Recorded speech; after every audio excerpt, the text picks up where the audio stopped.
Good evening, everyone. Hope everyone is doing all right. Thank you all so much for being here on another stage of reason. I am JL here at Bridge the Divide. I hope everyone is doing fantastic. Let's see who all we have in the side chat today as we kick everything off. One second. I see Ralph Humphreys is here. Good to see you, Ralph. Thanks so much for being here. First time I think I've seen you, so appreciate you hanging out. Clive Wells with the obligatory alternative energy. Thank you, Clive. Juggernaut Jared Reed is here. Good to see you, Juggernaut. Spam goes here. Good to see you as well. Like the best of girlfriends, I'm on time. Nice. Turtle Moves is here. Good to see you. Thank you so much for the alternative energy as well as Point Relative. Appreciate that. Cindy Johnson, appreciate that. Yes, happy Father's Day and good to see you, Cindy Johnson. Happy Father's Day to any dads out there, or if you have no kids, if you just have fur babies. So happy Father's Day. Griff is here. Good to see you, Griff. Appreciate you being here, as well as allegedly Fred. Good morning, all the way from WA. Very cool. Good to see you, Fred. Let me see, who else do we have? 1 second. There we go. So I was getting a little bit of feedback. Let's see. BV is hanging out. Good to see you, BV. As whereas Witter Rocks, Hyrix Evan. Good to see you, Weirdo. And Metalcore Kick. Hello, hello. And I see Andrew Rhodes there in the chat. And wrote it no last name. Says 18 watching, but only 8 likes. Smash that like button. Yes, certainly. If you would smash that like button or the dislike button if you don't like it or, whatever. But I do appreciate those interactions. So yes, to anybody new here, welcome to the Stage of Reason. I am JL. This is Bridge the Divide. This is what we do twice a week. We host an open stage where people can join and talk about what they believe and why. And we cover all manner of topics. Cover science, theology, religion, religion itself, philosophy, you name it, whatever we go into. Happy to talk about anything. And if you're interested in coming up on stage, then click the link that is pinned in the side chat. It's pinned down there at the bottom. As you can see, I put the little banner in there so people will know it's there. So I don't have to keep repeating that. And after a quick tech check, you can come up on stage. And we have a number of topics that we like to talk about as soon as I actually, click that asset. So, but we have a number of topics that we like to engage on. And, or if you have your own topic or questions that you have for us, we'll be more than happy to talk about that. Actually, there we go. That's what I messed up. So let me make myself small again. There we go. All right. Now, I'm pretty sure Andrew will probably be joining me here shortly. Not surely. Let's see. Does the StreamYard link need fixing? Is that what the issue is? Andrew, can you hear? Oh, dang, I think I'm muted. Andrew, are you able to hear me?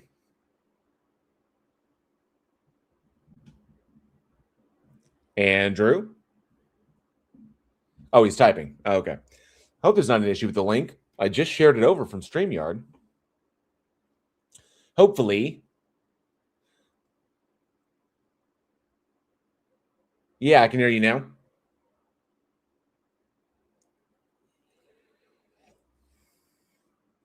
Yes.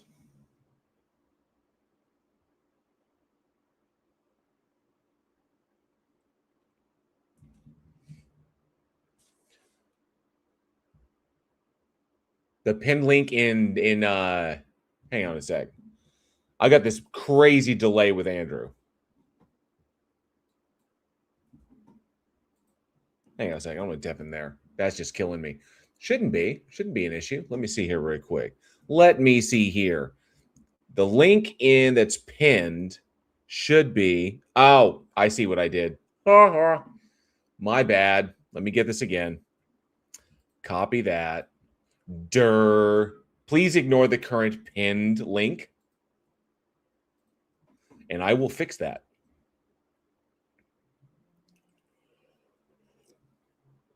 My bad.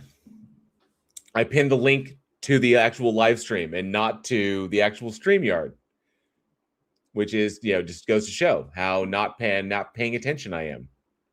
Kalasia, good to see you. Thanks so much for being here. Azo, first time streaming JL. And you'd think it was.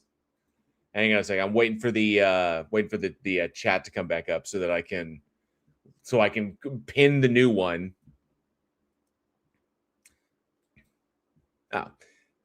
Yeah, Azo, appreciate that. Yep. Yep, JL does tag. I'm normally not this bad. I normally am not. Normally I'm pretty on the ball. All right, let me double check that real quick. So live chat, and here we go. Let me see here. Oh, I cannot believe I did that. Remove that.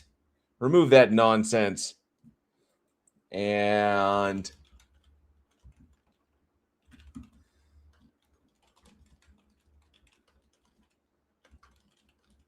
control. There we go. StreamYard. There we have it. Be helpful if people could actually join the stage. And we'll replace that pinned comment. Okay.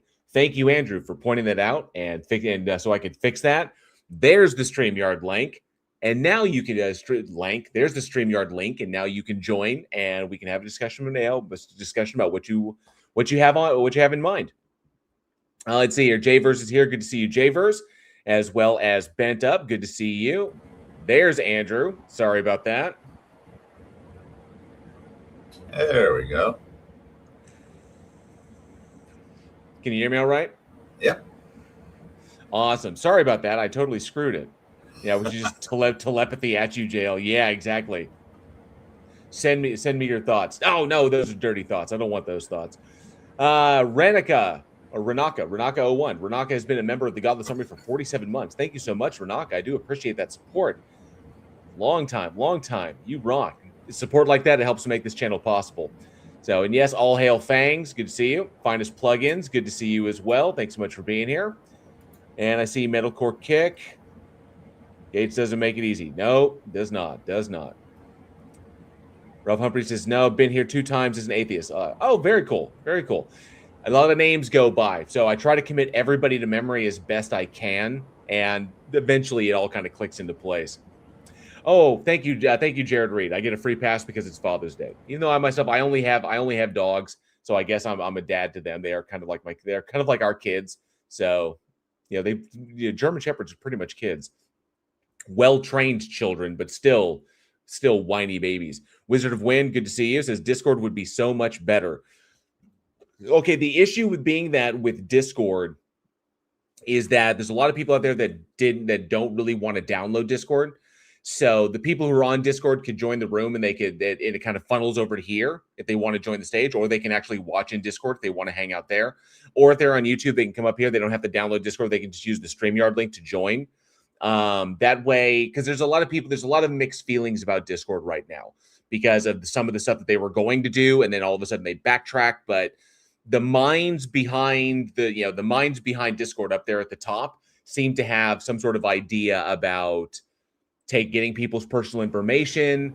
They flirted with it at one point, but then they backtracked because of the backlash. And so what do we do? And I figured if people didn't want to download Discord, I didn't want to force them to. But the ones who have Discord downloaded, they're more than welcome to join from there, and they can join the stream. Otherwise, we are currently live on Discord. We're actually showing the stream. We found a cool way to do it so people will see what's going on and see what's happening. And here we are. So they can watch there, or they can use the link and they can join, and we can talk to them here on stage. And all they do is click the pinned link, the fixed pinned link. So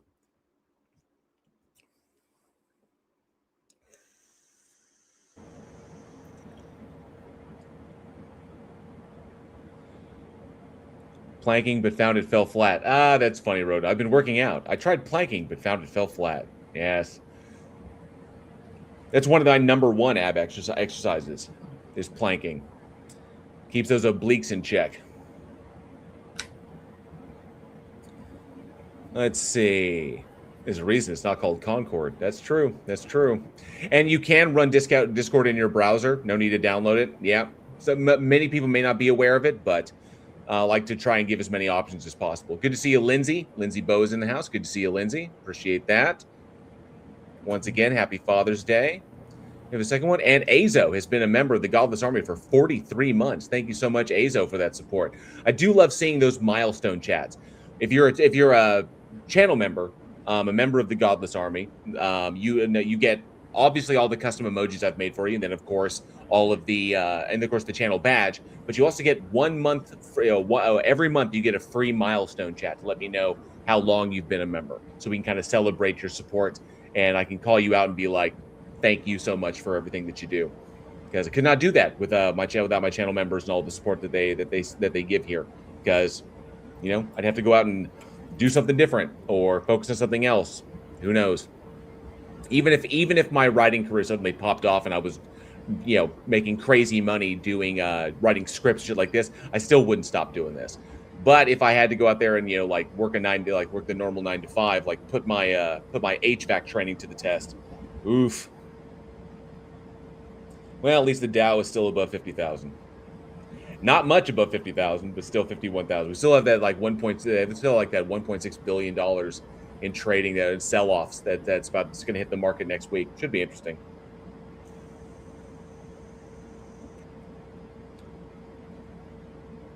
Oh, clanking. Yeah, planking. Sorry, planking. If I had to hit the P, planking. Really good for the obliques. Planking. Wait, that's like the smallest measurement of exercise you can actually implement? No, that would be plonking. Oh. We're in a Wingardium Leviosa territory, I see. Well, what if I became a trillionaire? Okay, so there's a big major thing there, is the difference between being a trillionaire and being liquid and just being worth $1 trillion, because all of the assets you have are worth that much. So like having $1 trillion in assets or having $1 trillion liquid. Now, if I had $1 trillion in assets, I would try to leverage that to do some possible good in the world. Because obviously, if Elon Musk was not a ketamine freaked out psychopath, obviously with those kind of assets, he could leverage a lot of positive effect in the world that would benefit billions of people. But he doesn't do that because he's a ketamine freaked out psychopath. If I was a trillionaire in liquid, oh goodness, the things that I would do, the things that I would build, the infrastructure that I would like completely render, I would completely just like correct the infrastructure I would build, the schools, the healthcare, the effects of the effect that such an individual could have on not just the national economy but the global economy. That's money to make waves, and it'd be insane. And not to mention, you have to have like a massive team behind you that you trust. That would be the hard thing, is finding the group of people that you would trust implicitly in order to make these things happen. Because when you get to those sums of money, like if you were to have that much money, the people around you who don't have it, to a trillionaire, $50 million is nothing. $50 million is a drop in the bucket. But $50 million is generational, life-changing money for the vast majority of human beings on this planet. And, a trillionaire wouldn't miss it. That's couch cushion money. When you get up to those numbers, we're talking $50 million. That's just like, money in the sofa. Who cares? Who gives a shit? Percentage-wise, it's like, what's the point? So someone could steal that from you, and you may never be the wiser. So that's the kicker right there, is knowing who to trust. That would be really, really rough. We need the jail Andrew ticket for president and vice president. I do not know about that, Jared Reed. I don't know about I don't know what I would do if I mean that would require the same kind of laws required for President Schwarzenegger. Right. Okay. The thing about it is, and these are thought experiments. You think about what you would do if you were president, if you were president of the United States with wielding that level of power, recognizing the limitations of the office per Congress and stuff like that. The thing that gets me is that I think if I were president, I would be better on the geopolitical platform, on the geopolitical platform, in the international platform, than I would on the domestic platform.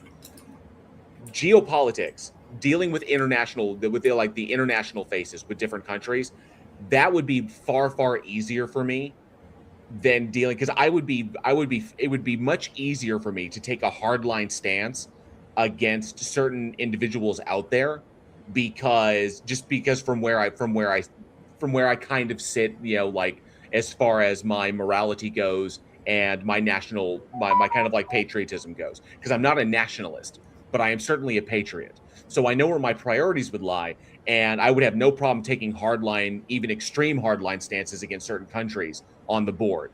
But domestically, that's really, really difficult. And there are some presidents who were fantastic domestically and they were terrible internationally. Some presidents that could do both, but typically it's we usually see it's one or the other. History has taught us that a president is typically either good domestically or they're good internationally speaking, or sometimes, but I think domestically, because there are so many different voices, and it's just like you got to recognize that the freedoms that we have here can they can be a double-edged sword. They can work as much against you as they can for you. And so trying to find that middle ground when you have an entire country that's taking a hardline stance in one direction and there's really no and that government doesn't give a shit about anything, they pretty much that's what they're dealing with. You don't have to deal with their populace. You have to take their populace into consideration, but you're not dealing with all of their voices all at once. Okay. And so I think that would be much, to me, that's much easier to kind of like, I guess, conceptualize than it was like dealing with domestic issues, especially in this era when the current generation is completely underperformed the prior generation as far as in pretty much every single aptitude test. When we have this generation that is embraced everything that is antithetical to the human condition and is resulting in like poor performance across the board. And then we've got the kind of shit out there, like the levels of disinformation that are allowed to proliferate because because people think that doing harm, that not being allowed to do harm with their speech is akin to a First Amendment violation when their speech does legitimate direct harm, like criminal harm. That's hard. That's really, really difficult trying to find that. And I would probably, if I was president, I'd probably wind up pissing off a lot of people, a lot of probably really, really dangerous people. That's why it would be so difficult. But I can guarantee you that if I were president, which I never will be, but if I were, I would not give a crap I would not give a shit about what some close-minded, sociopathic billionaire has to say about anything when their only concern is getting more for themselves. Those individuals I don't care about. And I have no interest in. They can take a short drop and a sudden stop for all I give a shit. So, but that's just me. Probably why I will never be president. Boogie the Cat, good to see you. The country needs new anti-propaganda laws. Probably do. What D&D alignment would you be if you were president? That's a good question. Well, let's say I probably would still maintain it. I would probably be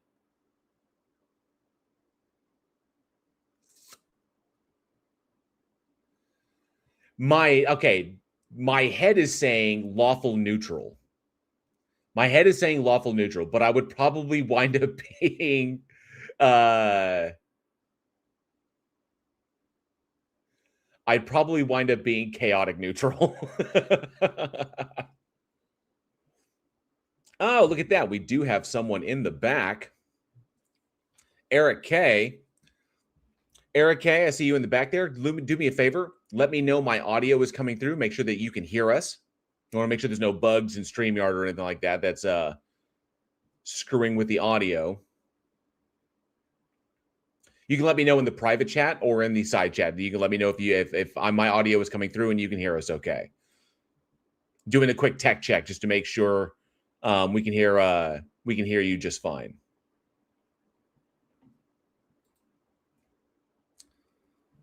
Let's see. Trump is definitely chaotic evil. He is soup for brains chaotic evil. He certainly is.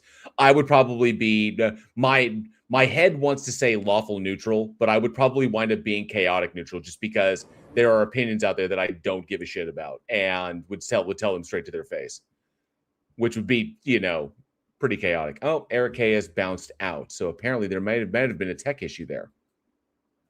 Let's see. That, or if somebody wanted to kind of like bomb the stream. Hopefully it's not that. Don't want anybody bombing the stream. Let me see here.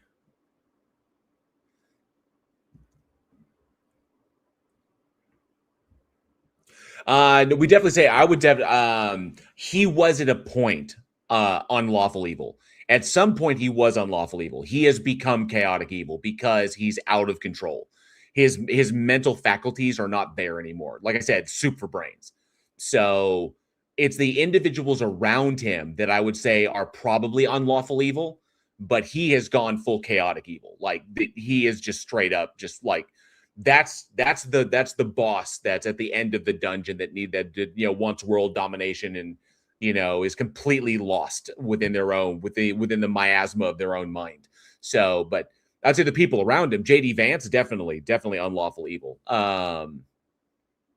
But he is chaotic good. See, maybe I would say chaotic neutral simply because chaotic neutral simply because I'd try to keep the country's interest in mind, across the board. So you got to take a neutral stance domestically, but it would be in the most aggressive way possible. It really would be. It would really be aggressive. How was he ever lawful evil? He never was lawful evil. I would say Trump has always been unlawful evil. Always been unlawful evil. He's a malignant narcissist, cares only about himself, cares only how much money he has in the bank, and he's willing to manipulate anyone and everyone to do it. Not to mention, he's just a gross human being. So I would say that he's for the longest time, I think he's always been unlawful evil. But as his mind has gone, he has gone full chaotic evil. So rumor has it that PhD Tony is really excited at the news that Peter Jackson may be making a film adaptation of the Silmarillion. Intriguing.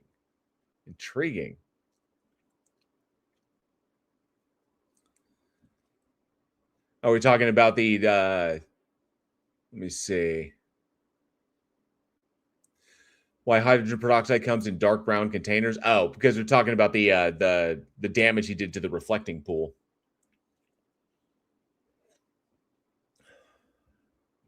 Cindy Johnson, I don't know D&D, but it is funny listening to you talk about it. Yeah, you pretty much got the way to kind of look at alignments, if you imagine certain characters like Voldemort from Harry Potter is chaotic evil. Aragorn from Lord of the Rings, that dude is that dude's lawful good, lawful good, stuff like that.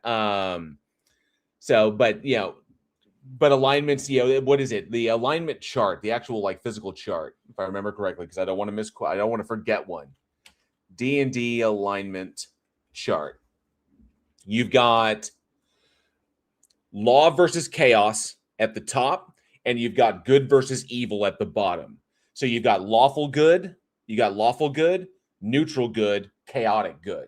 Lawful neutral, true neutral, chaotic evil, neutral evil, and lawful evil at the bottom. And to describe these, so like lawful good, acts with sense of duty and honor and follows their code for good. Neutral good, believes doing the right thing requires breaking some rules. Chaotic good, does whatever is needed, often with disorganized methods for good. That would be like your Machiavellian types.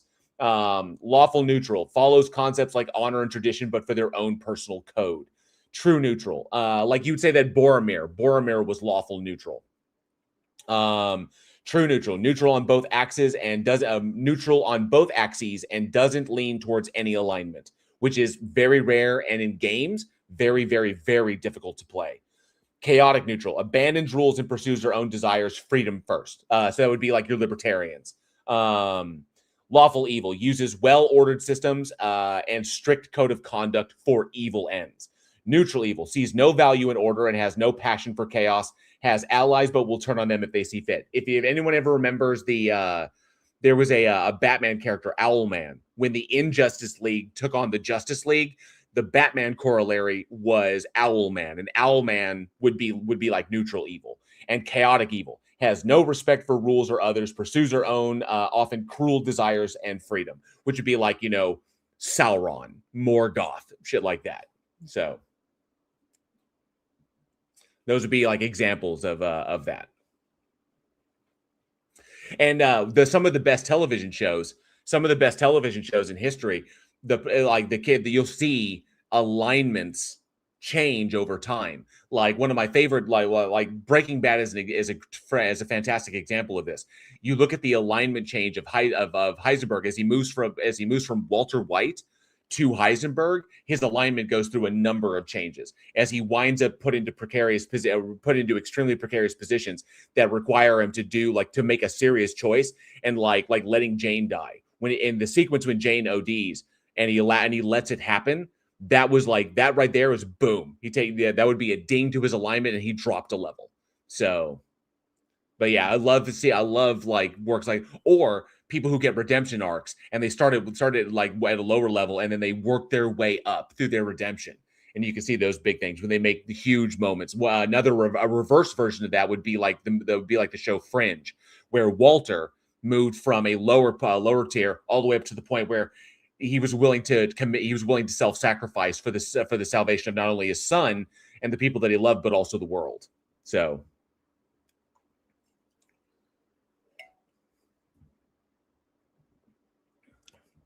Camp Bez, good to see you. This is, what about God as the universe or nature? So if you're talking about like pantheism, that's one position. There's some things that we could explore on that. I personally, we could get into like how I personally view it. I feel it's superfluous. There's no like real reason to use it, but we can definitely explore that, because it seems to be like just calling you basically, I'm acknowledging the universe is what it is, but then I'm adding baggage to it. So then the question would be, why are we adding that baggage? Would be a major question. I thought you'd be fatter. Matthew Mulkeen, good to see you. Matthew says, disagree. Sauron was lawful evil. He wanted to impose his own control over the entire world. Morgoth, though, probably chaotic evil. We can actually find that out. Because I know that Elrond wasn't. Elrond was not lawful good. I know that. Neither was Thranduil. I would argue against the Sauron as lawful in there, in as much as whenever we see the alignment chart, it's a question of perspective.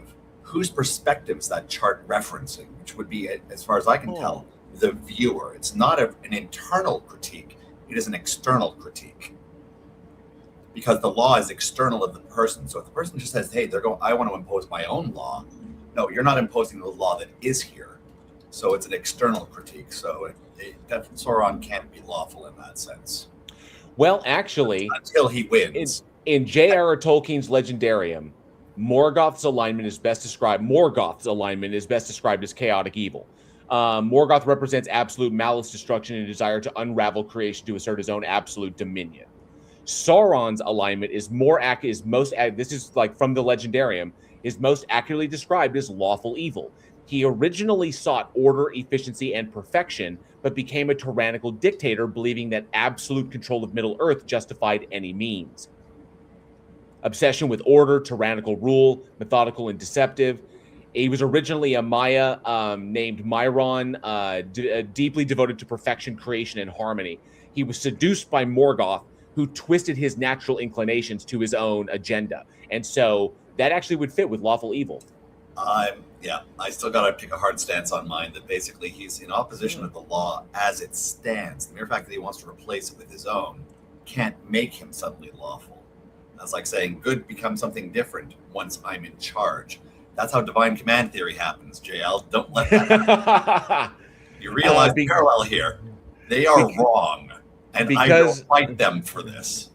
Because we live here, good to see you. Appreciate you hanging out. I always like seeing new names. I don't know evolution because, so if you want to straw man evolution all day, you can straw man evolution. If you have questions about it because you don't understand it, which is very, very obvious by that comment, that you don't understand what evolution is or what it entails or what it's covering.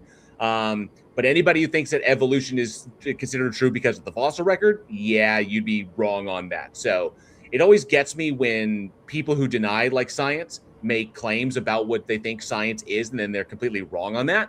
Complex DNA evolved in a primordial soup. You can't prove that because that's not really what people are claiming.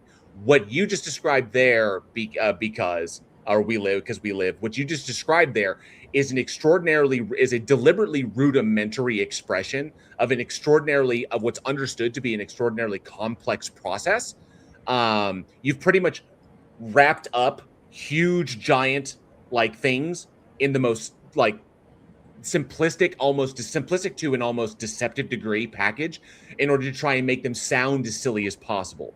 That's one of the biggest problems. And I want to say this like straight up. Yes, you're right, Javerse. Chaotic is not inherently good or bad. One of the biggest issues I have is how apologists, especially talking head apologists like over at AIG and Discovery Institute and stuff like that, how they will take established known scientific concepts and they recognize that their listeners or their audience is on the average of below scientific understanding. They know that the vast majority of people that follow them are ignorant or scientifically ignorant. And it's not meant to be an insult. It just means that these are individuals for which scientific understanding was never that huge, was never big for them. Okay, they didn't have the opportunities in their lives to go after these things, and they prey upon that. They weaponize it against them. Okay, but this is an opportunity in which we can explain these things. We can walk through them if you're interested in having a conversation.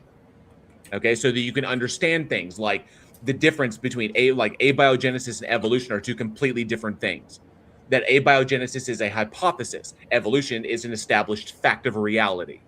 So that's these things. We need to be able to parse these things out so that you'll better understand them. Like you say, soup model equals theory, yet to be proven factual. I just say it's a hypothesis. You thinking that evolutionary biologists and origin of life researchers are claiming it's a theory is wrong. And this needs to be explained to you. Obviously, to be charitable, you have many questions. This is a subject that we could get on, I'd be more than happy to have with you if you're willing to come up on stage and we can have this chat. You don't have to be on camera. Okay? You can if you're willing to talk. Okay? A fish turned into a cat. Okay? Here's the problem. You're again misrepresenting what it is. Okay? You're misrepresenting what it is. And that's actually not necessarily the case. Not as you are thinking it is, because abiogenesis didn't happen like you think it did. That's the problem. All right? Like I said, but I will tell you this because, I mean, you're hanging out. I don't recognize you from before. Maybe you're a stock account. I have no idea. If this is a conversation you're interested in having and these things can be explained to you, you're more than welcome to come up on stage. If, however, you are just going to be in the side chat spamming nonsense, okay, with no intention of like backing up your claims, then my mods will handle you. So just a heads up. My mods will take care of you because we're not interested in hearing repetitive nonsense, but we are interested in having a conversation. Okay?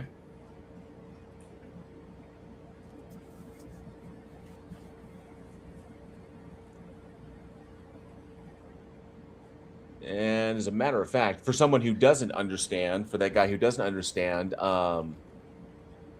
what genetic relation is, that would be the, let's see, last common ancestor between fish and mammals was an ancient primitive lobe-finned fish, a Sarcopterygian, that lived during the Devonian roughly 390 to 400 million years ago.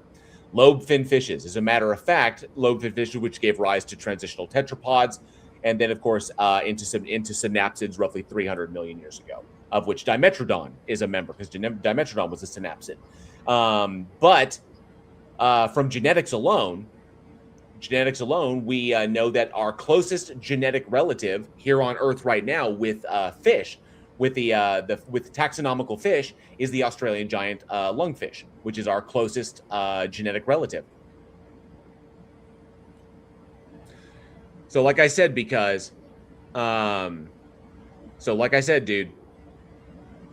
you can keep spamming stuff, and the mods will handle you. So, If you get timed out and booted, you'll understand why. Because no one's interested in, nonsense spam. We are interested in having conversations. So just a heads up. What's going on, Andrew? All right. Scroll down here. Yeah, spam's spam's letting you know, dude. Why are you taxing fish noms?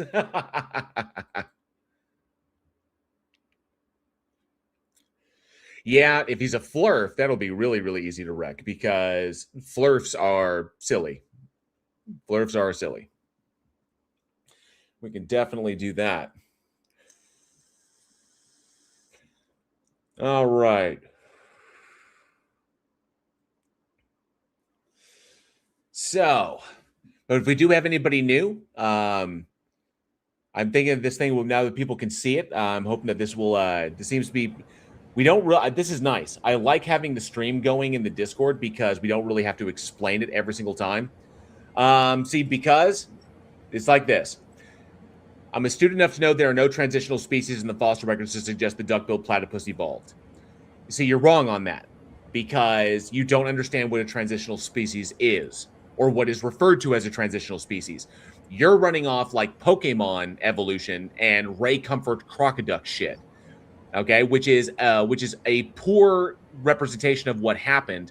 But we do see such organisms because remember, going back in time, the genetics, the phylogenetic profiles that exist today, going back in time towards their common ancestors, those genetics were in play in a single species of organism, and it goes back and back and back and back and all the way back to the Luca, to the last universal common ancestor. Okay, of all eukaryotes. So the genetic traits that are there splay out amongst different populations. All right. So what you would consider like what Ray Comfort calls a crocoduck would in actuality be like an Archaeopteryx. Okay, which has the traits, which has like literally the traits of both what we understand to be bird, what we recognize as birds, what we classify as birds today, and reptiles today, because that's a common ancestor amongst them. And of course, Tiktaalik. Okay, there are many different kinds where are key species that show these transitional points, but in evolutionary biology, all organisms are transitional because they are not identical to their parents, and their offspring will be different from them. So every form is a transition between its progenitor and its offspring. Everything is transitional. It actually doesn't, because it's the same evidentiary process that we use to prove that a crime occurred. We take the evidence and we're able to come to a conclusion and determine what happened based upon that evidence. Okay, your logic doesn't follow here. So I'll put and Yagi-chan, good to see you. This is what boggles my mind is the willful ignorance and guaranteed mental hypocrisy of Christians and Muslims. Oh yeah, it's bad. It's bad. So I will simply say, and Canadian Ollyman, good to see you. Casplodicus as well. Thank you so much for being here. I appreciate you hanging out. Hopefully, we will have someone who wants to come up on stage and have a chat about the God they believe in and why they believe in it. One Cipher, good to see you. The hardest type of flirts to contend with is not the ones that say the Earth is flat, but that it's not what it seems to be or what NASA allows us to know.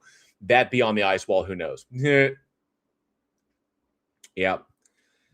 So, but nonetheless, I will. And Geo Sam, good to see you as well. Thanks so much for being here. So I will say this. Because your God doesn't exist, I know it doesn't exist. I can show how it doesn't exist. And by the way, just to give you a clue, even if everything we knew about evolution was wrong, that would not logically entail that a God exists. Just like if everything we know about evolution is 100% correct, that wouldn't entail that a God does, that some God entity doesn't exist. But I can guarantee you, the Christian Abrahamic God, that doesn't exist. And I can prove it. It's actually quite easy. Shockingly easy. All right, so I will, at this point right now, I will allow the mods to handle, because we live here. I'm pretty sure it's a sock account, so feel free to handle that as see fit, because If they're not going to come up and actually defend their claims, then we have no time for them. Darren Delaney, good to see you. Thanks so much for being here. I was hoping for incredulity and boastfulness, and you delivered in spades. Congrats. Great. Yeah. Incredulity and boastfulness. It's nothing. It has nothing to offer whatsoever.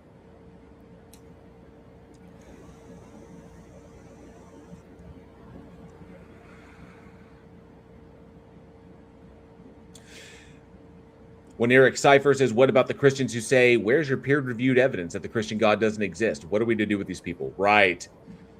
Yeah. I mean, thankfully, I only have to refer to logic. I only have to go to logic to show that the Christian Abrahamic biblical God is not a thing that can exist. It literally doesn't exist because it can't. So they're the ones that defined it. But I mean, this is what happens when you have ancient people who try to define something in a way that is like ooh, ah, that elicits oohs and ahs from the populace. They try to define it in a way without recognizing something like the formal rules of logic, which were not articulated at that time. So the things that they were coming up with were just the biggest thing they could imagine. But that doesn't work when it comes to understanding when the laws of logic were formulated as a descriptive measure to kind of like quantify reality around us to help us to understand reality and consistent rules about reality. So as a kind of like a form of linguistics, these things don't hold up. They are directly contradictory. That's why so many apologists have to engage in proprietary language. That's why you see that in precepts a lot, is proprietary terminology. So things are defined the way they need them to be defined so that they can force their argument through the keyhole. But it still ultimately is begging the question. Colorado Biker Bear, good to see you. Hail Bacon, appreciate you hanging out. God is the biggest oxymoron if you think about it. Oh, yeah, certainly. A giant or oxymoron. Sir Equinox 42 is here. Good to see you. Appreciate it. Vesta Frey as well. Appreciate you hanging out. All right. And he's getting a bit of an education there in the live chat. Appreciate that. Lot of excellent resources. And Shane Horton, good to see you. Says, God is the name people give the blanket they throw over mystery to give it a shape. I like that. I like that very much. That is really solid. Hopefully we'll get somebody along. I unfortunately have still not heard back from the guy that wanted to formally debate me. We messaged him directly. Michael from over at Skeptic Haven. We shot him a message, and like he still hasn't seen it. He responded in comments, but maybe he was taking some time to like watch my content and see what I was about. I don't know.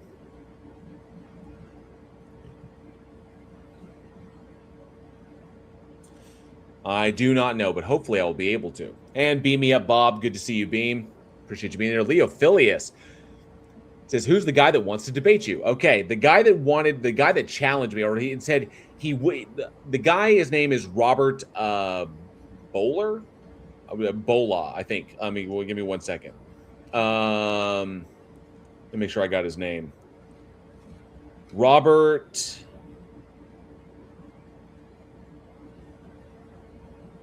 I think it's like Bola. It's like Bolagh. And he runs the YouTube channel Atheism Defeated. And I asked him, I wanted to have a conversation with him. I wanted to come on the stream just to have a chat. Because there's some questions I wanted to ask him. And he was like, I'm only interested in formal debate. I was like, okay, great. We can set that up. So I got in touch with the guys over at Skeptic Haven because they're looking for people who can do debates. I got over there and I was like, hey, I'm willing to debate this guy on pretty much anything he's got. And of course, Robert wants me to do all the legwork. He wants me to come up with, wanted me to set it up, wanted me to come up with a topic, whatever, blah, blah, blah. Yeah. Robert Bola, Atheism Defeated. Thank you, Andrew. Cord Lizard Mage, good to see you. Yeah, it does sound a mite premature. The reason I came across him is because I was, if you ever find yourself kind of like, I know a lot of people out there have found it like when you're on YouTube and you're just kind of like scrolling through the lives. And I came across a debate he was having with an agnostic, and both of them were just terrible. Just not great. So, but I was like, oh, I could totally get this guy because he's one smug chump. And I was like, I definitely want to have a conversation with the guy. There's some serious questions that need to be asked that maybe he won't engage with, but he won't have a conversation, like a direct conversation, just like, let's chat about these things. He just wants a formal debate. I'm guessing so that he doesn't feel like he's being talked over, or like the mod. He's not going to get like mod abused. So I'm like, okay, I'll formally debate you, and he has yet to respond. He's been messaged on Facebook, on Instagram, and on YouTube. So most of them do, Metalcore. You are correct. Most do. The biggest issue that I have with a lot of the debates is that they debate something that is essentially kind of secondary or tertiary to a bigger question, to a more important question. And it's kind of like with secular humanism, like if you see the secular humanism versus Christianity, like which is better for society, secular humanism or Christianity, that conversation, while there's a lot of things that can be argued within that sphere, it's really a moral, it's really a morality argument is what it is that what things are preferred or what things are not preferred within a particular society, and what a person thinks will help a society to be successful. And so, but that comes down to a moral argument, whether it's moral realism or moral anti-realism or whatever. So that's the kicker on that one. And I like the big major topics like moral realism versus moral anti-realism, Christianity versus or if you want to do like Christianity, like is Christianity rationally justified? Does the God exist? Big things like that. Gretchen is here. Good to see you, Gretchen. Appreciate you hanging out. Thanks so much. And Bill the Cat, yes. And Beam Me Up Bob is correct. There's only one way to defeat atheism, and that is to demonstrate that it exists as a thing in reality. Demonstrate that God exists. Because you arguing is that you define, because an individual, a believer, defining it into existence is not going to be proof. I don't really care how they define it. They can define it in a philosophical way, but it's defined as necessarily existing. Okay, but that assumes it exists to be defined that way. Obviously, if you haven't shown it, you're just defining it that way. It's defining it into existence. That means nothing to me unless you can show it's actually there. Shit like that. Ha, Andrew. I get you. As well, two ways, but we don't need to go there right now. I don't go there unless they really, really deserve it. Well, we got to have somebody. A bunch of people have popped in.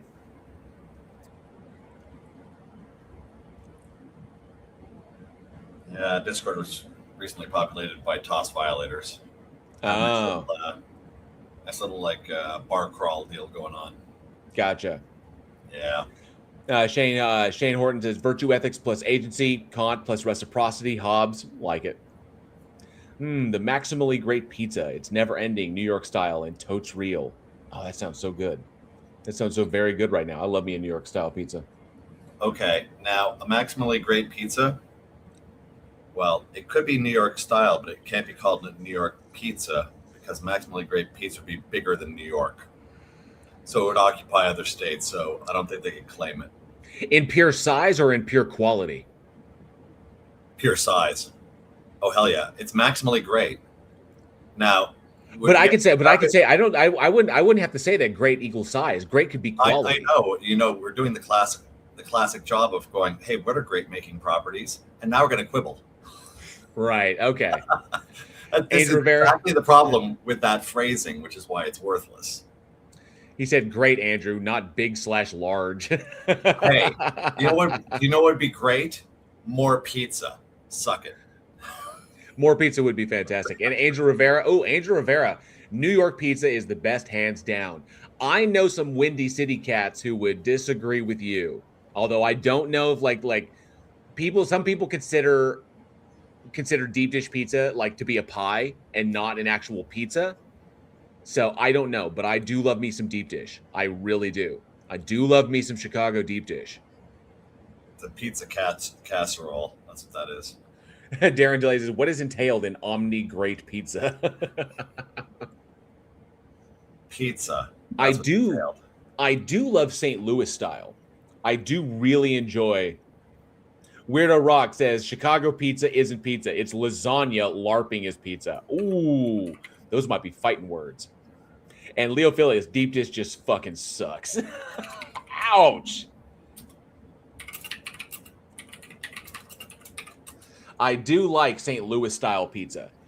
I found there was this place back in back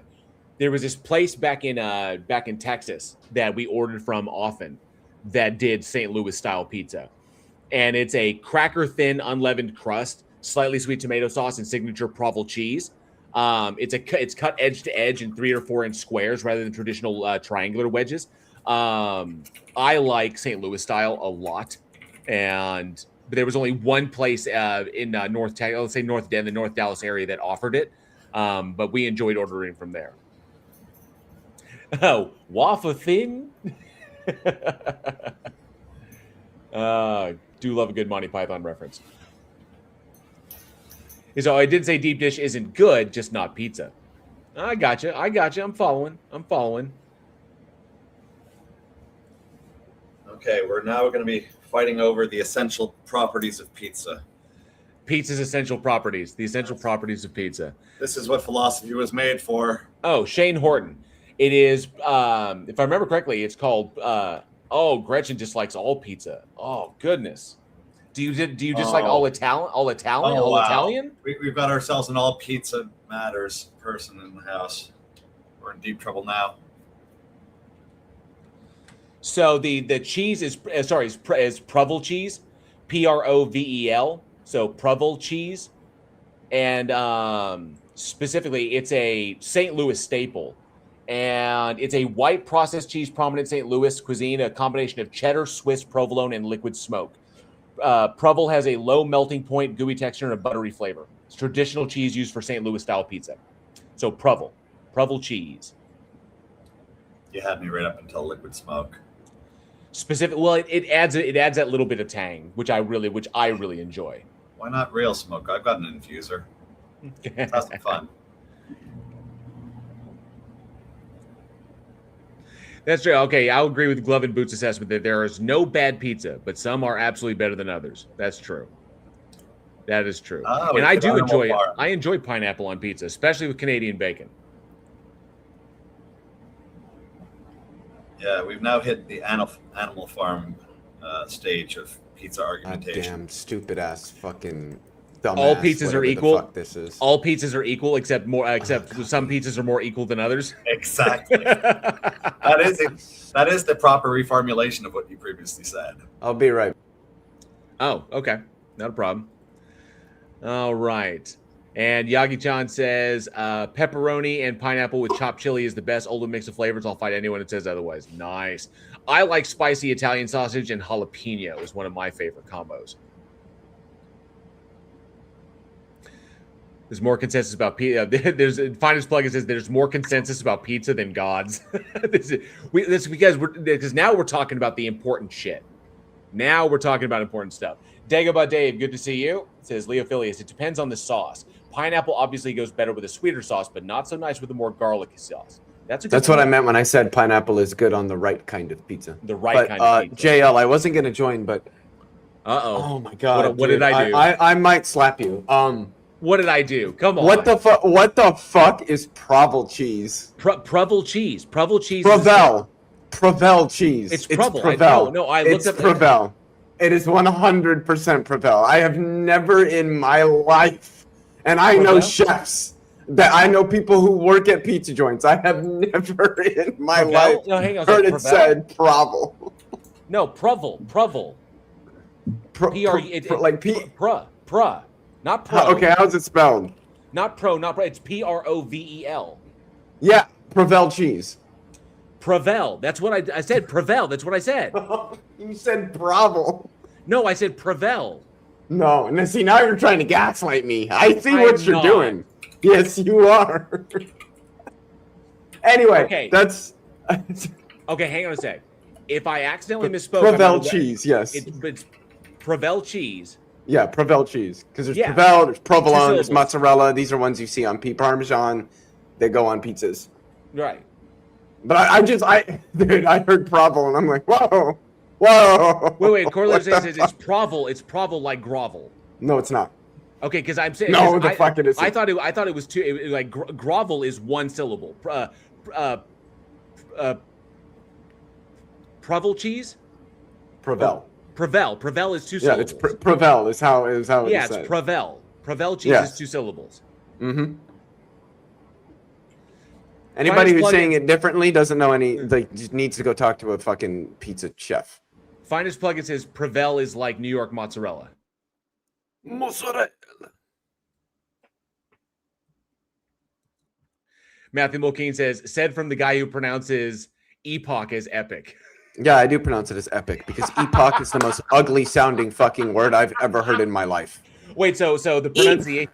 So the epoch sounds like some sort of like made up fucking fictional Star Wars character or something from like Lord of the Rings. Oh no, here come the epochs or some shit like that. Like, no, epic.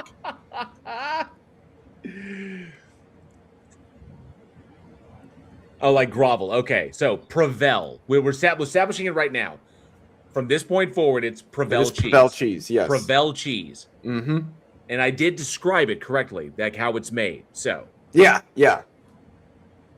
Epoch sounds like a mouse is talking. Thank you, Cindy. Oh, it's fantastic. Oh, Clive Wells says banana pizza was invented in Sweden. I would give it a try, but I can't promise that I would like it. One thing that I have not tried that I want to just because is anchovies on pizza. Anchovies is pretty decent. But it's kind of, for me, it's hit or miss. Some places do it just right. Some places they don't do it well at all, and the natural salt content just completely overwhelms the pizza.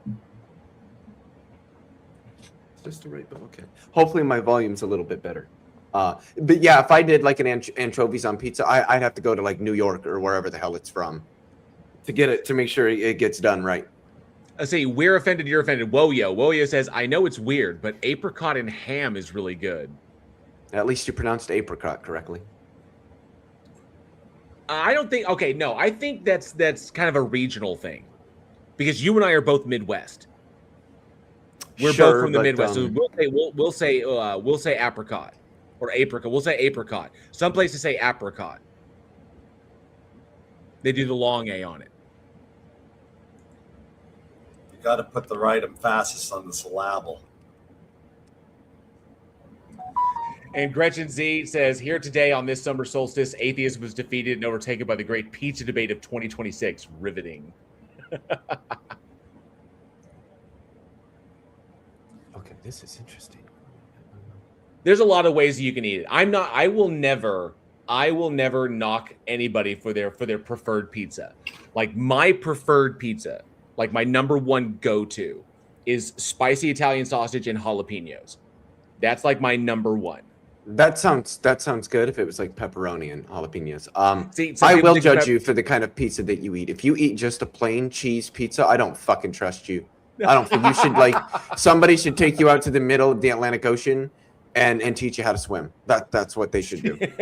Just drop you a Point Nemo and say, make your way back. Drop you a Point Nemo and say, hey, you and your shitty opinion, just swim your way back. Jay Verse for $2 says, all of you say caramel. Caramel. You mean Carmel? I think it's totally a regional thing. Here's something that you can do. Here's something that like a really, really good one. Okay, hopefully I know that this conversation is taking up like the whole thing. So Leophilius, when I want to give you a soft drink, what do you call it? Like if you're going to go get a soft drink, what do you call it? You call it soda. Right? Mm-hmm. Okay. Andrew, what do you call it? Generally the same. I was gonna say, if I hear a sound, if I hear just a description of a sound, I swear to God, I'm gonna do that across the face, like right across your head. That's if I hear an onomatopoeia, I'm gonna be really fucking pissed. Okay, so Andrew, what do you call it? Yeah, usually soda as well. I call it soda as well. That's typically where I go to. I'm grabbing a soda. Okay. But there are just like if I hear you call it a hot dish instead of a casserole, you're also getting the ring hand. I'm looking at you, Minnesotans. You fucking crazy ass. There's regionals in some areas. In some areas of the country, they refer to all soft drinks as Coke. It's Coke. Yeah. And what kind of Coke do you want? In some places, they call it pop. Mm-hmm. and then or someplace We don't talk to people from those places. Okay, so where my wife is from, here in Oklahoma, they call it pop. Oh, can I get a pop? What, across your head? Like, what do you, like, what? You want me to pop one in your ass? Like, I don't know what you're asking for. I want to go someplace in the South, go to a restaurant, just so when they ask me at a restaurant, what kind of Coke do you want? I can say, oh, no Coke. I'd like root beer, please. Aha. Just to see how they respond to me doing that. Scott brings up in the South, everyone says Coke. So, what kind of Coke do you want? White and powdery, please. Get that booger sugar. Columbia, yes. Michiganders and others say roof. Weird. Roof? Oh wait, are you talking about roof? I gotta put a new roof on my house, or you go swimming down in the creek. The crick. Make sure you wash up before dinner. My dad's family called it a crick. They call it a crick, and my mom's family calls it a creek. Just like, it's funny because I'll say Appalachia, even though that's actually a French word and it is technically pronounced Appalachia.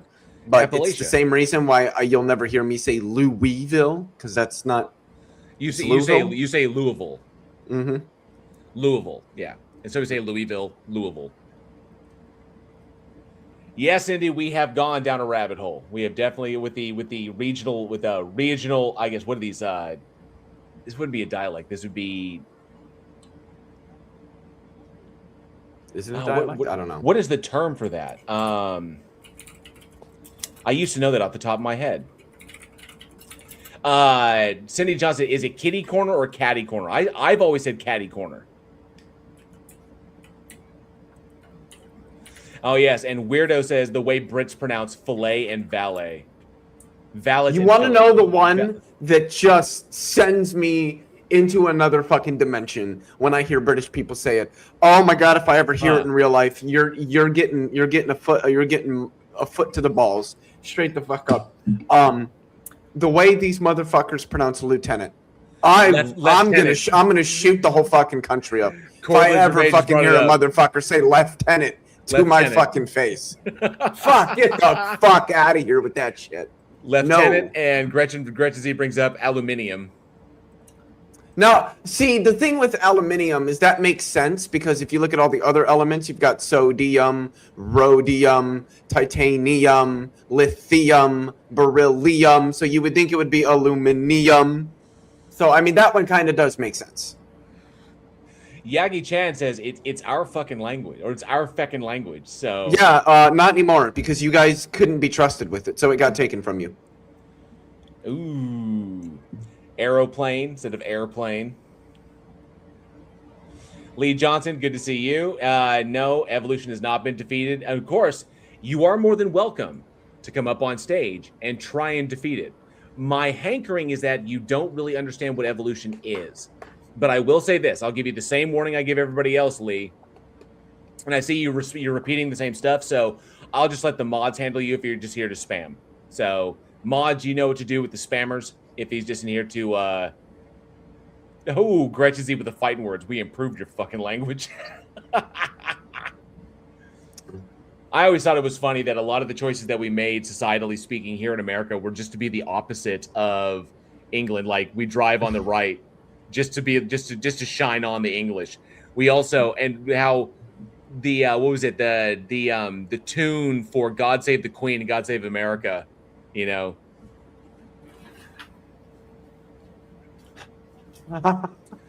Speciation is very easy, Lee, if you understand what evolution is. So, like I said, I'll let the mods That's not even the worst thing about that comment. It said he actually typed a whole nother species. Oh, shit. I get so sick of the keyboard warriors. I really do. You know what? I'll just do that myself. I'll handle it myself. I'm coming down from on high. Sometimes I just think these people can't really be serious, can they? Like he says comments like this: evolution is pure white racism. I don't know what that means.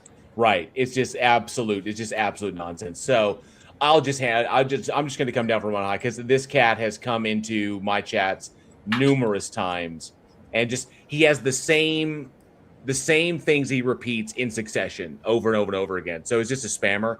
So I'm just gonna hammer it there and just be done with it.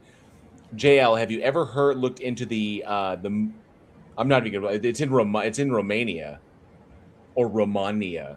And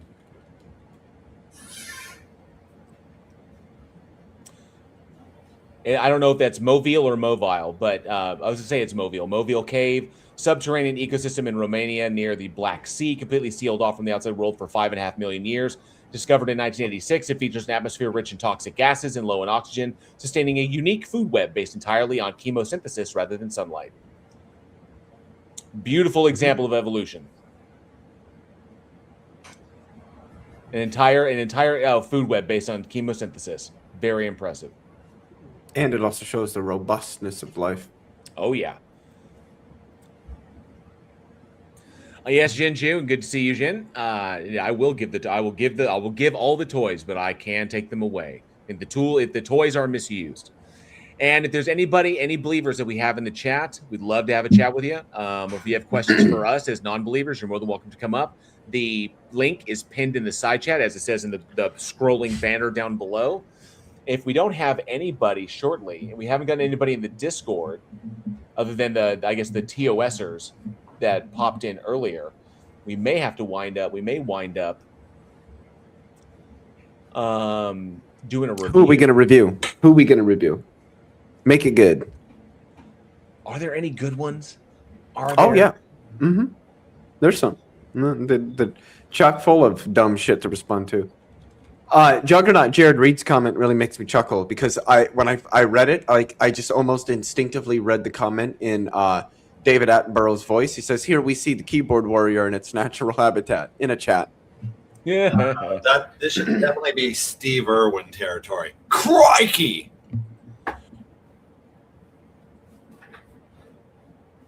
There's a beaut.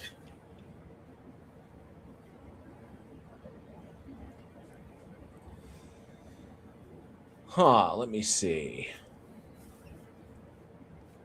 Well, we could. I do have this one.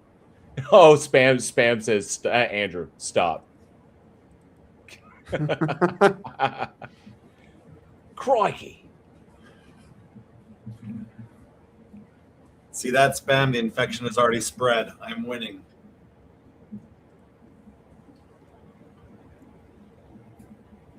Let's see. I know we have at least somebody.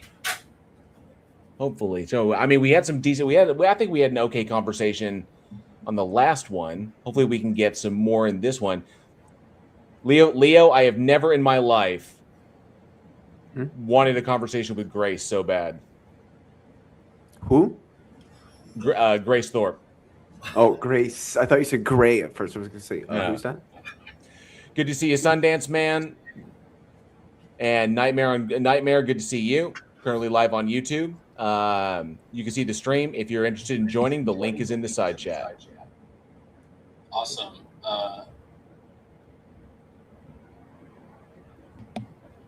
What was that? And 1 second.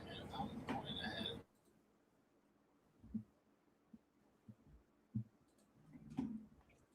I mean, since we're on the topic,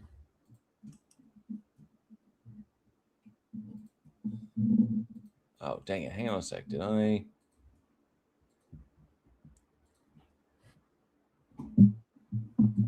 Didn't know on that one. Let me see here. I don't want to do one that I've got a script set up for.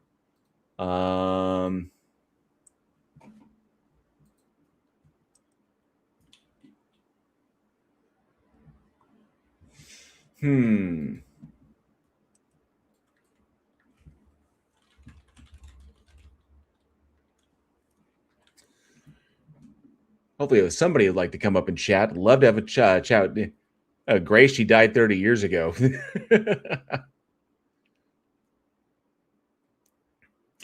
Gretzky says, why would you want to talk to Grace? Okay, so the conversations that I've had with Grace, absent her father, have been fairly, like recently, have been fairly positive. I think that her dad is the bad actor in that, is my issue. But Ben is a bad actor. But I don't feel that Grace is. And Grace is willing to engage in conversations. So long as as long as that negative influence is not around, which I like having them up like one at a time. But having them both up, Ben is just going to try and dominate the stream and take over and do his his nonsense. So, but I enjoyed the last two conversations I had with Grace. I think they were fairly positive. We had, I think, pretty productive. I would say that. And Inspiring Philosophy does have a punchable face. He really does. So we don't have, let me see. Oh, man.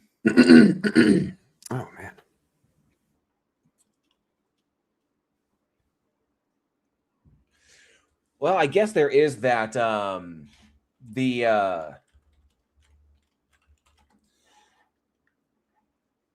word? there was that debate that Will Duffy had recently. Who did he debate? Who did he debate? I feel like I did watch some of that already. Yeah. I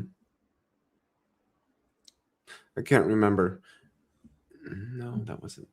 No, I don't think that's who it was. Who the fuck was it? I can't remember. I don't even remember what platform hosted that debate. I know.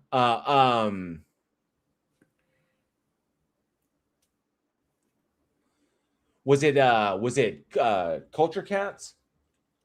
Yeah, no, that's who he was debating. Yeah, was Cats. Yeah, it's like 3 hours.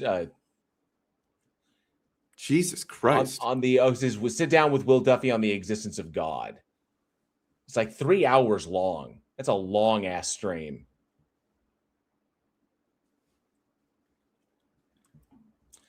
Remember, Cindy, I know that going deep into philosophy can get pretty hectic, but if you any questions you have, feel free to ask. No, there are no dumb questions there.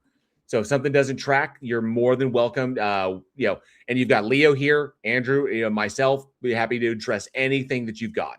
So always feel free to ask a question if you've got it. If something doesn't track or something's not making sense, we can break it down and help you out with that. And always remember, there is no demand for you to hold any one specific philosophical position. Okay? There's a big difference between knowing the important underlying kind of foundations of philosophy, like what the laws of logic are, philosophy of truth, the difference between ontology and epistemology, just basic stuff, which is really important. And then diving deep into understanding what philosophical positions you typically hold. Okay. And then exploring those, but there's no expectation that you hold any one specific position. So that's the kicker. So don't feel like, if you hold something different, you're going to be judged differently in that respect. That's a really important thing that I find happens way too often in philosophy, that someone holds a different position than somebody else, and then they automatically write them off as though they're wrong. Especially when we're talking about metaphysical positions. So always keep in mind, feel free to express, what you feel about these things. That's one thing that pisses me off about a lot of moral realists is the minute you say you're not a moral realist, they just assume you're some big dummy, stupid dummy idiot guy who doesn't know anything, and that you don't think there's something wrong with murdering babies and stuff like that. It's just so fucking bad. There was one thing I saw consistently happen. I was over on listening to John Cohen's stream, and I've noticed it kind of clicked for me, is that the individuals who make those arguments typically present, they seem to be conflating morality, like the ability to make moral distinctions, they conflate the concept of morality with the idea of what one ought to do. And so they think if they say that, they'll say that atheists don't have morals or they don't have morality. it's like, no, we can make the distinctions. Those distinctions are just different from the ones that they prefer. And so we'll just make different distinctions. Or maybe there's overlap and we make the same distinctions. But they seem to be conflating it like we don't have they're conflating. It's like they believe in their heads what is the right moral decision, what is the moral decision, not the immoral decision.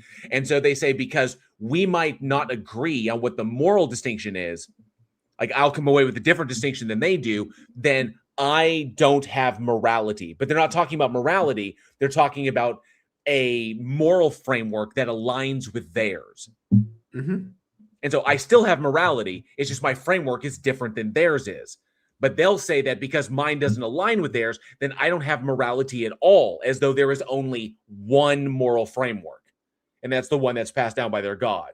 So they flat out reject the idea of different moral frameworks being possible. And that if you don't align with the God's framework, the one that their God supposedly handed down, then you simply don't have morality at all. You have no ability to make distinctions.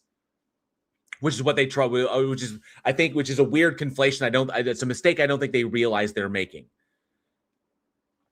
This is my thoughts on that. It just kind of occurred to me the other day. What do you think, Leo?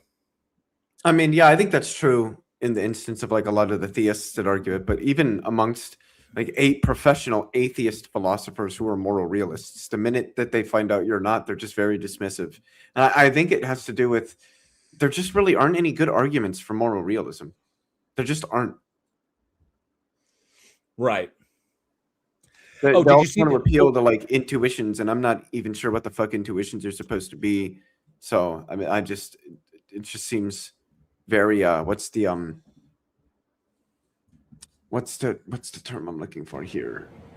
Yeah, allegedly Ian supposedly had a way to formulate it to a point where he felt he could make it valid, but I'm wondering if it collapses on itself, because he felt that the result of the contrary would lead to something absurd per se, but I'm not sure that absurdity is actually a problem. How's it going, Bill? Good to see you. Last I checked with allegedly Ian, although I agree with a lot of stuff that allegedly Ian talks about, if the last I checked on his moral argumentation is that it ultimately relies on a reference to a stance. And so it wasn't objective, because if you dig down deeper into it, it comes down to a stance that you would reference that would dictate, that would inform what you ought to in regards to human well-being, to general human well-being. But there's still a stance, because it's what you consider like that which constitutes well-being in relation to like, or how we do well-being in regards to a particular goal. So there was still a stance buried in there. Yeah. But I never got a chance to ask him about it. So yeah, I was waiting to hear it reformulated another time, just so I could kind of contrast it, just to be sure, like what I thought I was hearing in there. So it did seem a little off. But he did kind of point me in an interesting direction with regards to his views on time, which I now have to do some legwork for. What are his views on time? I had more of a more instinctual basis towards presentism, but basically, I think it was time dilation and the likes. Kind of throw a problem at that. Yeah, I would say presentism is one. I've very heard, much. Yeah, I've heard there's variants that are not as susceptible as a problem for that, but just knowing that there's a larger consensus that seems to be pointing more to stronger in one other direction, pining over it isn't exactly something I'm going to be doing. Well, he's definitely a B theorist. Yeah, I was going to say A theories in general aren't very consistent with special relativity, but presentism particularly is just straightforwardly inconsistent with special relativity. I know that his position is that time, like the way he expresses it, is time is a fundamental part of the universe and has always existed. The universe is identical to a mathematical object, the wave function, which evolves according to the Schrodinger equation. The Schrodinger equation is well defined for all times t, which indicates there is a state of the universe that goes back infinitely. And from that position is how he argues against. He establishes under that position. From that foundation, he establishes the syllogism: a timeless state does not change. If God created time, then a timeless state would change into a time state. Therefore, God did not create time. And so the Yeah, whole that's spaceless, compatible timeless either shit way. doesn't follow. So Yeah, between presentism and like block theory, both neither of those has an issue with that. And Mystery Man, good to see you. Thank you so much for the obligatory alternative energy. I do appreciate it. Always good to see that. And let me see here. Yeah, it was Culture Cats who took on Will Duffy. The problem with that is that it's a 3-hour discussion. And it's not really a debate. So and it's I just, reviewed some of it already with Max over at Shadowbamate Talks, and yeah. it's not really even a debate as much as it is Katz kind of just letting Duffy lecture at him about why he thinks God is real and presenting arguments that we haven't already heard a million, Right. gajillion, 270 billion thousand times. Well, I do have this. Since you are here, Leo, and I sent this to you, but since you're here, Oh, is that? Yeah. Okay. I could. I didn't look at that, but I saw the message on Discord. We could look at this. So theoretically, What's let me up? pause this. So theoretically, put out this video, and I've engaged with theoretically in the past. Theoretically is a good dude. Secular ethical realism is the name of this video, and so we can take a look at this because this was sent to me. This was recommended to me from one of the cats over at Skeptic Haven, and wanted me to take a look at it. So we can check this out. So we're gonna take a look at this video from theoretically. If we do happen to have any believers that pop into the chat, we'd love to have a chat with you. So we can go ahead. We'll put this on the back burner and we'll have a conversation. Feel free to use the link that's pinned in the side chat. And if you haven't yet, please feel free to hit the like button or the dislike button. And if you haven't yet, subscribe because I'm this close. I'm like a hair's breadth away from 15K. I'd very much like to hit it. Point relative for $5 is run to the bathroom real quick. Okay. Point relative for $5. Thank you so much. Says, how does a pre-time state resolve with simulation theory? Wait, how does a pre-time state resolve with simulation theory with you? Well, okay, so it wouldn't. I don't think you can. It's weird, a pre-time state, which I think is logically contradictory because because if you're talking about before time, that would be odd because it's invoking a temporal distinction when you're trying to convey that there is no temporal distinction. So like before, like when they say that God is timeless, well, if God is timeless, then it exists for no time.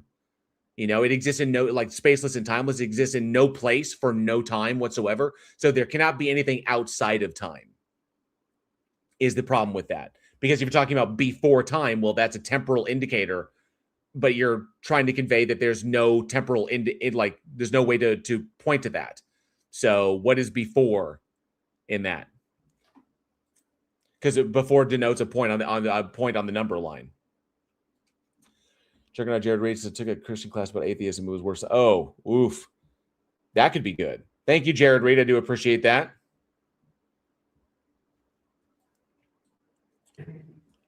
All right. So let's take a look at this. What is it? Secular ethical realism. I get the secular part, where it's got pretty much government only and no religion, and ethical realism. What's up, guys? This is Theo coming in with my little presentation on ethical realism. Let's make this smaller. Yeah. Why human rights are a necessity, not As you an might hear, opinion. I'm from Switzerland, so please bear with my terrible Swiss-German accent. I had to translate all of this, and I will totally butcher some of these words. I'm often in the audience in many atheist, humanist YouTube channels. I'm always primarily interested in the friendship aspect and finding like-minded, reasonable people, and the education and spreading of secular humanism on these channels. I'm not so much interested in any religious mythology or impractical arguments for God discussions, but very much in discussing where we get fairness and justice from. I won't argue over personal opinion and taste with you, but about objective ethics. All right, well, that's where. Well, let's find out where he's grounded it. That's my curiosity. These ethics I'm presenting today are of course not my invention, but the combination and result of many thinkers in the spirit of the Enlightenment and secular humanism. It's modern, secular, natural law theory. It serves both believers of all kinds and atheists alike. I do this to address a big problem I see. We are constantly told that morality is just a matter of perspective, cultural consensus, or subjective feeling, and that there are no objective ethics. I personally don't see a problem with it. Anything, I mean, obviously, people are going to bring up appeals to emotion or appeals to consequences, but I don't see an issue. Obviously, I mean, you're going to have disagreements, and that's where we get a lot of our conflicts from, but I don't see what the problem is there. The existence of the conflict as a result of it being subjective or relative, or like anti-realism being the case, it's just something that we have to deal with, and we have to like find a way to get through that. So the challenge doesn't make it false. I'll say that. So I'm hoping he's not relying on that to say that it's false.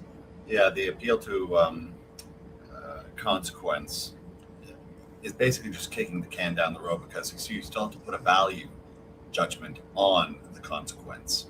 Yeah. So it's not a terminus. Darren Delaney, I he's got a way of talking about it. I like Theo. Theo's good people. So we just want. This is a big discussion. I kind of want to hear what he has to say on this one. And I think Leo might find it interesting as well, given that we're both moral anti-realists. So, and I think Andrew, you are too, aren't you? Hey, sorry, what? Moral anti-realist? Yeah. Yeah. In as much I'm as, here to. yeah, I'm kind of actually an anti-system in a sense. I'm debating as to whether I'm a slight offshoot of emotivism or not. It's a gray line right now. It'll be predicated on an easily highlighted point later. And see, Sir Equinox 42, good to see you, as well as Resist OP, good to see you. Resist oppression. Demonstrate why that's wrong and problematic, and to present the modern empirical evolution of the natural rights tradition. Stripped off the old religious metaphysics, only looking at the hard facts. Ethics is not a social construct. There's a failure right there. Yeah. Let me see. Yeah, we've hit a failure already. Let me back that up real quick. I want Leo to hear it too. The natural rights tradition. Stripped off the old religious metaphysics, only looking at the hard facts. Yeah. Ethics is not a social construct, but a structural necessity based on what we are as human beings. Before we dive deep into it, many people might ask, isn't this just impractical philosophical masturbation? And why they should care at all about meta-ethics while the world is burning? A legit question, but... This smells very... I hate to say it, but it smells very much like it's leaning into an appeal to consequences fallacy. It seemed like... Because he said it was wrong, and that's one thing. Like, if it's false, amongst the two, but then he said it was problematic, which is not really an argument. So... the left also, I don't know what this is all about. None of this is even remotely true. The left is actively trying to rearrange our politics, our culture, our courts, and our schools to align with their radical woke views on sex, gender, and race. That's weird. Maybe it has context. What we're talking about and why it matters. A classic Fox News line. The left is actively trying to rearrange our politics, our culture, our courts, and our schools to align with their radical woke views on sex, gender, and race. And look who's up. What's up theoretically? We're taking nose must have been itching. Yeah, we're taking our opportunity to take a look at your video here. It was recommended to me by one of the cats over at I have no doubt. It was recommended to me from over at Skeptic Haven, and 3 moral anti-realists up here up on the stage. We wanted to take a look at this while we're waiting for someone, a believer, to come up and talk to us on the stage. So good to see you here. I hope we do your video justice as far as the critique goes. And Ryan Murphy, good to see you. Thanks so much for being here. And Ryan Murphy says, who is the hour in this? So given who they're talking about, is going to be like alt-right. The hour, this can be summed up really simply. When you hear people like conservatives, particularly in the United States, use the term hour, they are referring to the in-group. Now, what's the in-group, you might be asking? Well, it shifts a little bit, but the best way to describe it is just going to be old white guys. It's good. Old rich white guys, right? Garland Garrett, good to see you.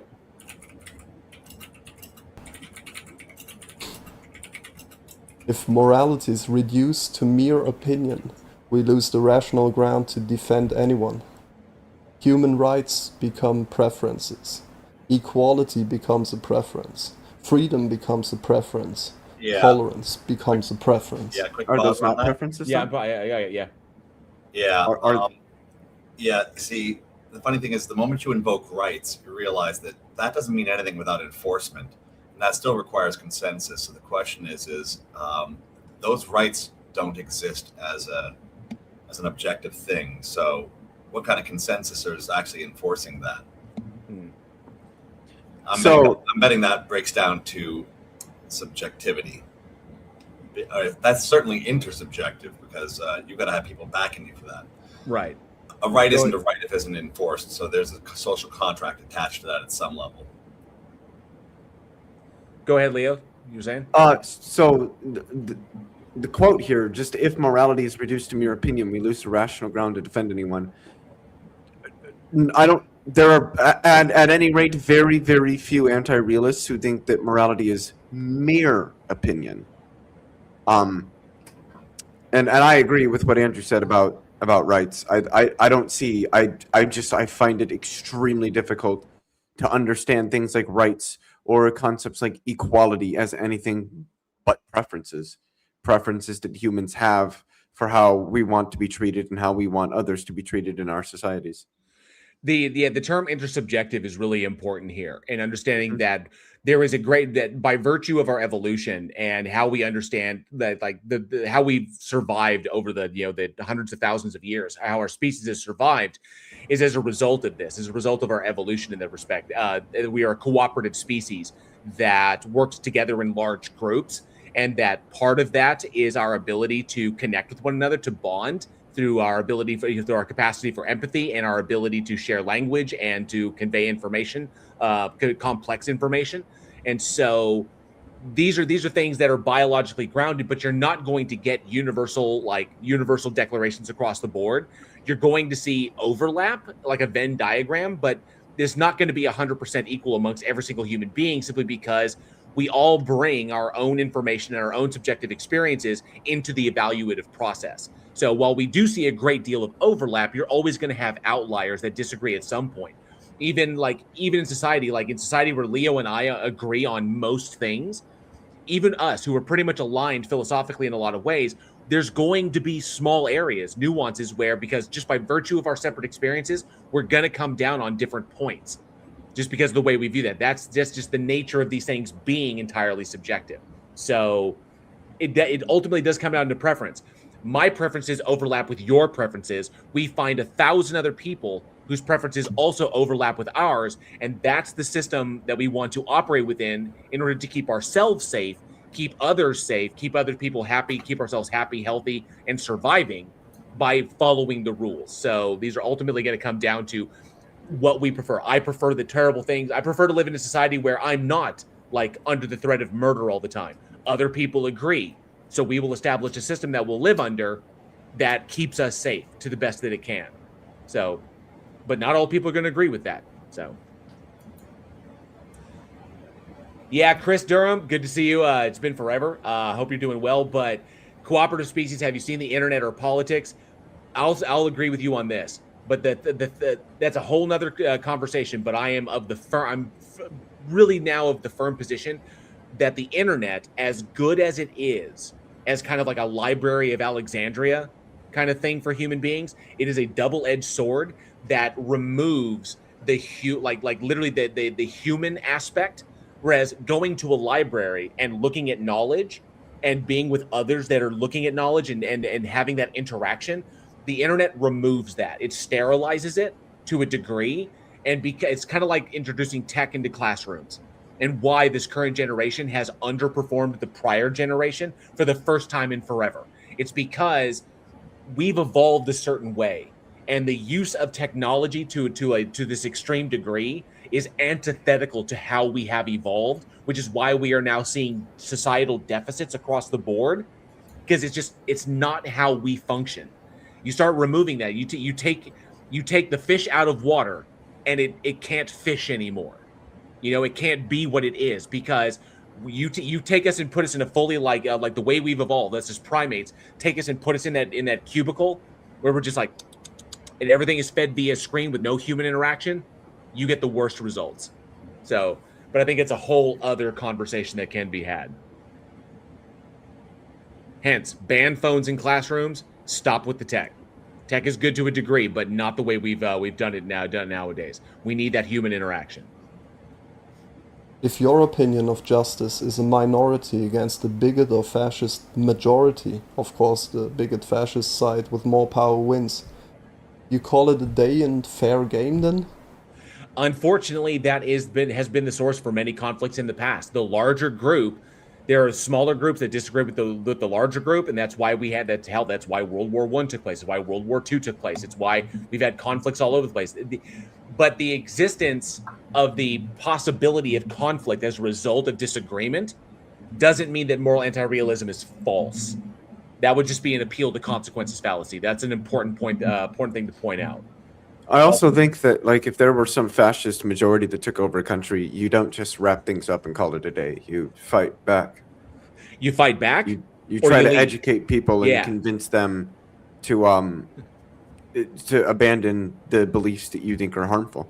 You do what all the Germans did, who did not agree with what the regime was doing, and you either fight back and try to stop it, or you either fight back physically and try to stop it, you fight back politically and try to overturn it, or you leave until it burns itself out, or you leave and you take the fight somewhere else so that you don't so you fight in some other way, whether it's through propaganda or like supplying the people that you agree with. All this does come down to like what you agree with and what you don't.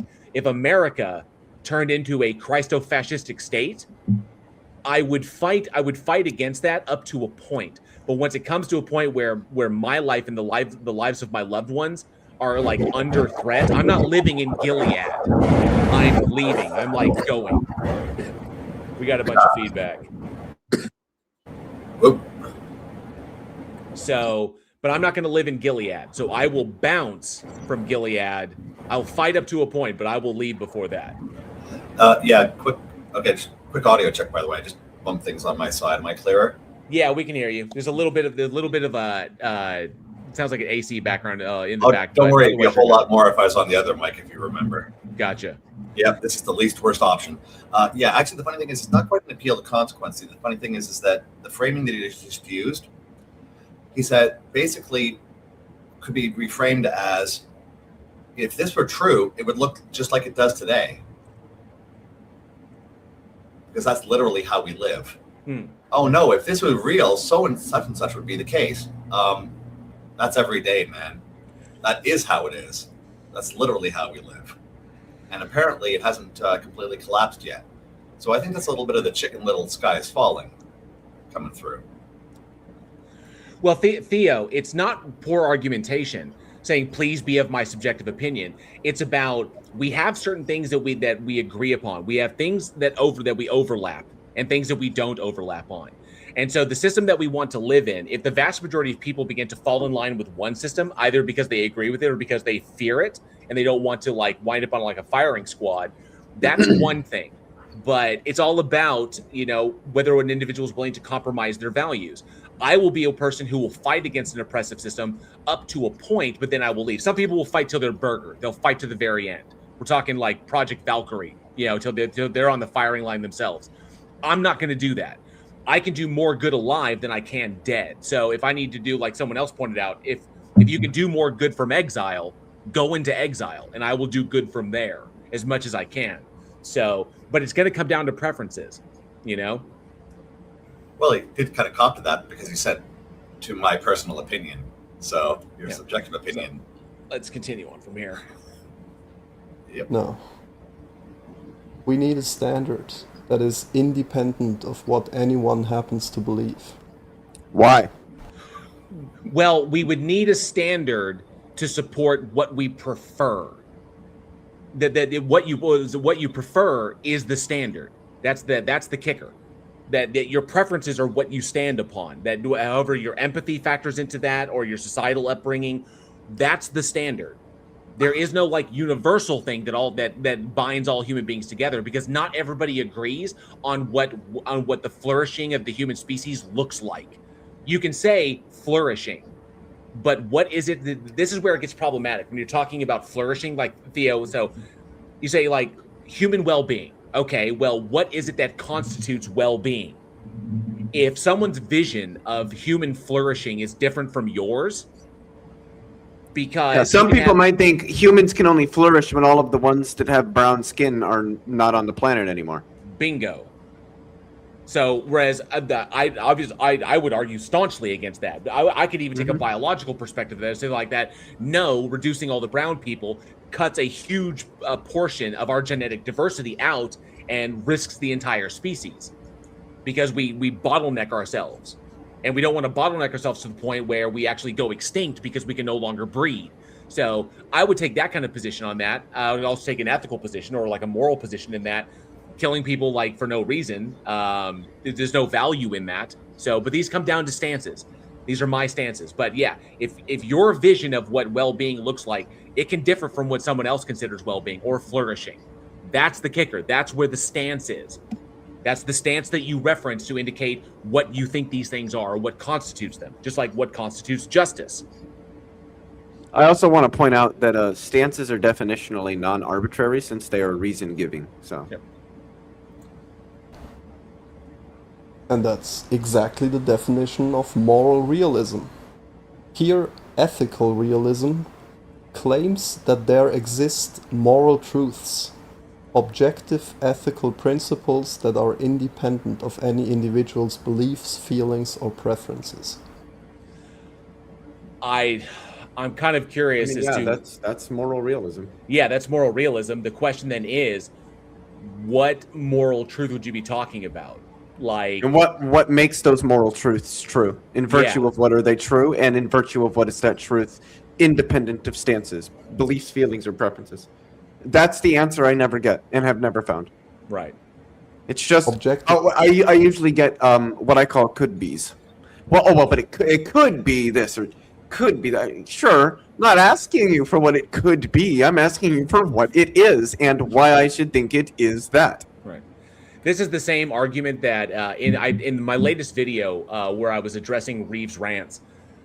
He was doing like this really shitty cherry-picked review of a discussion between Glenn Scrivener and Matt Dillahunty, and it was the same thing there. It's like why ought someone hold to what Matt views is the better system and the better moral system? And it was like there's no like objective grounding there. There's like, this is what we see, and then we would have to have these discussions. And then they're like, the Scrivener's rebuttal was, yeah, but if you're like in a war with Hitler, like, you know, we have a war to fight. It's like, why would we want to fight a war? We need to have the conversation. And I like that Matt pointed out, if we'd spent more time focused on the symposium instead of just violently enforcing what we feel to be correct, you know, maybe we wouldn't have had the war at all. So ethical principles that are independent of any individual's beliefs, feelings, or preferences.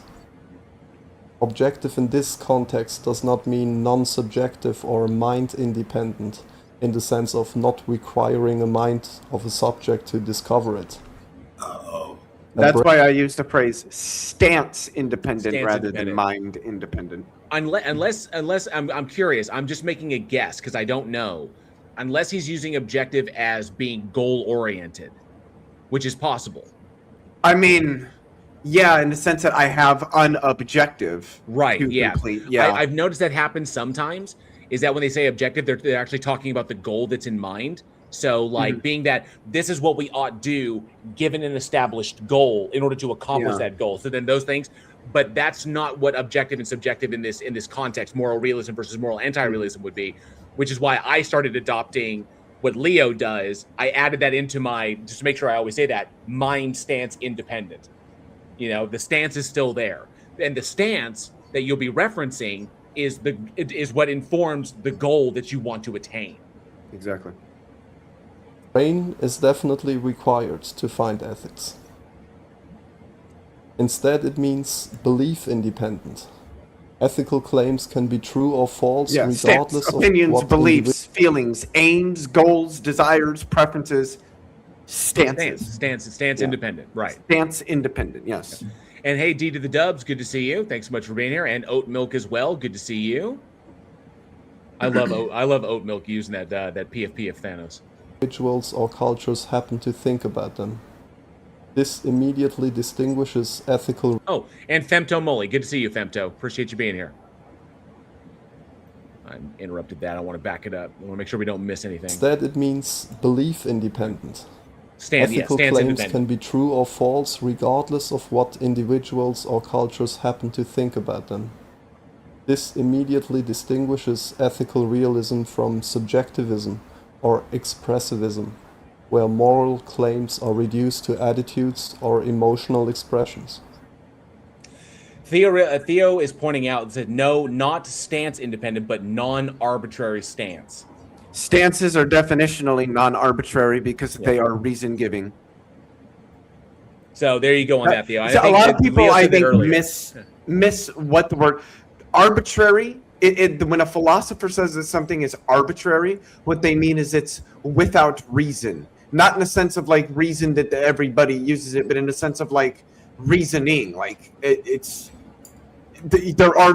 is nothing that motivates doing it that way. That's just the way that it is. It's done without reason. There are no reasons that give that. Stances are reason giving, and so stances are definitionally non-arbitrary. Okay, so going to and reasons are also definitionally non-arbitrary. So going to the in philosophy, an arbitrary concept is a claim or choice made without evidence or rational justification. It is entirely dependent on personal whim or will rather than facts. However, the role of arbitrary choices sparks major debate across different branches of philosophy: epistemology, ethics and morality, nihilism, yada yada yada yada.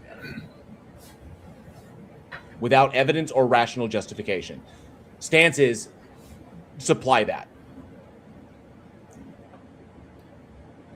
Ethics, in this sense, is not about describing what people believe, but about evaluating whether those beliefs are justified according to non-arbitrary standards.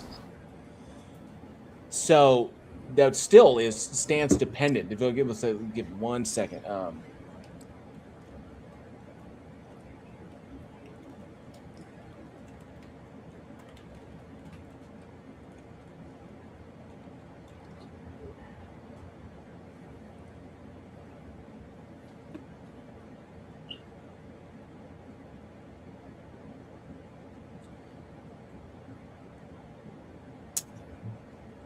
Looking at this, philosophical stances are not definitionally non-arbitrary. In many philosophical frameworks, foundational stances are considered arbitrary because they rely on. Are you just reading AI?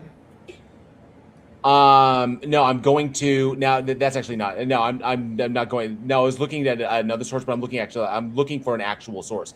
Defining a philosophical stance from Cambridge University. Cambridge. What is a philosophical stance? That's a ResearchGate. But defining a philosophical stance, that's way epistemology. Oh, that's way too deep for me to get into on one stream. What are you wanting to know? What a stance is?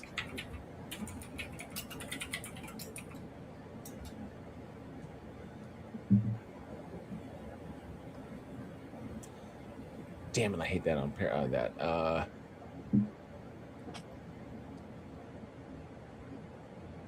I am likely not others, but meta epistemic critique of stance independent realism.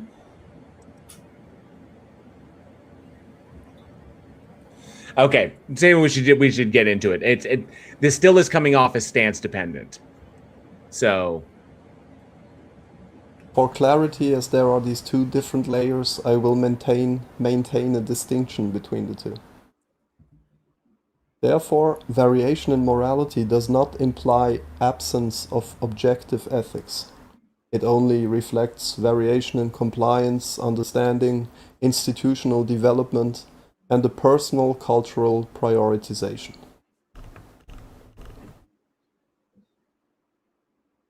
I shouldn't have to say it, but those are the most common misconceptions I hear people make about the concept.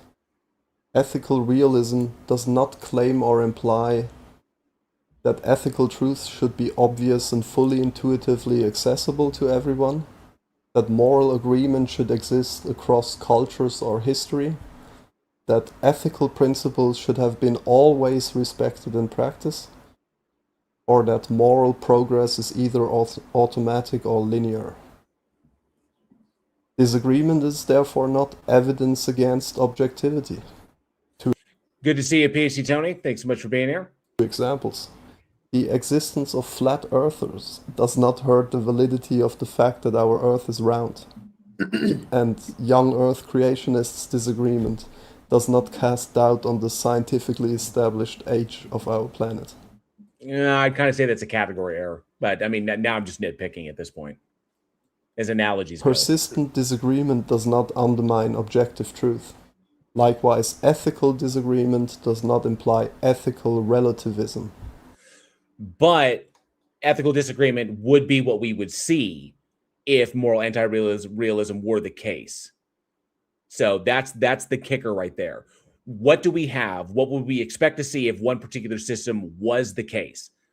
And the disagreements that we see and the various stances that are referenced that enforce those disagreements amongst those individuals is exactly what we would expect to see if it were the case that moral anti-realism were true. So no. Theo, what I meant by category error is that you invoked things about physical reality that can be tested and demonstrated that are like literally like observations of objective reality that can be confirmed independently. That's why it doesn't really work as an analogy, because that would say that there's something about like moral evaluations that can be grounded in like physical that would be reality. empirical. Yeah, that would be empirical in basis. Which, and at that point, I don't know what it would be. I don't know if it's empirical. And I don't think Theo is making this claim, so I'm just sort of just saying this just to say it. If one thinks that morality is in some way empirical, then it just seems to me that morality is just some sort of descriptive fact about the world, at which point it ceases to prescribe any sorts of actions or behaviors. It lacks oughts in that instance. And then at that point, I don't see how it's a moral system at all. Moral systems definitionally prescribe oughts. They tell you how you ought or ought not behave. And good to see you, Primordial Puggles. Thanks so much for being here. And Skeptic Philosophy as well. Good to see you. He says, oh, snap. I just watched this video. Yeah. I would, like I said, like Theo, I was just like getting nitpicky in there and saying that you invoked two things that were in the empirical category that can be empirically confirmed, and that doesn't really hold for these. I mean, effectively it's a category error, but like I said, I was being nitpicky is all I was doing. I think there are better analogies you can make, but that's just me. Ethical realism is also not a claim of personal authority. It does not say some people simply know better, but that there are non-arbitrary justification standards, independent of opinion, and accessible to all rational people to be discovered. In relation to what, though? That's the kicker.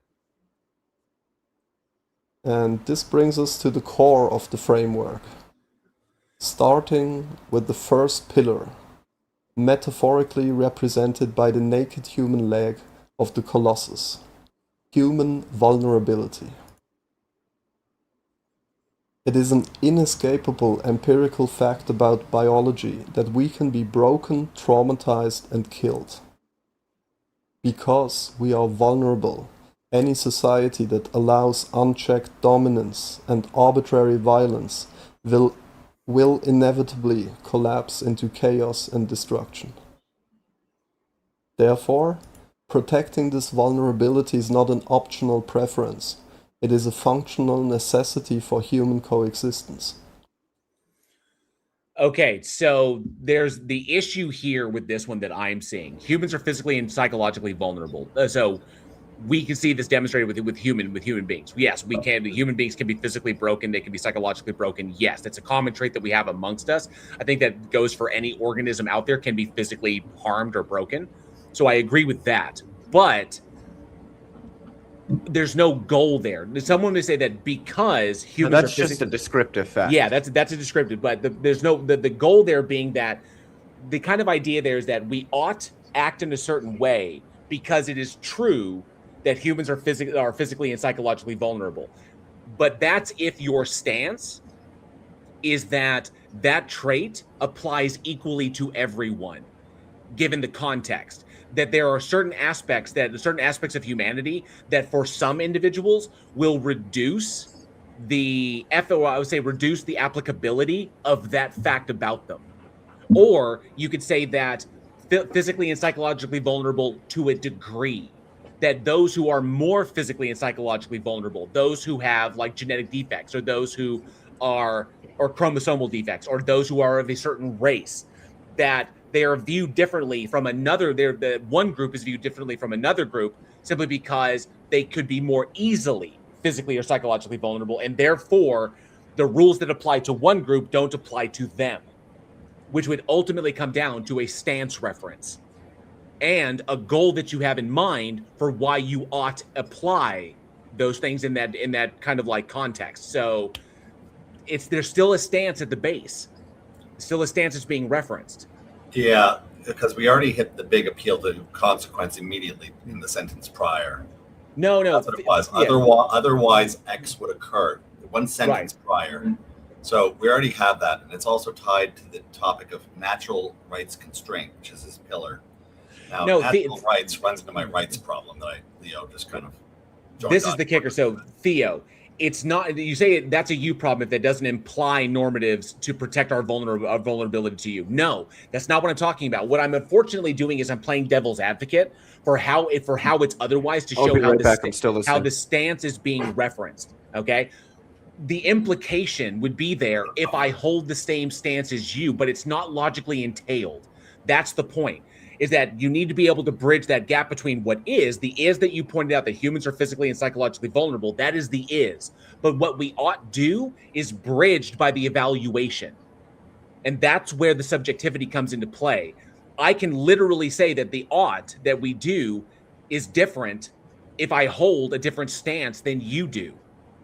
Okay, based upon what is it that constitutes physical and psychological vulnerability, or to what degree do we accept it or not accept it? That's the kicker. So no, I have to. No, because we're talking about, you're saying that it's implied, but it's only implied if I hold the same stance as you do. Okay, the kicker is that it's not logically entailed. It is not logically entailed that because humans are physically and psychologically vulnerable, then universally we ought to do a thing. That's not logically entailed. Straight, you cannot just jump from that is to that ought. You need that bridge, and that bridge is the stance. So you not even getting across it. I mean, just that's how we make the moral evaluation. That's how we make the ethical valuation, is by referencing our stances in respect to a goal in mind. If the goal is to reduce human suffering, which is the same that you and I share, then yes, we ought to do this in respect to the fact that this is the reason why human beings suffer so much, is because we are physically and psychologically vulnerable. Because of that, human beings can suffer. We want to reduce suffering, okay, to improve health, happiness, and well-being. So we ought to do a thing in respect to the goal. But if someone else's goal is different and they reference their stance and it tells them that we don't need to appeal to this in the same way that someone else does, that's where the stance dependence comes on as to why you ought to do a thing in respect to one goal. That's the kicker. Okay? So you still got to bridge the is and the ought. And hey, say Siroku TV. Siroku TV, if I'm pronouncing that correctly. Good to see you. And that's just so we can see it. There we From go. this follows the natural rights constraint. We see this architecture clearly when we look at modern human rights tradition. It is not a collection of abstract philosophical concepts. It is an empirical, ethical, legal practice. That's only if someone agrees with the humanist perspective. That this would follow for a humanist. Like a humanist, like secular humanism, which I am totally with you on the same page, Theo. I am a secular humanist as well. But if someone is not a humanist, this doesn't follow for them. But the humanism is like literally the stance that we have. So that's where you're gonna get that.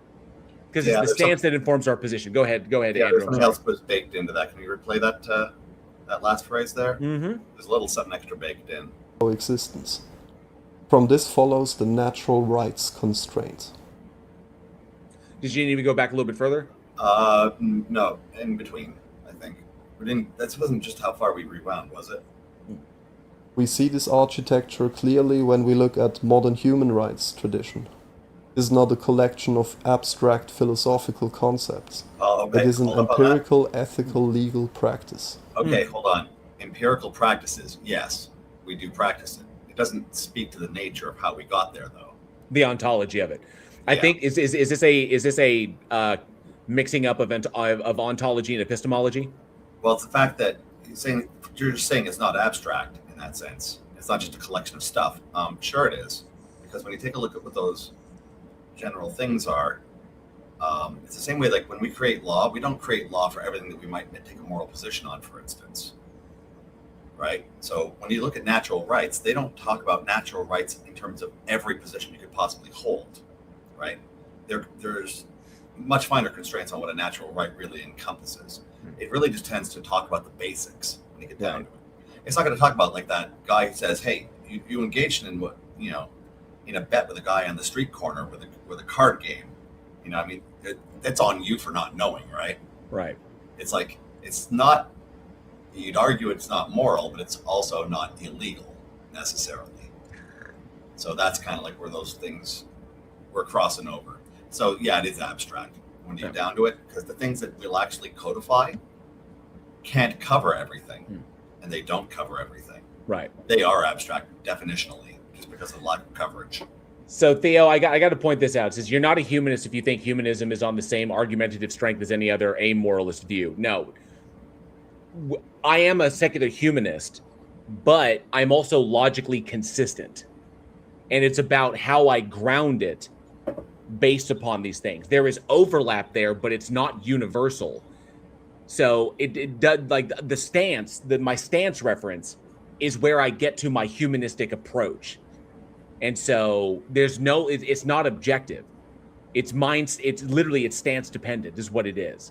So I can be a humanist and also be logically consistent and recognize that I cannot derive an ought strictly from what is. Like what ought you derive from what is. The is case. Humans are physically and psychologically vulnerable. Thus humans suffer. Human suffering is a thing. That is the is. Okay? But what ought you derive from that is entirely dependent upon the stance that you're referencing and the goal you have in mind.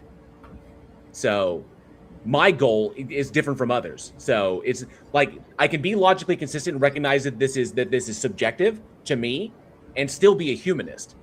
I'm going to be a humanist because it aligns with my stance, but I'm also going to be logically consistent and recognize that this is based upon my stances and the goals that I have in mind, which may not align with everybody out there, which is exactly what I see.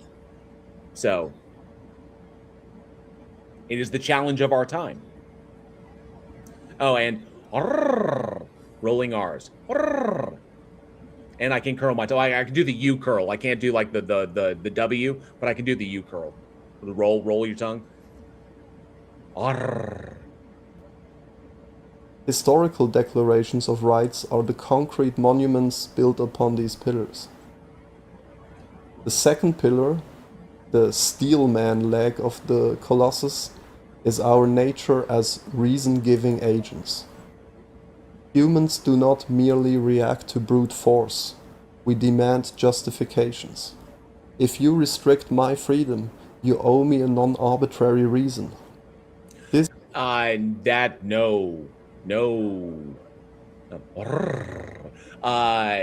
We may demand one, but not everybody expects one, and not everyone is going to be one that is emotionally satisfactory. So, which we would not expect, because most times the justification for, especially for an action that we do not prefer, if we have a staunch lack of preference for a thing, and we see that thing happening, we can't see a justification. Like, it's very hard for us to see a justification in it, whereas from the other person, it could be completely justified. So there was a horrible incident in LA with a woman and her dog that recently took place, which falls into this category. That was I watched that video happen, and I could not for the life of me find any level. I could not agree with any level of justification that police officer would ever put forward, at all, by any stretch of the imagination. But I have to acknowledge that officer is going to say that he was justified, by his own stances. So, Jameson was the name of that dog. So I watched that, and it immediately invoked I felt rage. Okay, that was a rage-inducing moment for me. But then I have to step back and be like despite my emotions and my preferences here, I have to acknowledge that they are my preferences. I don't see any justification there, but it's possible that he did. The question is then whether or not the society that's going to hold him accountable agrees with him or agrees with the public.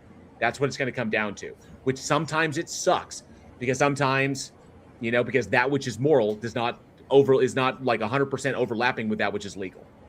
So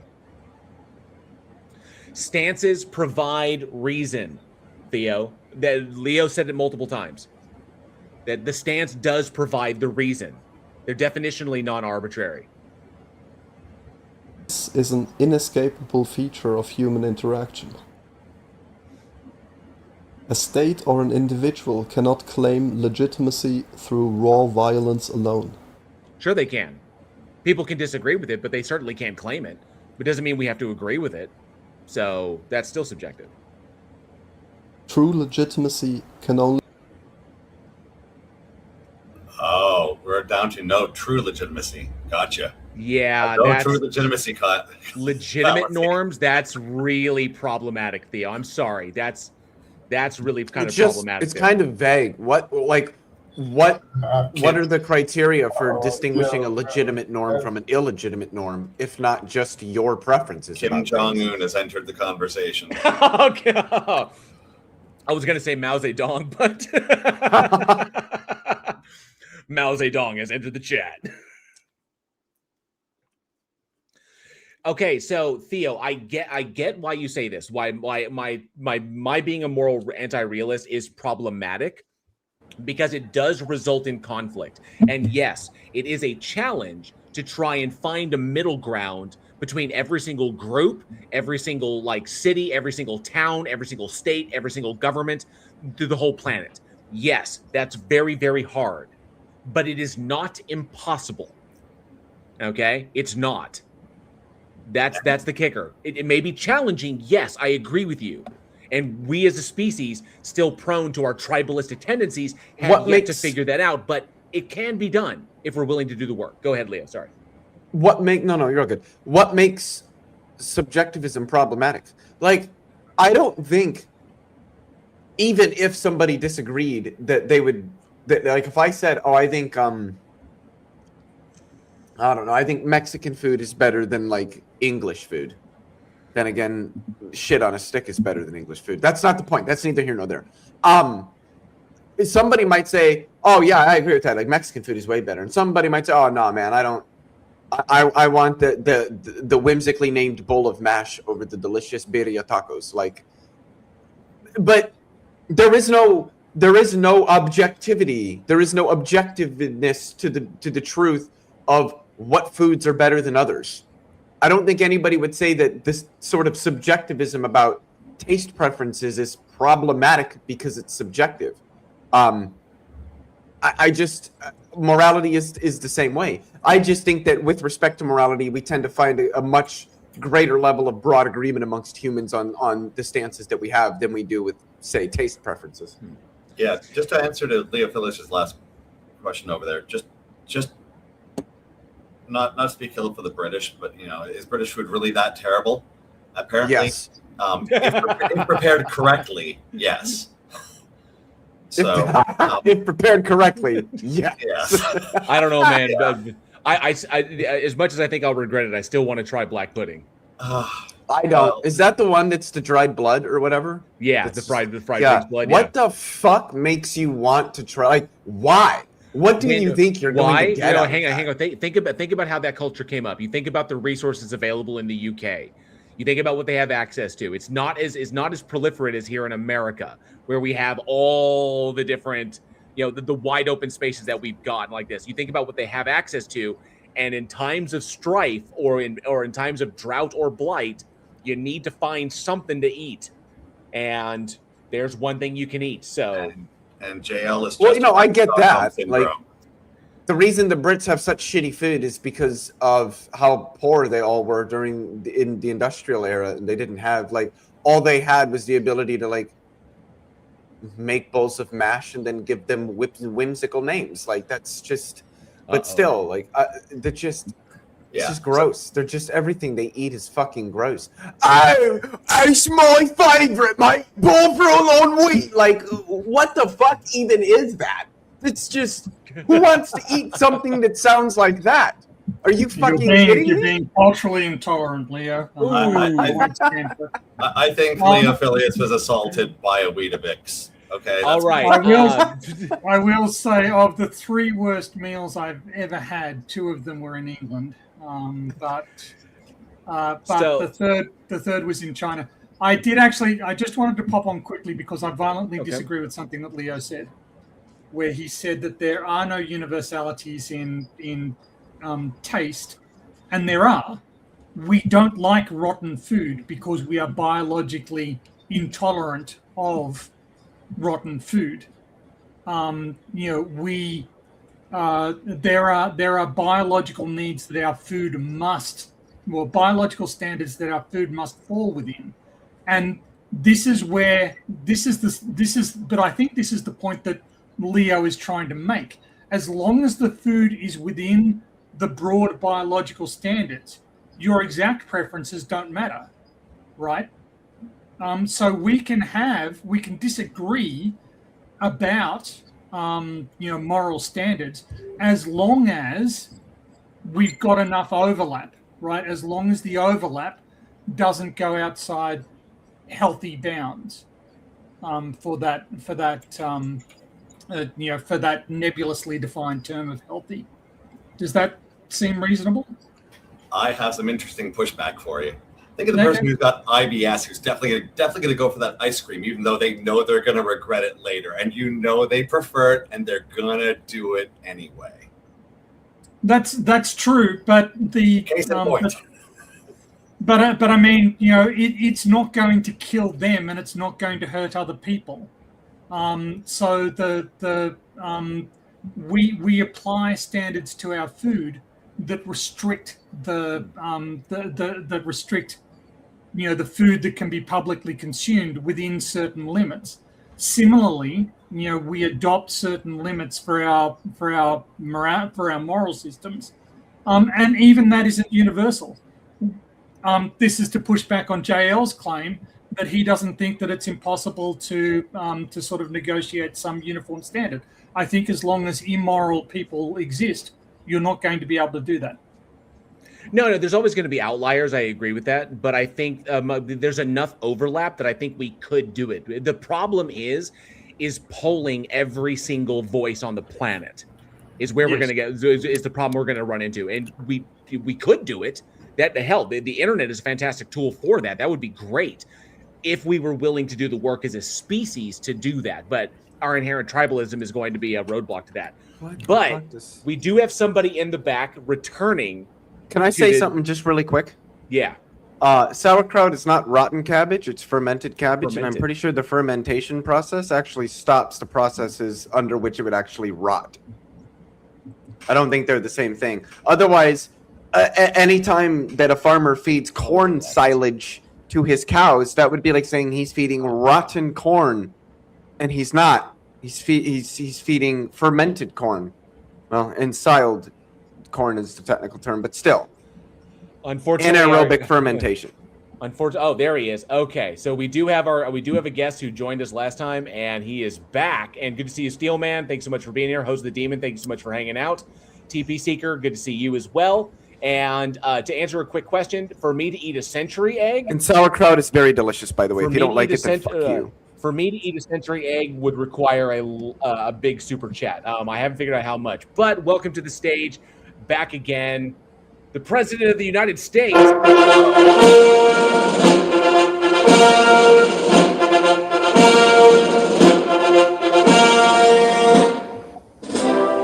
Good evening, Americans. This is your president, Donald J. Trump. Quite frankly, Melania didn't cook me dinner tonight, so I'm very hangry and I'm ready to debate. Also, I don't have any spray tan left over, so I'm definitely not going to get a third turkey. Can you turn the music off, please? Thank you so much. Listen, folks, this is your president, Donald J. Trump. Quite frankly, we have so much to talk about. So many different things. Well, thank you for joining us, Mr. President. I know You're welcome. Your schedule must be really, really busy. Before we Very dive busy. into anything, I have to ask, how is Alex Jones doing down there in the bunker? Everybody wants to ask about Alex Jones. Everyone's worried about him. How's his mental health? Why did his... Okay, hold on. Let me get him. Alex, come here for a second. Get on there. Get over here. Come here. I know you can. Oh, do this ought to be good. Okay, come on over here. Just talk to the people. They're wonderful people. Just talk to them. Talk to them. Infowars.com, Burton Planet TV. This is Alex Jones coming to you live from the White House right now. What in the goddamn do you guys want? I am very upset. Not having a good time. Kind of just hanging out here right now. The government Illuminati has taken over not only my mind, but the mind of Donald Trump, Elon Musk, Joe Rogan, several other people that are trying to put me into a goddamn hospital right now, but I refuse to go. So they have me stuck in the Oval Office, and they will not let me out. Fuck. Well, Infowars.com. I can't even say that anymore because the goddamn website doesn't exist. Go to the goddamn onion, Infowars.com. Fuck! I'll be right back. So I'm sorry Well, to hear that. aren't you safer in the Oval Office? That way the frogs can't get you. No, I'm just having an absolutely goddamn horrible time. I apologize for taking your Lord's name in vain. I know this is a very Catholic, very religious, very Christian stream going on here, but for the love of absolute Jesus, why did they take my goddamn livelihood? Infowars.com, Prison Planet TV. I can't even say the words anymore because I Are you well stocked on bone broth? Because it seems like you may be running low. I'm not allowed to sell bone broth anymore, so I have 1.53 million goddamn units of bone broth sitting in the basement of the White House right now. Trump refuses to take it. Joe Rogan refuses to take it. All my friends refuse to take it. Fine. Why did you ask me to get on this program right now? I am not prepared to talk about my feelings. I am not prepared to get down and dirty and emotional. Infowars.com. I don't even have that anymore, so I can't even refer to it. Well, we're sorry everything's going so badly for you. Do you need a little bit of a timeout? We can talk to the president if you need a break. No, I don't need a break, okay? As a matter of fact, I need a vacation. I need a 1-year vacation. Get me away from the whole bullshit. Elon Musk, give me a few $1 billion. I'll start up a new website. It'll be called something like infowhores.com. I don't know. It'll be wonderful. Everyone can go to it. It'll be a wonderful thing. I need a vacation. That's what I like to hear. Infowars.com. Trump needs a vacation. We do have one guy in here, though. Oh, God damn! Okay, I am going to stop swearing to your Lord. I know that you guys are... I see it's a real... Jesus. Okay. Oh. What was the question? Well, if you needed, I wanted to know if you needed a little bit of a break, just to take some quiet time. Okay, listen. Me and Trump need to go into the back. We need to kind of breathe through things. We need to discuss plans. We need to take a little bit of bone, bone. Anyways, I am going to hand the microphone off to a good Canadian colleague of mine. He will take over the show. He is definitely in the clear mindset right now. His head. Listen, do you want to talk to Bubbles from Trailer Park Boys? That's what I'm trying to say. Sure. Yeah, that'd be interesting to have him on. Do you know who that is? I am familiar, yes. Okay, he's the only sober person here right now. Infowars.com. He's probably the one you want to talk to. I think I'd rather hear from our good buddy, RFK No, Jr. we're not if he's dealing there. with you anymore. I'd like to Get the hell out of the Oval. Is he coming in on our end or the other end? No, you're not allowed in on this end. We already banned you from this fucking phone line, RFK. Get out of here. Infowars.com. Listen, here's Bubbles from the Canadian hit TV show Trailer Park Boys. He's the only sober one here, so I think he's the one that you gotta talk. Hey, Bubbles, come on over here. I hope Corky's with him. Get over here and talk. You're the only one that can do it. Just do it. Here. Hi there, this is Bubbles from Sunnyvale Trailer Park. I'm hanging out here in the Oval Office right now, and I'm You got all your kitties with you? I got a few of them with me, I'm not gonna lie to you, but I'm kind of fucking scared of who I'm hanging around with right now. This is very hostile territory, I'm not gonna lie. We got a fucking testosterone-fueled, cocaine-filled fucking president here. We got Joe Rogan, who's fucking feeding all this horse shit to Alex Jones and Stone Cold Steve Austin, that dirty old skinny faggot Tony Hinchcliffe. Oh, you know, he's not fucking religious. Be careful with some of the language that we use, because we don't want to get booted. Well, I wasn't talking about anything boot-worthy, okay? I was talking about cigarettes, British cigarettes. That's all I was fucking talking about. So YouTube, if you're wondering what I was talking about, British cigarettes. That's all I was talking about. But mainly what I would like to point out is that all the people here around me, Trump, Alex Jones, Tony Hinchcliffe, Joe Rogan, they're all British cigarettes, if you catch my drift. So I'm kind of curious, given Trump's opinion about Canada, like what brings you to the White House? Why would you hang out there? Oh, because I got the whole court case going on. I don't know if you follow the whole Canadian politics and all that stuff, but the reason the new Trailer Park Boys episodes haven't come out is because I'm in court right now. What do you? I accidentally punched a woman right in her fucking mouth. Not in the TV show either. In real life, I just absolutely fucking pounded her. So I'm down here in the United States, so I don't have to be on house arrest, and Trump has me out on this fucking beautiful little it's kind of like a VIP experience, you could call it. Is it how? I mean, it's pretty different from what you're used to up in Canada, right?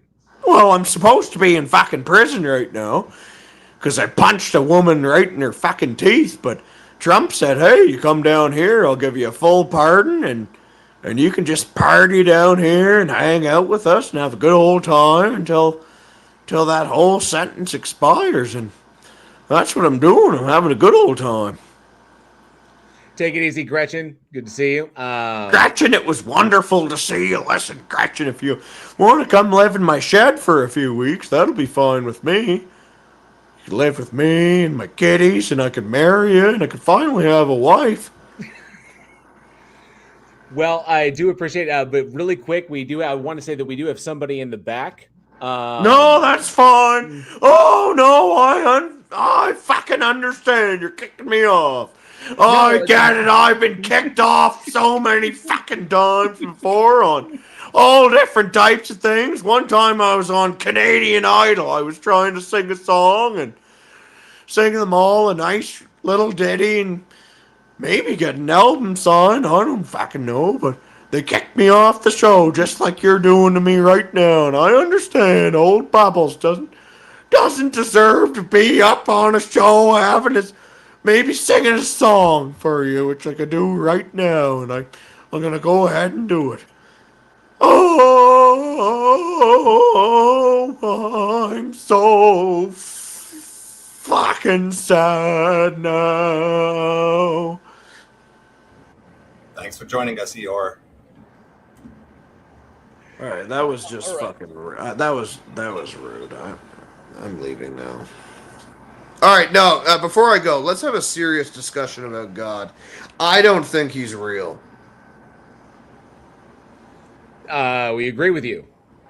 Oh, okay. Never mind then. Carry on. Have a good night. All right, you too. Thanks so much. What I was gonna say, I was about to. That was a pretty off. damn good Bubbles. I'm not gonna lie. It's not bad at all. The I love the Alex Jones. I like that. So, Yeah. but thank you to the president for joining us. That was great. But I do have Nice somebody in the cameo back. from RFK Jr. I do have MR Cypher in the back. I see you on Discord.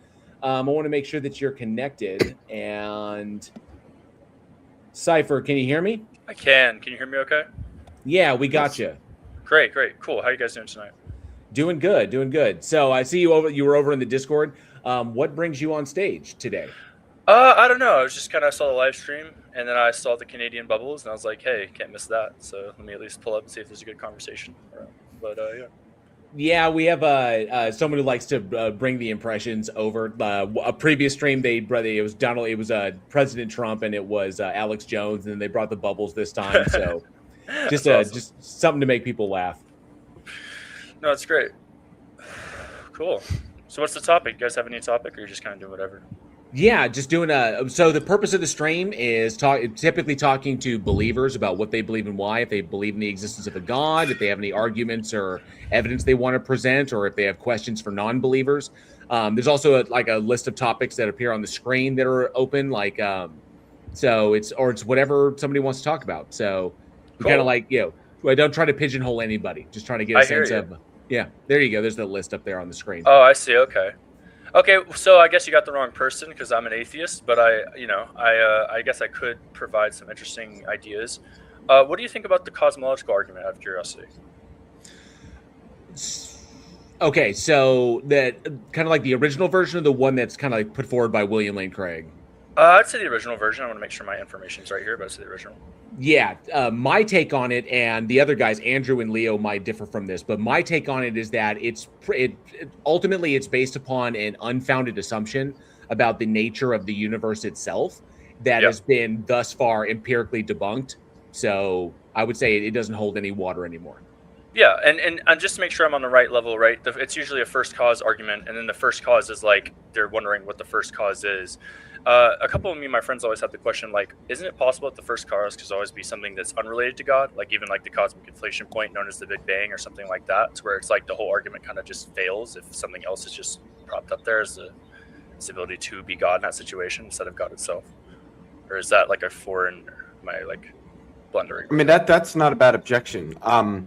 People like William Lane Craig would say that he would say that the reason that we know that whatever caused the universe to begin existing has to be some sort of mind is because if it were some sort of mechanistic explanation and it was truly sufficient for the universe's production and it has always existed, then it would have produced the universe forever ago, and the universe would also have existed from eternity past. So the only way that you can have a timeless cause with a temporal effect is if the cause has the power to refrain, has the freedom of the will to refrain from producing its effect until it so chooses, which is how we know okay. that the cause of the universe is an agent. Now, of course, I am not a theist, so I don't agree with that.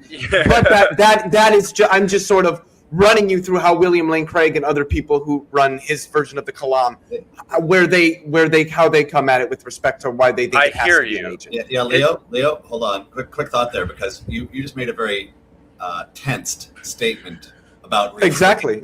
You can't refrain when you're eternal. So that's the way that little oops you had there. It'd be a shame if that were to happen. The way that Craig describes it is, imagine, and obviously this is just sort of an analogy, so it's not perfect, but it's still, at least for what William Lane Craig is trying to get at, it makes the point that imagine you had a man sitting down from eternity past who suddenly chose to stand up. Yeah. Where standing up is the first instant of time and would obviously correspond to God's creation of the universe. Right. Yeah. So I guess it's like, and I always wonder, right, when they say God, that's such a like wide, vague term. Are they using the properties of the classical theistic God? Or using some type of other metaphysical entity? Because you could just assert any mind, right, any mind entity that happens to be metaphysical onto that proposition, unless I'm mistaken there, and then it just kind of devolves into like infinity. Am I wrong there? Or I'm trying to understand it. I agree with you that there's a major linguistic issue there, that, as Andrew so eloquently likes to point out, that the category itself is literally defined by whatever the individual is willing to put into that basket. And so I do agree that there's a linguistic issue there.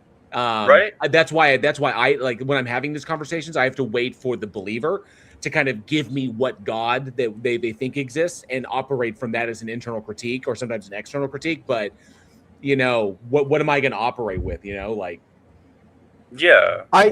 I usually judge it by the kind of arguments that they give. Like, if I'm getting moral arguments or fine-tuning arguments, they're some version of probably classical theist, but at least just theist. So for me, I judge it based off of the kinds of arguments that I'm getting as to what sort of God the person that's talking about is trying to get at. I think that's so interesting, right? Because couldn't I just put forth like the God known as like particle Z or like God Z, which has all the qualities of the classical theistic God, but an additional like, I don't know, like a double omnipotence or just something stupid, right? Just something to add in.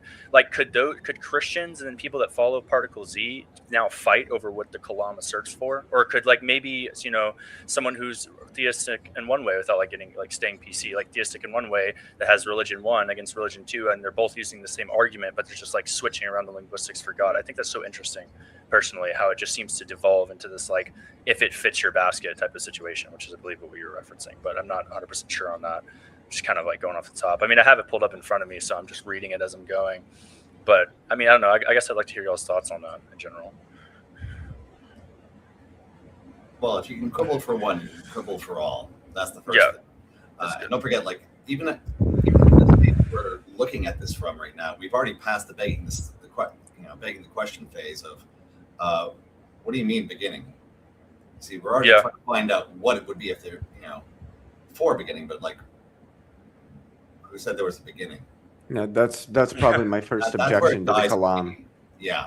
It dies instantly. What do we mean by begins to exist? Because the notion that somebody like William Lane Craig and other defenders of the Kalam, at least as it's presented by Craig, there are some that try to present it from like a tenseless view of time and change things. And I mean, maybe a half-ass works, but is that Craig, he holds to something that metaphysicians refer to as temporal becoming, which is effectively the idea that things literally come into existence, which I can't wrap my head around what that's supposed. I don't know what it means to say something comes into it. Things either exist or they don't.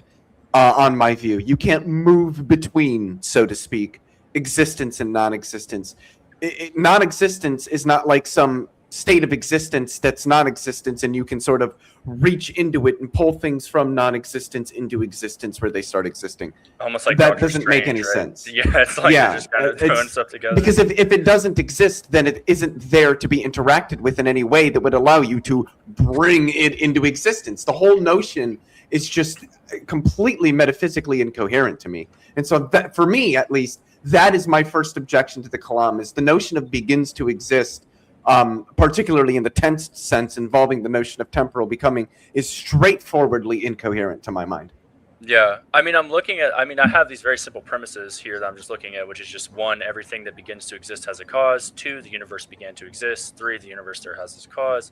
Four, the cause must be uncaused, necessary being defined as God, right? And I agree with you on premise one. I guess, well, I'm not going to say premise one here because I don't know if we all have the same P1 through 4, but I would agree that what you're saying does make sense. I guess I'm wondering, though, like, is this whole philosophical argument trying to tie down to some type of I mean, it's obviously the cosmological argument, but like, are they following the cosmic inflation point as the beginning? Are they aware of the quantum substrate that the cosmic inflation point took place in? Because this is an older argument. A lot of them still it's like- hold to the notion of a singularity, where they think that there is like some point past which that they're just, it doesn't even make sense to talk about going past it. The consensus of cosmology. So, firstly, a point that I personally, as somebody who studies cosmology and engages in these kinds of arguments, the first point that I like to stress is that when cosmologists talk about the hot Big Bang phase of the universe's evolution, they're not referring to a beginning. In fact, we know that something came before the Big Bang, namely inflation. The Big Bang precedes the inflationary epoch. It comes after it. Inflation sort of sets up the hot Big Bang. So that's the first thing. And then the second thing is, we don't really know all that much about inflation, because the nature of inflation is such that any information about it gets effectively destroyed during the inflationary process. So it may be the case that humans never really know that much about inflation. I mean, it just kind of depends where our physics takes us. But inflation is a stochastic process, and so you wouldn't need to posit any sort of sufficient cause that instantiates the inflationary process. It's just stochastic. Yeah. Well, and I think it's interesting because, I mean, the Kalam came out in, I believe, 1949 or 1950, unless I'm wrong here. And it's like, I wonder if we're going to get to a point scientifically where this argument just completely devolves because we have extra data around it to just say, well, this just isn't true. Like almost like a flat earth, or like, let's say there's like a philosophy argument for flat earth, right? Like for thousands of years ago. But then we get to a point where we can go into space, see satellites, see that the earth is very obviously round. And then it's like, okay, well, you know, maybe this argument eventually over time will just start to devolve even more into this kind of like nonsensical, you know, mash, because it doesn't make sense to me at all to even assert that the necessary being has to be identified as God, but then not give out the proposition of what that God is in the argument. Seems like a massive blunder just in general. And maybe I'm wrong here, but it just doesn't seem very coherent, if that makes sense. I'm just wondering, you guys, like, if you have any actually, let me ask this question so I don't like just continue this thing, because I think you guys went over that really well. Do you guys have a favorite theistic argument, like a theistic argument that if you were a theist you would like the most, out of curiosity? Ooh, I myself Probably don't. some sort of argument from contingency. Oh, okay. And yeah, and even then I would say no, not me personally. They all break, and they're all predicated on some fallacy that needs to be committed. So I don't see any, because they all descend into a rationalism. So I don't see it. Like, that's just me. Yeah, no, I hold that view as well. I think they all degrade into delusion, and it's because it's like, again, it's like no one wants to specify what this metaphysical entity you're calling God is.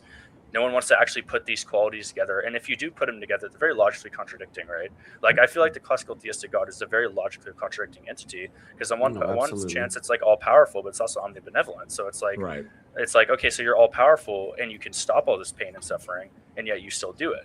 So aren't those like contradictions? You know what I mean? So it's just very interesting to see how people deal with that as theists, as people that grew up in this type of thinking, that, you know, just want to follow their personal faith, personal religion. It's like, yeah, but how do you come to terms with something like that? Where like the argument from evil is a powerful, particularly the logical argument from evil, which seeks to draw a logical contradiction between God's being all powerful and his being morally perfect. I think is a successful argument. I think it shows that classical theism is just straightforwardly false. Yeah. One thing that always popped out to me was how I guess, like you say, like the moral alignment of whatever God is being invoked is typically perfectly aligned with the individual themselves. And I began to realize that the God that's being invoked by a particular believer is really just an extension of themselves in order to try and justify their morality. Right, just to establish that they have some sort of like authority when it comes to authoritative sense when expressing what ought be done within a society. But these gods all boil down to just extensions of the individuals themselves, and they then go on to make the assumption or to hold to these positions that what seems intuitively true for them must necessarily hold for the god that they have in question, despite it being a category error. And I'm kind of like, but no, you're just a human. And with the limitations, but why would you think that the conclusions you draw as a result of the limitations on you as an organic human being apply equally to this entity that you've literally defining as being outside space and time and eternal and all the where does that track? And I was like, oh, but wait a minute. What if I've got it reversed, or they're doing it reversed? When in actuality, the god is just there being invoked as an extension of themselves. That actually tracks and makes sense. I'm like, oh, okay. Well, I love how it's always outside of like what you can understand in time, but not outside of your imagination. Like it could be outside of like all the qualities of eternity and all these things, but it's fully within your imagination somehow. Somehow you can imagine exactly what it is. You can download almost these qualities of this God. And you'll go into Christianity, you'll see 600 denominations that don't agree with each other, all from similar roots, if not the same root, three different roots. And it's like, okay, well, how do we get to that point? In 200 years, we're going to be at 900 denominations. So it's like clearly, there's a problem. Versus you go to atheistic circles, and when it comes to the God matter, I'm pretty sure most atheists agree. It's not very complicated. It's not. It's either there or it's not. And so, but then you go into like different circles of religion. It's just very interesting to me how I guess this is like, I guess I would call it like societal cope, where there's just people that just cope through life by kind of like just going, well, it has to be real. Well, it has to be real. I'm probably gonna get hate for this, but whatever. You know what I mean? I don't know. No, I agree with you. It's an accurate. I would say it's an accurate reporting that it comes down to it that, and I think that with the individuals who do that is likely because they've been steadily over the years of their lives been indoctrinated with the idea that without it, like everything just like falls apart. Yeah. It's like it's the only thing that undergirds any kind of like stability within society. And it's like, but that obviously there's a deep level of ignorance, especially of the history of humanity and how our species evolved. And you take those things into account, then they wind up denying reality itself just to hold on to this one perspective. So that's why all of the arguments in my like every single one falls apart, falls on its face. My favorite that I love to engage in debate with is the moral argument. It's one of my favorites because it's the easiest to take apart. So, wait, how do you? The moral argument is just it's just not good. It is a horrible argument. But my favorite, for obvious reasons, is either Kalam or fine tuning. Fine tuning is good. The fine tuning is a great argument to just deconstruct because it's just there's so many problems with it. But like, so about the moral argument, because that was one of my favorites to go against as well. And I have it pulled up on my PC real quick. Mm-hmm. I'm just going to read it real quick for myself and correct me if I'm wrong if it's not as good as it should be. But it's objective moral values exist. Objective values require a transcendent foundation. God is the best explanation for this foundation. Therefore, God exists. I see so many problems off the bat. I mean, I'm not going to get too into the objective morals thing because that's just I'm scared to do that. But like in general, like wouldn't the most like coherent like solution to this just be evolutionary boundaries? Like your brain over time, tribalism, the way apes evolved over time, creatures evolved over time to learn that certain chemicals meant more like successful methods of interaction. In which case, like like love, oxytocin, dopamine, like the more you're surrounded by your tribe, you feel these emotions and things that occur to become those morals that we see in society. Seems like a little bit more of like valid argument than just like God exists, therefore morals are objective or whatever. Right. It's the problems abound in that particular syllogism, and obviously there's a huge assumption being made about the ontological nature of these things.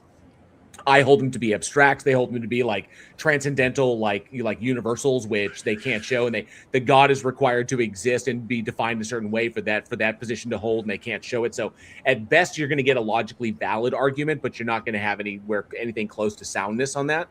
My big point out is the defeater on that one is you look at the assumptions that they're making, that these things are like transcendental in nature and therefore they are universal. But even then, it boils down to it's a mind that's coming up with these things. It's like coming up with these concepts and saying that if the God is there and exists as a thing independent of human beings, then what is it referencing in order to supply the mental content and the context for what these things ought to constitute.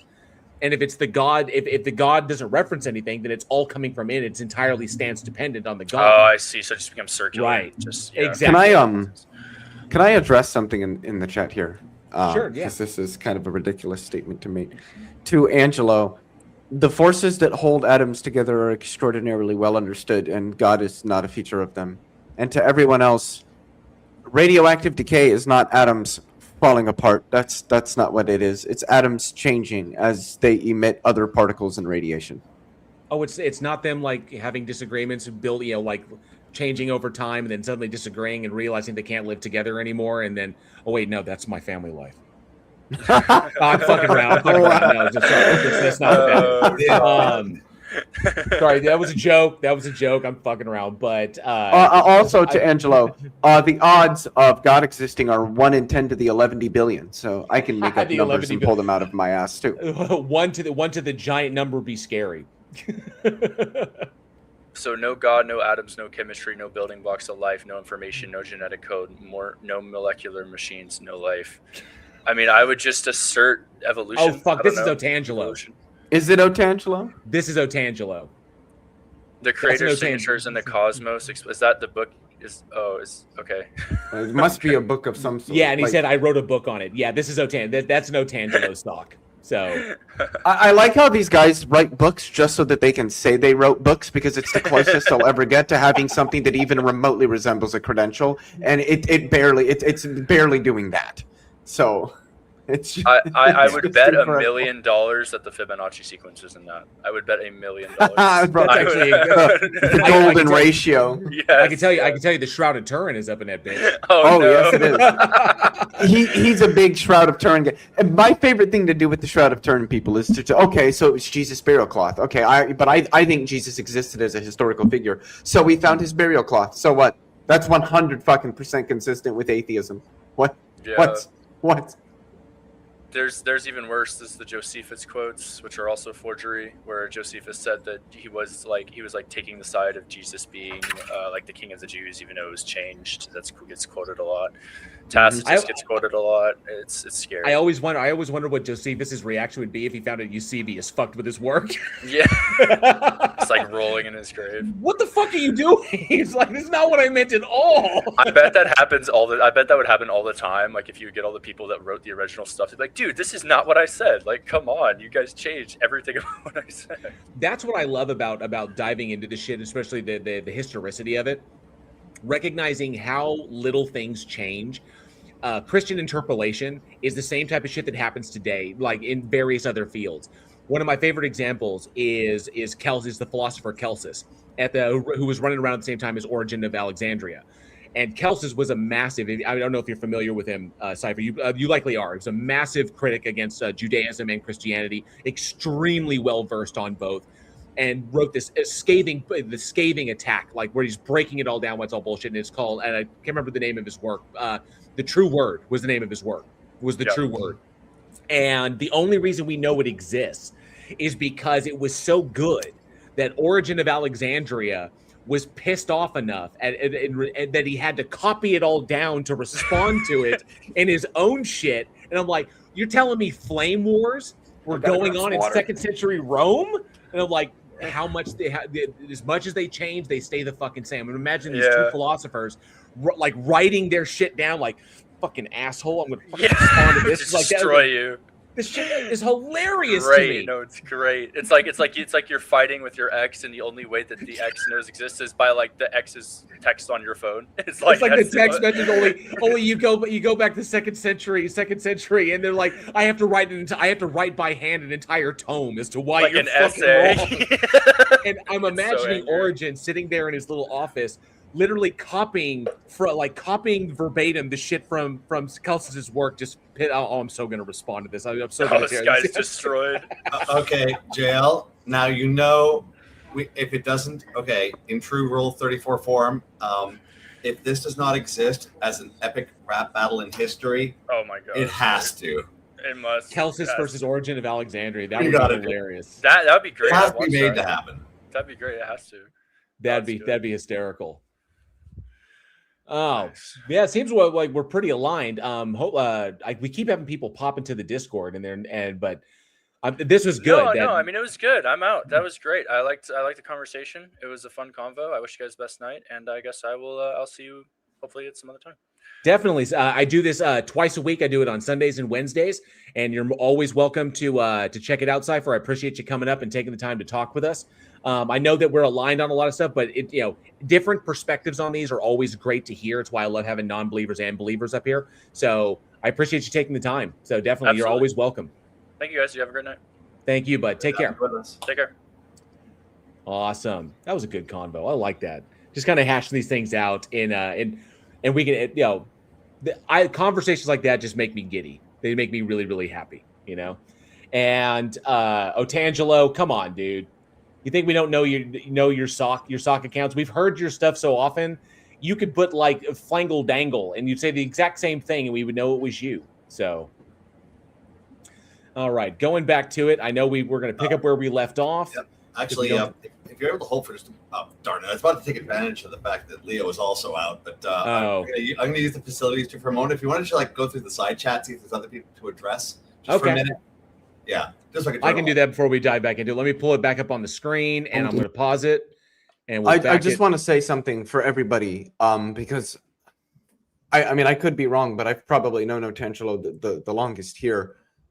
Because both his and my first debate on Modern Day Debate back in what was that, April of 2020, we debated together. So I've known him for 6 years, and the one thing I can say, and I'm not like exaggerating or embellishing when I say this, absolutely nothing about his approach and his argumentation has changed in those 6 years. Not one bit of it. Nothing. Not one jot or tittle. Nope. Yeah, it's been the same since I started interacting with him as well. Exact same stuff that he tried to bring up in the debate that he had with me. Although, and I always say this, I will still give him credit for the integrity of defying Darth, defying Gary to his face, and still coming on the debate. So I will give him the integrity for that, because Darth threw a hissy fit. Gary was like, I don't want you debating. Blah, blah. Bitch. Come on. Yeah, and I'll give him that.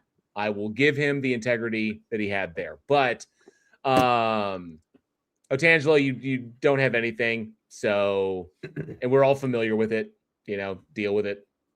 Yeah, he's right. The truth doesn't change. But even though I'm an atheist and have what is clearly the objective truth there, my arguments have changed. And some of my positions have even changed as I continue to explore in philosophy and science. Few of mine have, yeah. Few of mine have as well. So let's see. I want to make sure I said hi to the new people that came in. TC Schmidt, Josephus, and Jesus, new evidence for the one called crowd. Whatever. Bong and stuff. Good to see you. Thanks so much for being here. As well as I saw Vibe Without. Good to see you as well. Appreciate you hanging out. Oh man, no. Fuck, that's not good. What? I killed Earl. What she said there. Keep my lady bits out of your fucking mouth. There's so many jokes I could make right now. I'm not, because I like Earl, so I'm not gonna make any. But there's, I'm looking at a field rife with jokes that I could make about that statement. And Jay Patrick is here. Good to see you, Jay. Yeah, we're gonna get into it as soon as Andrew is back. I want to make sure Andrew's back before we dive in. We're kind of going through the chat, making sure I didn't miss anybody. I want to say hi to everybody. Otangelo called us pussies. Can you imagine him saying it to us? Like I can't even do his voice. You guys are the pussies. Look, y'all are just a bunch of pussies who don't want to believe. Yeah, the voice that you gave sounded like somebody who really likes pork. Really likes pork. What was it? What's long, green, and slimy? A cucumber covered in aloe vera. Kermit the Frog's finger. Oh, yeah, not true. I wasn't far off. Not exactly, but not far. Guys, we gotta give me 1 second. We gotta.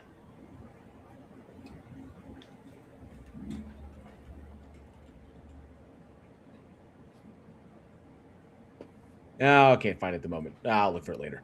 Here we go. Let me scroll. What were you back down, looking make for? sure- Oh, it was just something that I have in the background.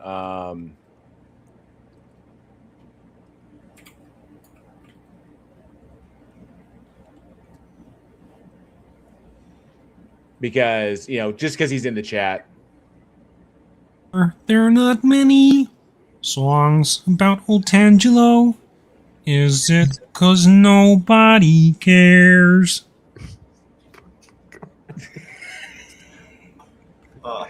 Who did the voice for that? Was that you?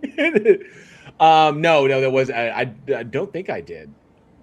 Why aren't there many songs about Otangelo? You do a better rendition. It sounds just like it. Are you lying to me? Did you do that? Nobody cares. It sounds like you being broken up into an AI voice. It's better coming right from the source. Okay. I'm willing to author the background music for it. All right, let's go back to We'll this. make this happen. I'm just saying. All right, so people get a kick out of that just because Leo studies me like a rare specimen in order to know what I improved or not in 6 years. I don't study you. It's just every time that I have interacted with you in those 6 years, I have never heard anything different. Right. Not once. And good Not to see you, ever. Andrew's channel. Thanks so much for being here. Let's see. All right, so let's see where we're at. Practice. Historical declarations of rights are the concrete monuments built upon these pillars. The second pillar, the steel man leg of the Colossus, is our nature as reason-giving agents. Humans do not merely react to brute force. We demand justifications. If you restrict my freedom, you owe me a non-arbitrary reason. I know we played it before. I didn't know if Ed, but I responded to that. But I don't know if Leo or Andrew, you had something to say in response to that. Yeah. Where's the ought for that? This is an inescapable feature of human interaction. Oh, it's escapable. That's what force is. Yeah. A state or an individual cannot claim legitimacy through raw violence alone. And they can, And but they do. if you're looking for but if you're looking for it, they can under a moral anti-realist view. It doesn't mean that they have it or that we agree that they have it, but they can certainly claim it. Okay, but we're not going to. But it's not going. It's going to be the same on both sides. Okay, so but ostensibly we're going to say from a moral anti-realist position, nobody's going to have it from like a stance independent sense. But people can claim to have it under a stance dependent sense because they're referencing their stances on that. So true legitimacy can only be found in reasons that survive rational, reciprocal scrutiny. And this is where Andrew, you brought up the problem with like legitimate norms. Is what you said. This is kind of where I went back a little bit. This is kind of where we. Okay, so Theo, nobody can claim moral truth or like stance independent truth, so we can vote on anything. We can vote on anything. No. What is that? Well, no. Well, I mean, I see what he's saying there, but he says that's stupid. You may think it's stupid, but it's not a defeater. Is the whole point? It's not a logical defeater that you disagree with it is a feature of the subjectivity. But it doesn't make it. It's not a logical defeater for it. Just pointing that out. I think Justin Justin definitely covers this right. Just because DZ Justin? yes. DC Yeah, Justin DZ. Yeah, deconstruction just, zone. you know, just because you don't like subjectivity is not an argument against it. Right. That's what it is. And I don't like what this leads to. HOAs exist. Okay. and Theo, keep in mind, we're not claiming that we can. We're not saying that these things are stance independent. We're saying that both sides are equally stance dependent. Okay, so it's not like the logical contradiction where we're saying that ours are objectively true, but we can say that in respect to a goal in mind, that we ought do a particular thing, and then therefore, in order to accomplish the goal, what we ought do becomes an objective truth in relation to that goal. But these things, at their base, at their foundation, are still subjective. If there's no goal in mind, because we haven't agreed upon one yet, okay? But it's kind of like the game of chess. The game of chess and all of the rules and all of the constraints of it are entirely subjective. But if the goal of two people is to win a game of chess, then you ought to play by the rules of chess so that one of you can win the game of chess. If you don't do that, then you are by definition not playing chess. So neither one of you can win a game of chess. Got it? That's the distinction there. So From this follows the justification constraint. or that which constitutes justification, which is also stance dependent. In a perfect world, these two pillars would guide us in proper conflict management, and there would be no need for violent conflicts. Unfortunately, in reality, coercion is a permanent background condition of social life, and ethical principles require institutional enforcement. This leads to the necessity of a coercive authority, a state, a violence monopoly.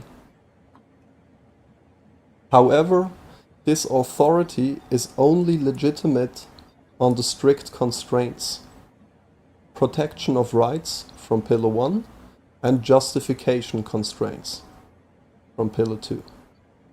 This creates what can be called a Leviathan constraint. The state is justified only insofar as it prevents domination and forces non-arbitrary rules, rather than becoming a source of arbitrary domination itself. Human Okay, I thought. Sorry, Leo. It looked like you were about to say something there.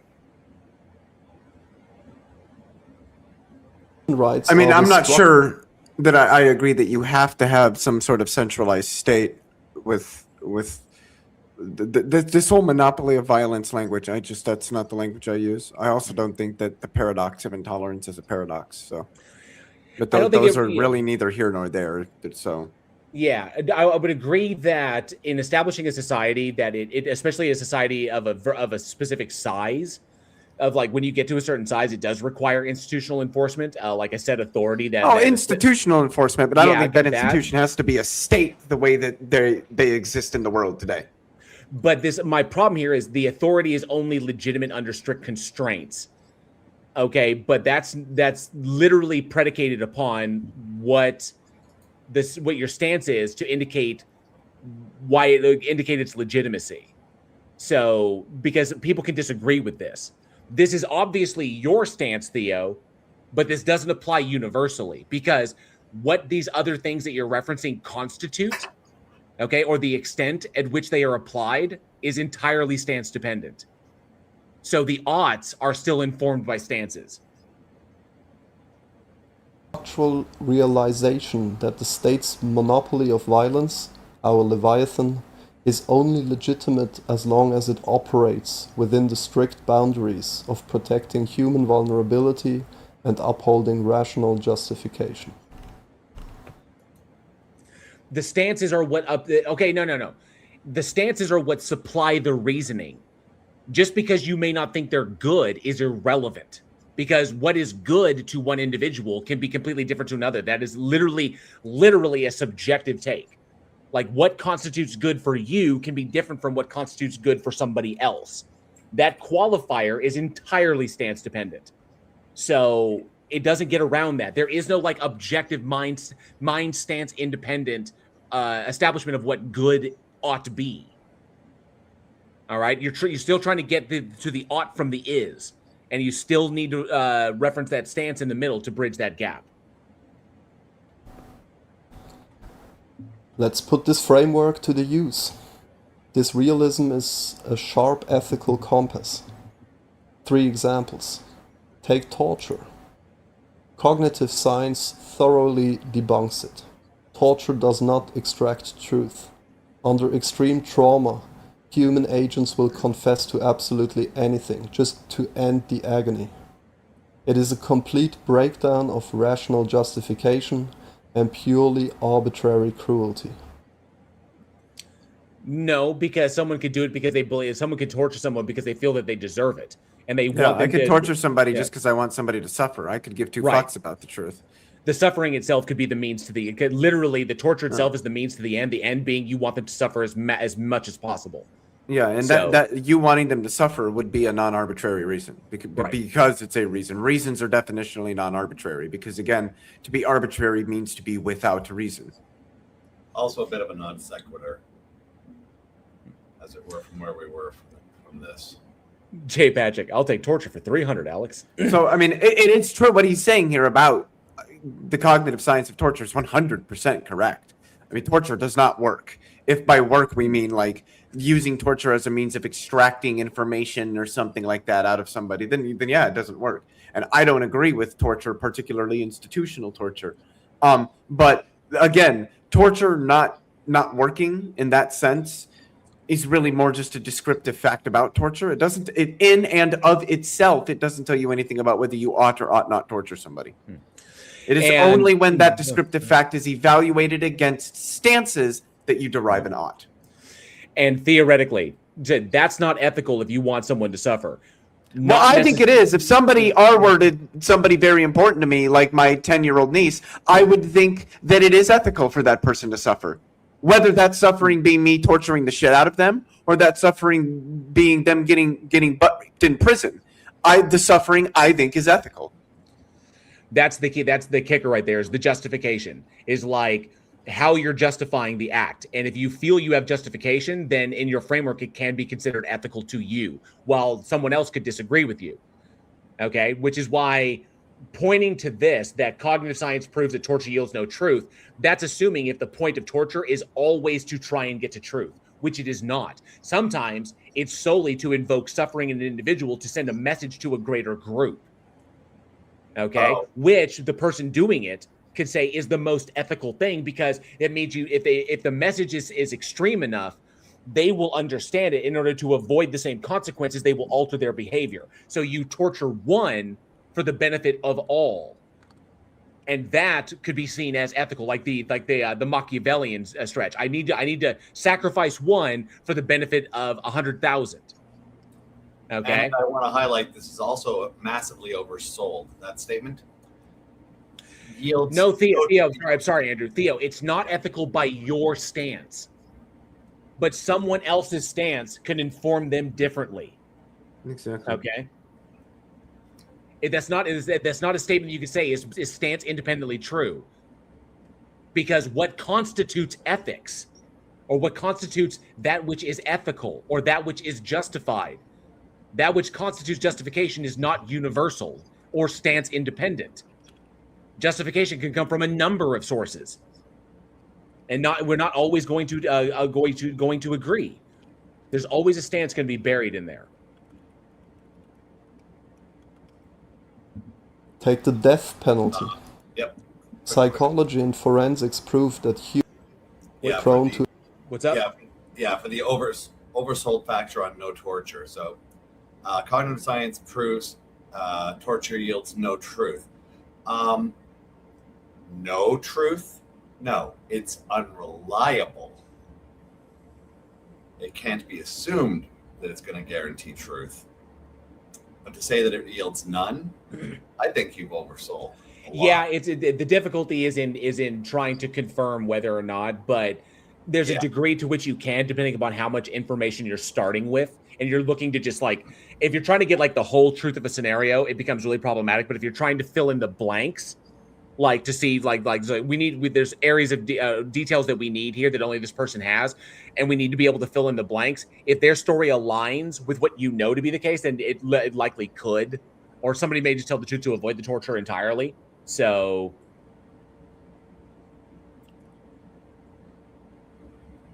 error, because wrongful convictions are a documented reality, enforcing an irreversible lethal punishment is inherently irrational. Incorrect. No.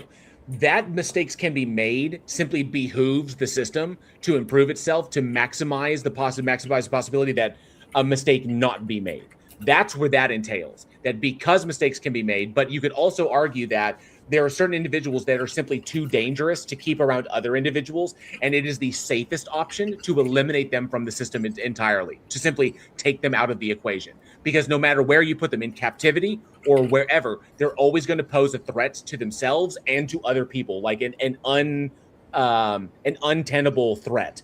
And so the safest option for all people is to remove them, which is why I'm pro death penalty, because there are some outliers out there that are simply too dangerous to keep in the system by any stretch. They will take every opportunity to destroy whatever they can get their hands on. And you simply cannot have an individual in a like that in society when the goal is rehabilitation and to reduce recidification. That individual will be a threat to that at all points. Eliminate them entirely and justify the means. So that is the most rational thing. To protect the system, sometimes you must eliminate things from it. There's no getting that. I mean, that's my stance on that. Hey, Reverb, good to see you. Sorry if I didn't say hi earlier.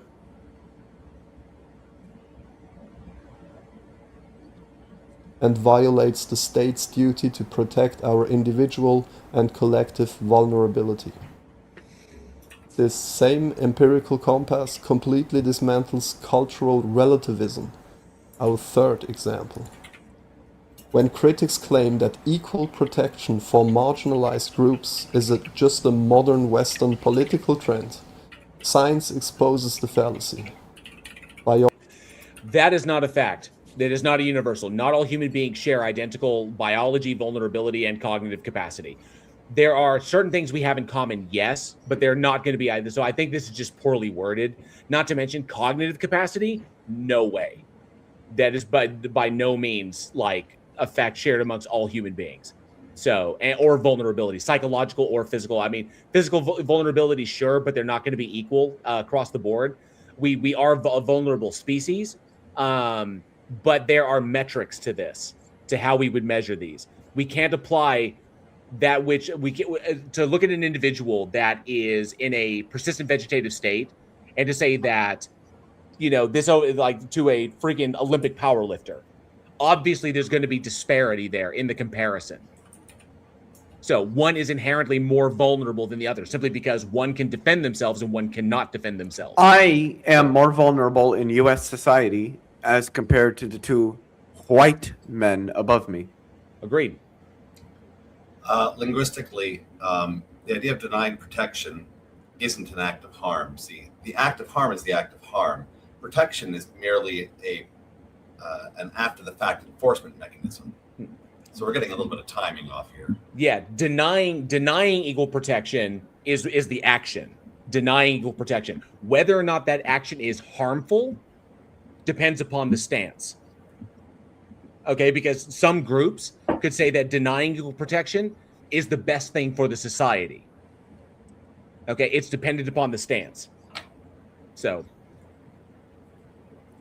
biology, neuroscience, and anthropology prove that all human beings, regardless of sex, gender, orientation, or heritage, share the exact same fundamental vulnerability and the exact same capacity for reason. Therefore, denying any group equal rights is not a cultural difference. It is an act of arbitrary harm that fails rational scrutiny. This definitely falls under the humanist umbrella, and I agree with you on this. But I also have to be consistent, and I cannot say that my position as a secular humanist is stance independently the best case, because me saying that it is the best is predicated on my various stances. But even as a secular humanist, I agree with the death penalty because I recognize that some people are too dangerous to keep in the system by any measure, and that keeping them alive is taking resources from others, so it does harm. Okay, so like I said, these are stance dependent.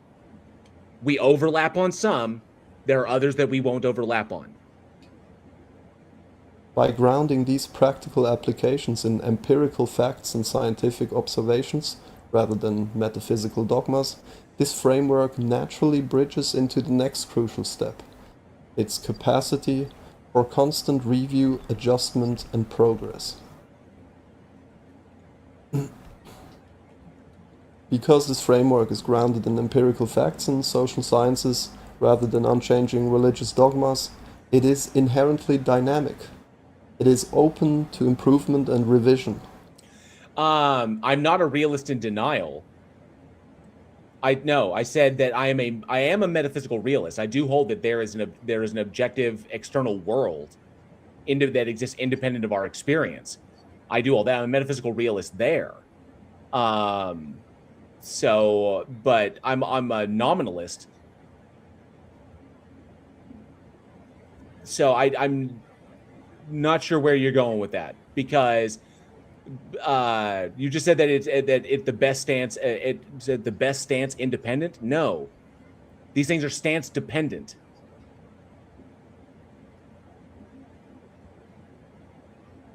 I don't know where you're going with that, bud. Sorry.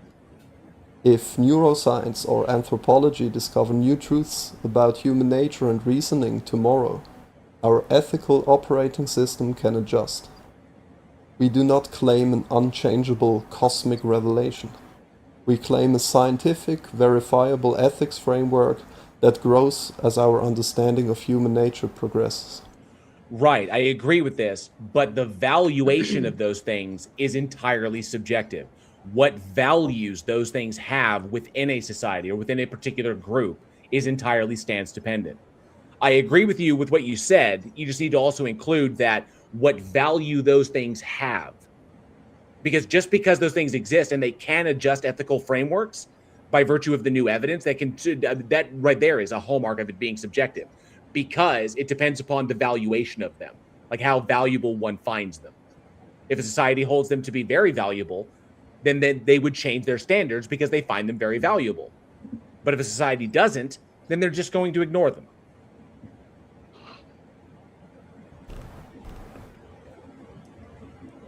Let's look at the first classical objections. First, Hume's is-ought gap. The critic claims you cannot derive a value from a fact. Our response is clear. Constitutive facts about rational social agents inherently carry normative implications. The objection only works if you... What's up? Said I don't think that's true. You falsely assume that normativity is completely external to human nature. Second, Moore's open question argument. The critic asks, but is it really good? This objection only proves that ethical conclusions require solid justification. It does not prove that such justification is impossible. Yeah, but what is it that constitutes solid justification? Sorry, go ahead, Andrew. Oh, no. Great spot. Right. Whose justification? Subject, huh? Tell me why it leaves one subject and becomes global. Justification? Sure. That's what subjectivity is. I'm justified. There you go. Yeah. Now prove why I should agree with you. Simply repeating, but is it good, does not refute our argument. The burden remains on the critic to explain why our derivation fails. Because that which constitutes it is subjective. Okay, that's what it is. That's what it boils down to.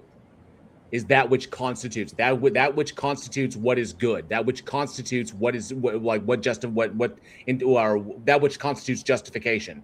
That's where that boils down to. You're still referencing a stance in order to make the determination, which is why they can be different amongst people. Moving on to the next two classical objections. Third is the naturalistic fallacy. Critics assume nature is ethically irrelevant. We reject that. While arbitrary facts, like having kidneys, are irrelevant, the constitutive facts of being rational, vulnerable, and reason-giving are fundamentally relevant. If these facts are correctly identified, ethical obligations naturally follow. The dispute is simply whether our derivation is sound. And I wouldn't. Yeah, go ahead. Sorry. Yeah, of course, we have already just completely accepted the foundation of this entire system to begin with. And Theo, I'm not making wild assumptions. I'm literally examining the nature of these things and how they are stance derived. That's what I'm doing. I'm not making any wild assumptions about anything. These things, like these qualifiers you're putting in there, that which is justified, that which is good, that which is best, these are entirely stance dependent, because one individual can reference their stances and come away with a completely different conclusion as to what constitutes good than you can. Okay? They're terms that we use. Like, for example, look at this. Definition of good. Broad adjective used to describe something that is positive, beneficial, or of a high standard. Okay? Positive. Positive for who? For the entire society and not for the individual? For the individual and not the society? Or for both? You can hold any one of those three. Okay? Beneficial to whom? The individual, the society, or both? What standard? Okay? Or of a high standard? Come on. But by whose standard? Your own standard? Society standard? God's standard? This is why these things are subjective. They're stance dependent. The word itself, it's in the definition.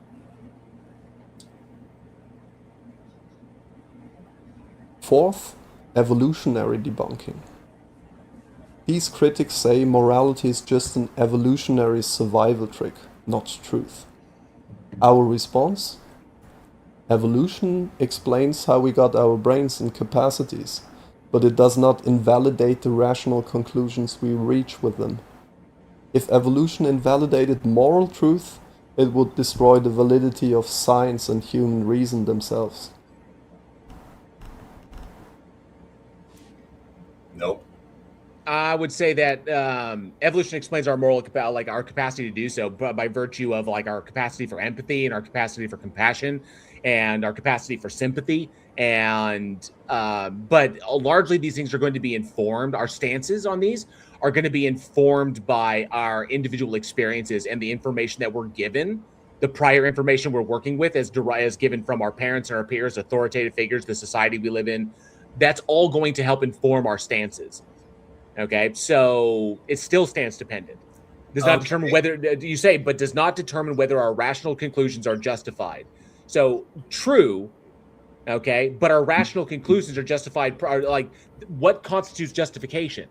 Justification in reference to a particular goal, or justification to the individual themselves? Okay, but if you're not talking in respect to a goal, a person can justify anything to themselves, depending upon their stances. But if you're talking in relation to a goal, then obviously you're going to have certain things that are justified in respect to the goal as your reference point, which narrows the scope at which what it can be justified and what cannot be justified. But the goal itself is also stance dependent, like what we ought be trying to achieve. Yeah, there's a great allegory for this. Not allegory, but Theoretically, my stances inform my reasoning.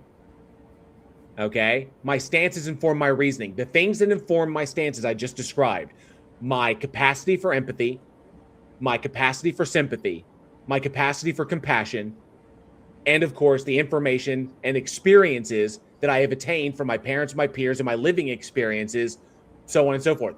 That might, and my stances are still evolving. They may change. I may not hold the same stances at 80 years old than I do now at 46, because I don't know what I'm going to experience in the future. My stances could change. That's simply because I don't have all the information yet. So yeah, okay, we got a mountain of problems. That claim on screen right now, this one right It's here, the response. isn't a landmine. It's an entire minefield. Okay, so how bad we're in the weeds right now. You just described before in this video that apparently those stances are open to changing.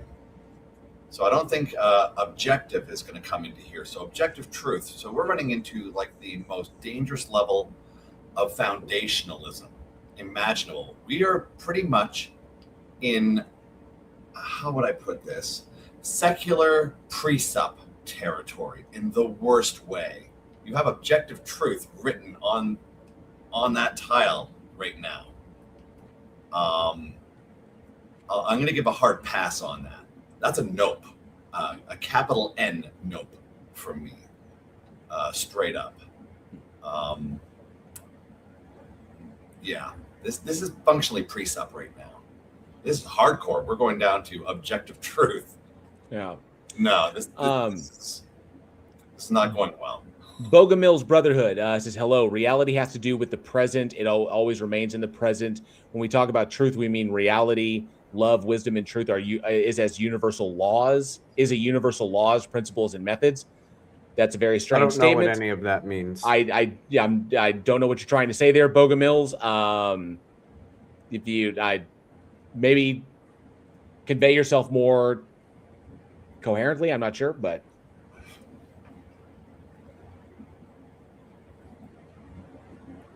now, let's evaluate our rival moral theories and their shortcomings. First are the group of reductionist accounts, like subjectivism, emotivism, or Hobbesian instrumentalism. They try to reduce ethics to internal emotions or strategic survival. While they can explain what people want or do, they fail to explain why reasons are binding, why justification overrules personal preference, and why moral disagreement is deeper than just a difference in taste. I don't think that it is. Yeah, but from my understanding, they're not trying to do that. They're not claiming that you can. And they're not saying that it's a necessity for anything. So that's not a defeat. And I would say reasons are binding because reasons are reasons are motivating. Reasons motivate people to act or believe in certain things or in certain ways. So justification overrules preference. I'm not sure I understand what that's supposed to mean. I think preferences can serve as justification for certain things. Right. So, but yeah, I don't think moral disagreement is really anything over and above a difference in preferences. I prefer X outcome, so I'm justified in doing Y to secure X outcome. Reasons are only binding over the person whose morality they are basically operating themselves under. At that point, we have to fall on intersubjectivity in order to actually get anywhere. Mm-hmm. See, binding is like those rules. Oh, that's how you do you. That's nice. But okay. I'm sorry, I got to bring this up. So Theo says, then you would have to accept the fascist majority vote. No, I wouldn't at all. It's not logically entailed. The fascist majority vote could happen, but I can still disagree with it because I'm not claiming that mine is stance independently true, and I'm not claiming that theirs is either. I can revolt against or rebel against that. I can fight against it. I can try to undermine it. I can politically work against it to try and overthrow it, or I can just leave. Or I can leave the system. Okay? Neither one of them is that. Okay, but we could go to war over it. Like the fascists come into power, we could go to war over it. Or I can just deuce. Peace, burn it down yourselves. I'm not going to be a part of it. I could do that. I could, however, Okay, so I wouldn't have to accept it at all. I can disagree with it because it violates my stances. That stance right there that's informing their position violates my stances. If a child is raised believing those things to like are necessary for whatever greater society they think, I wasn't raised that way. My stances aren't informed like that. I see benefits to my stuff, they see benefits to their stuff. If they come into power, I can fight against them or I can deuce out. Either way. Yeah, just because there's a system doesn't mean you have to agree with it. Right. Welcome to the French Revolution. That's why the guillotine exists. Yeah, their goal doesn't match mine. So I don't have to work or agree with them, especially because we have different goals in mind. Normativity collapses into mere psychology. Well, I think normativity really just is psychology. Yeah, So that's I not problematic and not a defeater either. So I think normativity is an illusion you'd like to think is a thing. no, I don't have to obey it. The reasons do matter to the individual, but not in any kind of stance independent sense. Either it's just you're trying to boil it down to being just opinion. Okay, it's a little bit more rooted than that. Okay, or a little bit more nuanced, I would say, but you don't have to obey it. Okay, I just have a different normativity, not a higher normativity. I have a different normativity. I'm coming up with different conclusions because I have a different goal in mind, because my stances are different. My stances were informed differently. Okay, so it doesn't matter what the law says. The law and what is legal and what is moral sometimes overlap, but they are not. It is a Venn diagram, but they are not equal. So I can agree with it or I can disagree with it. I can agree with it to an extent, disagree with it beyond a certain point. So no, I mean, He's arguing that you can't buck power. That is such BS. oh, I certainly can. Straight up. I do Hell it all yeah. the time. Yeah, it's like the same way systems get overthrown. That's why Yeah. systems get overthrown. Holy shit, the French Revolution. So Theo, Tahrir Square, 2011. Holy balls. I can argue against another moral opinion. I can. The basis for that would be the goal that we have in mind. different That's stances. where I would. Yes. So I would say that if I'm simply saying that my preference is better than yours, okay, because my stances are different. Your stances are different like this. But I could say my goal is more preferential to more people. Okay? More people agree with my goal than agree with that goal. And we can see that there are things that we prefer that are the system that we have in place that I advocate for, that the things that I prefer and I want to see in the world are better advocated for, or I say that we have a better chance of accomplishing those things and seeing those things with my system in place over that other person's system. So it is going to come down to a disagreement on that, and it's going to come down to the goal, like what we have in mind and how we accomplish that goal. I think it's worth pointing out that moral anti-realism doesn't commit one to some sort of like, you have to go with whatever the majority says. No, Yeah, not at all. Don't. No, this is where apparently whatever system makes it in is what has to happen. And no, No. fight back all the time. No, not That's at all. why No. civil wars happen. Okay, Yeah, not at all. No. The Even if Civil it was War- like just by you do not have to respect the majority vote. You can disagree if it violates your stances. Mm-hmm. If it violates your stances and is moving towards a goal that you do not agree with, you can fight against that system. You are not trapped. It's like, well, goodness, I guess we're all Nazis now. No, Yeah, it wouldn't be like, oh, the Nazis took over. Well, I guess darn those pesky Jews. You know, that's not how that works.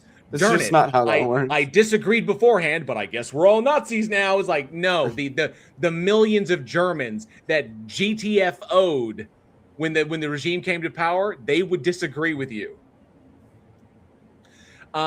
Yes, World War II shows that we can. You can fight. You can just fight the. Yeah. How do you? Hold on. Let me get real close to my mic for this one. Theo, how do you think black people got rights? by fighting against the law. They fought the law. They fought the law, and they got the Civil Rights Act passed. This happens all the time in society. They fought the law and The law And- did not win. The law did not win. This was during a time when the majority opinion is that black people were inferior and pieces who deserve to be segregated from the rest of the glorious God ordained white society. But not everybody believed that. It's not like black people just threw up their hands and went, "Well, I guess those glorious whites have a speech." No, they said, "Yeah, no, fuck this and fuck you too." And then they changed the law. Like, so, yeah. And if you're wondering on what grounds, the grounds are because fuck you, that's why. Because fuck you, that's why. I actually heard this magnificent deal. I'll bring it up another time. But it was an interesting observation as to why helpful white people are not really that appreciated, and that's because helpful white people because they're white, don't wind up incurring the wrath of the people they're trying to like help minorities against. It's because them trying to help will incense the other side and increase the amount of animus against the minority. But because the person who's like advocating for the minority, because they are white, the other person is white, like the racist is white, they're less inclined to attack the white person, but instead take their anger out even more on the minority that is being protected. So it was something new that I learned. I had never conceptualized it that way. And yes, fuck you, that's why is certainly a reason. That is certainly a reason. Yeah, very much is a reason. Yeah. Anyway, I'm gonna take off since it's a little bit after 9:30. Oh, you're gonna turn into a pumpkin? Yep, no, I'm getting ready to turn into a pumpkin. We don't want that to happen on camera. Well, I can tell you because this pumpkin has a very large. Anyway, there's 3 minutes left, and there's 3 minutes left in the video. So there's 3 minutes left in it. If we can make it fast. Let's see what we can do here. Unfortunately, I don't have the ability to do like a fast deal, but we can keep the commentary to a minimum. Second, eliminativist accounts, or error theory. They claim no moral facts exist at all. That is not what error theory claims. Error theory does not state that there are no moral facts at all. It says that they're all false. But to make that claim, they must rely on logic, reasoning, and standard critique. They are actively denying normativity while completely presupposing it. Logical validity isn't normative. The textbook performative contradiction. They attempt a rational critique while stripping themselves of all normative authority. Let's look at the remaining two rival approaches. The third are aggregative accounts, like utilitarianism. They try to define ethics by maximizing collective welfare. The fatal failure is they cannot secure individual human rights. They permit sacrificing an individual for the group benefit. People become mere numbers in an optimization function. This isn't a defeater, it's just a system that you don't prefer. I'm just going to point that out. This is not a logical defeater. Violating the rule that justification must be addressed to each affected agent, not just the collective outcome. Yeah, I don't agree with this. I don't agree with this. I'm not a Machiavellian myself. But this is just a system you don't prefer. Is all it is. And finally, argument from consequences. The fourth, procedural accounts, like legal positivism or majoritarianism. They claim a law is valid simply because it followed the proper process or majority will. But procedures only generate decisions, not moral legitimacy. History repeatedly proves that legality and legitimacy diverge, as seen in slavery, colonialism, segregation, just to name a few. And you understand, Theo, that what you're qualifying as legitimate is in respect to the goal that you want, to the goal that you want to see accomplished. That's how you're getting legitimate. Like legitimate in what respect? Like what constitutes legitimacy for you is the goal that you have in mind. So these things that don't accomplish that goal that are not legitimate. That's the whole point. It depends upon your goal. that you disagree with it doesn't make it legitimate. It makes it illegitimate for the goal that you have in mind, but not for someone else's goal, which could be completely different. Even the legal positivist Gustav Radbruch, after witnessing the horrendous Nazi regime, famously stated that extremely unjust laws ceases to be law.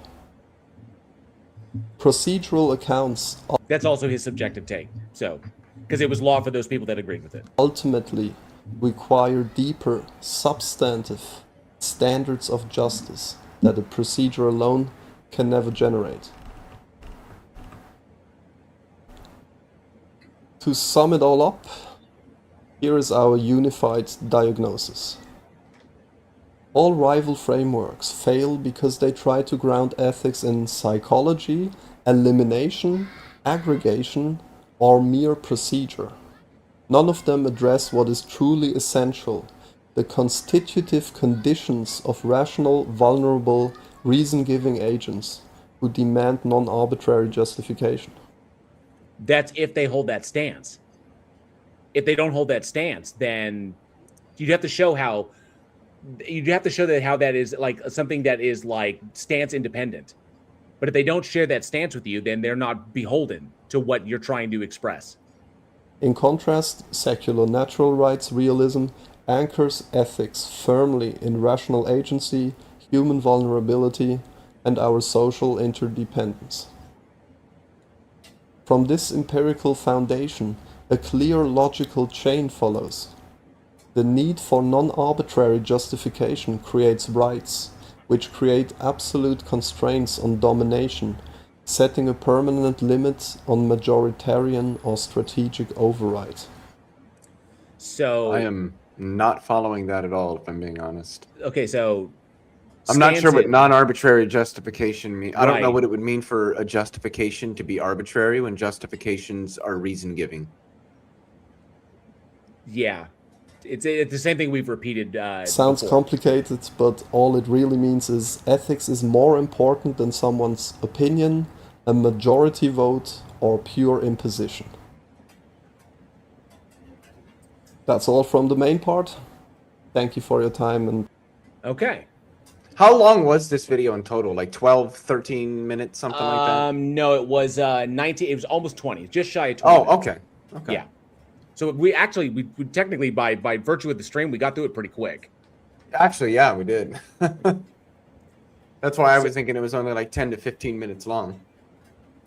So ultimately, I think it boils down. I know Leo's got to go, and I think we can agree on this that it comes down to stances and whether or not someone agrees with the stances that Theo holds. Which I think there is some overlap. I agree, but it doesn't logically entail that. I mean, these, like I said, that's how we bridge the ought is by referencing those stances. So, anything else, Leo? You got anything in closing or?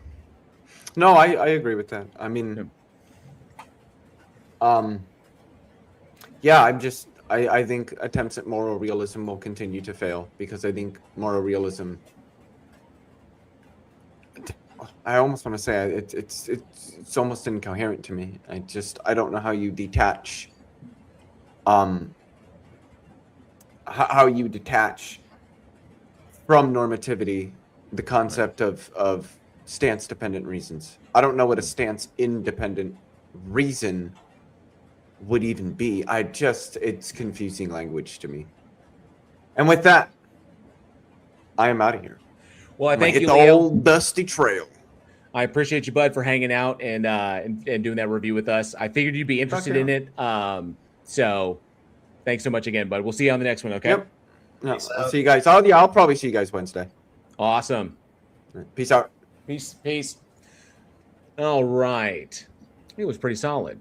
Unfortunately, nobody in the back currently. Lots of people pumping it. Okay, so Andrew, I'm going to agree with you. Putting the live in the room was a brilliant idea. And if more people are coming in and they're staying, I just wish they would come on the stage. We got one. Was a non-believer, mind you, but a couple True. of close bites. Because I've been monitoring. That's why you watch me mute up now and again when I'm not coughing. Where are they at? Where are the believers at? All right. So Let me go back down and find my room. There we go. All right. So that was I think a solid review of Theoretically's video. It was I think he did a lot of work going into that, and I'm not going to fault him for that. But I think there were some key errors that were made in that. I think that the use of arbitrary to that degree, I think, like I said, I think there's some key errors that were made in that. Which, I mean, he can hear what we said. He may fundamentally disagree, but it may come down to a disagreement of language, or it may come down to semantics. But ultimately, I think that even in his presentation, it was buried in there. There was a stance that he was referencing there, and if someone doesn't hold that stance, then what they ought to do is going to be informed by that different stance, and especially by the goal in mind, what goal they want to accomplish. Whether that goal is social or antisocial is going to be entirely dependent upon that individual, which one they prefer. So whether it's going to be rooted in tribalism or rooted in their own personal survival, or the entire species, is going to be entirely subjective. So from my evaluation, moral anti-realism still pretty much stands. I don't see a way to bridge that gap without referencing a stance. Yeah, well, we're hitting a major overlap here, because we're getting the conflict between enshrining, ultimacy to the individual versus the collective. This is the battle of the collective versus the individual. So on one side, we're talking about having an enforcement arm, right? Which means you have a collective to begin with. Mm-hmm. So how did that get enshrined how did the collective determine that? Now, I see no amount of individuals there. Now, this is on the idea that, for instance, let's say we're dealing with a patient zero, an apocalyptic patient zero scenario, right? Because this is the time where trolley problems deserve to come out. What happens if you have patient zero, who basically is about to become the biological breeding ground for the utter doom of humanity? And we got the choice of, well, everyone's got equal rights. No, this person's got to live, even though they're about to spread the plague that's going to wipe off the entire species. There comes points, that's what trolley problems are for. We should have learned this lesson already. There are always constraints. There's always exceptions. Now, this is where, before I was saying that my view is not necessarily, I don't take a strict subjectivist view of things, in the sense where I don't think anybody subscribes to a singular framework. I'm going to put that up there as a straight point. We could just start with that. Like, a lot of us may have overarching themes, right? Major, covers most of the ground. Mm-hmm. But every time we're going to have exceptions, aren't we? Like patient zero. We're going to have something like that we're going to go, my framework's just not going to be applying to that. We're going to hit an exception today, much like when the affiliate said, hey, somebody does something to my daughter. Oh boy, look at that. All of a sudden my system went out the door, because that's how humans actually operate. Which is why when we look at morality, we don't have to have a common moral system. Once again, we don't function on common morality. We function on common law, because that's just the bare bones it takes for us to get by.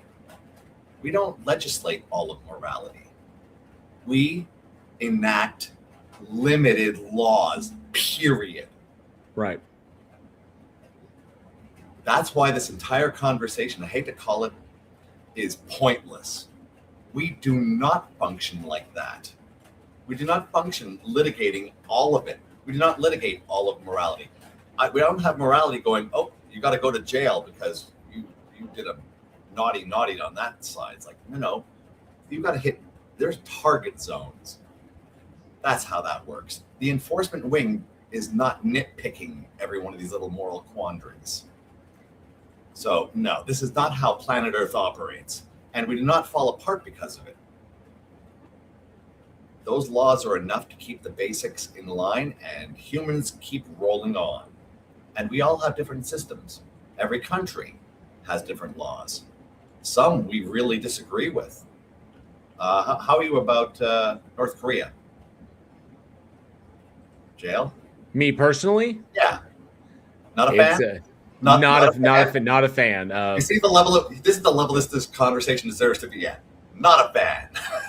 There you go. And you know what? They're still on planet Earth, and apparently all of planet Earth is not devolved. And we're going to go like this. But you know what? Something tells me that as human productivity goes up and empathy is here. See, it's like, think about when we're all living off in deserts. Life was rough.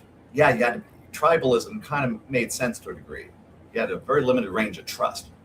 And as those standards all go up, it looks like we're starting to kind of normalize where the basic empathy, which if you want to talk about what we are inherently, I think it kind of works.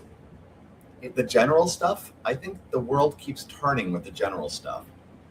The more standardized, better standards of living get across the planet, I think we could do okay.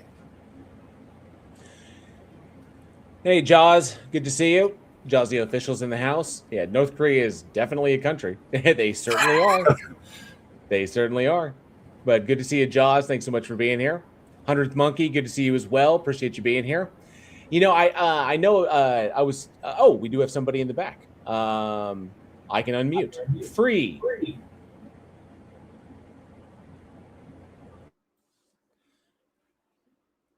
I hope they have the audio on, but free.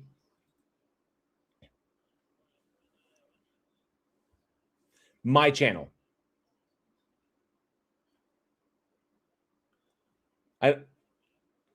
Cool. If you're a believer, I don't know if you are, but if you're a believer and have something to present about a God, then we'd be happy to talk to you on stage, or if you disagree with any of the talking points.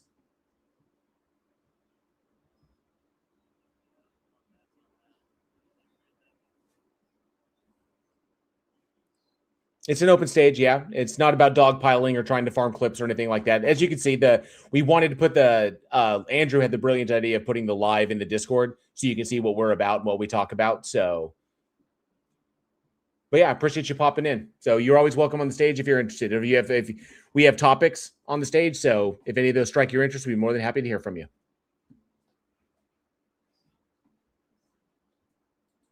Yep. And yeah, I'm hoping so, 100th Monkey. We're looking for somebody new to come up on the stage.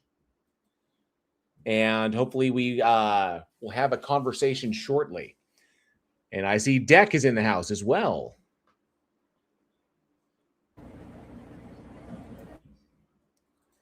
Let me take a look at the chat here, and I see Deck. Good to see you, Deck. Now they're not doing a review, I can say hi to the people that pop into the Discord.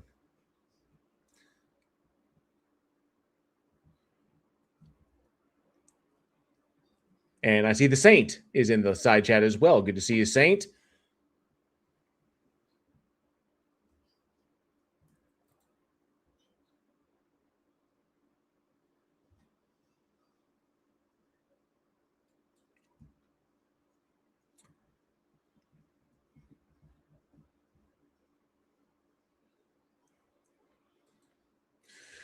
One thing is kicker. I mean, why should anyone believe in a God? I definitely want to hear why people, if anybody in the channel does believe in a God, we'd love to hear from you. I'm going to butcher trying to pronounce that. Cluade, hello, good to see you. Thanks so much for being here. I love seeing new faces. Appreciate you in the side chat there. But but as far as two things, why should anyone believe in a God? I would love to hear a believer's take on why anyone should believe in a God. And we get a discussion we have. That's the title of this. Over in the Discord, is atheism is more rational, because it is. If somebody, is a Christian or some other faith and would like to explain why, belief in their system is more rational than atheism, I'd very much like to hear that take as well. So, but yeah, the stage is open for anybody who'd like to come up. All you have to do is click the link. The link is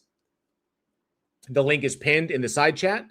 And after a quick tech check, we can bring you up, and just want to make sure that we can hear you and stuff like that. And we can have a chat about what you believe and why.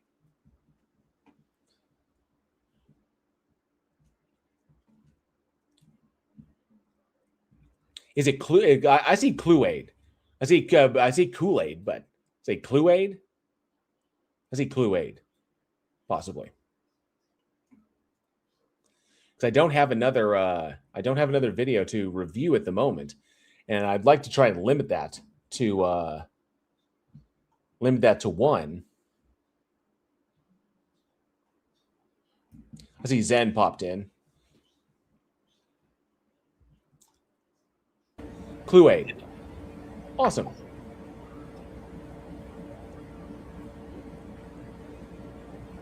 All right. Let me put out a feeler.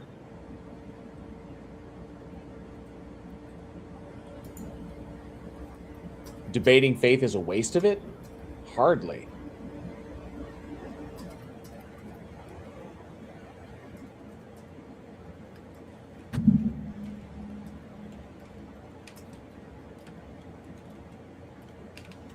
We can definitely. Just refreshing links up on Discord. What's up? Just refreshing links up on Discord. Awesome. Stream. Yep. Well, apparently I got until we find there, I did see a notification about something. Apparently, things are not going well in the Middle East. Apparently, the Iran negotiators have walked out. Again? You mean they walked in? It's kind of a revolving door, isn't it?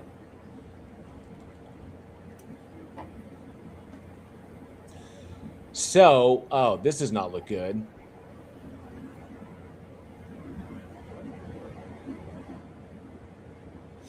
Iran has walked out of the Switzerland talks after Trump threatened them. That sounds like justification. What the living shit? Hang on a second.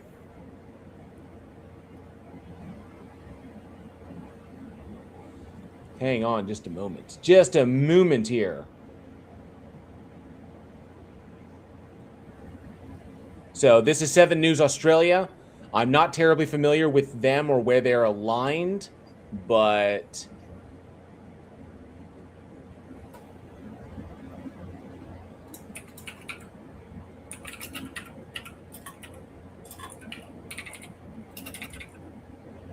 Already fragile ceasefire between the US and Iran is in jeopardy as President Trump threatens to resume attacks on Iran. Live to Miley Hogan in Washington, D.C. Negotiations have stalled again, Miley.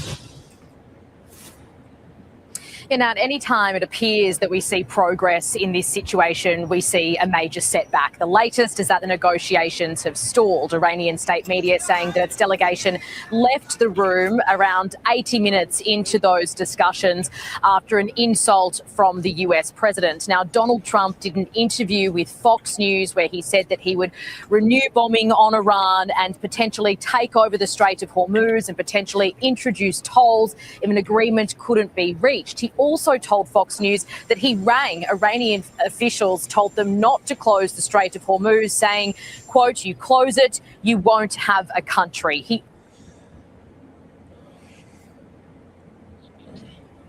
And this is after he completely capitulated to Iran, saying that if, like, I remember the comment he made, if Saudi Arabia can have such weapons, then Iran should be able to defend itself as well.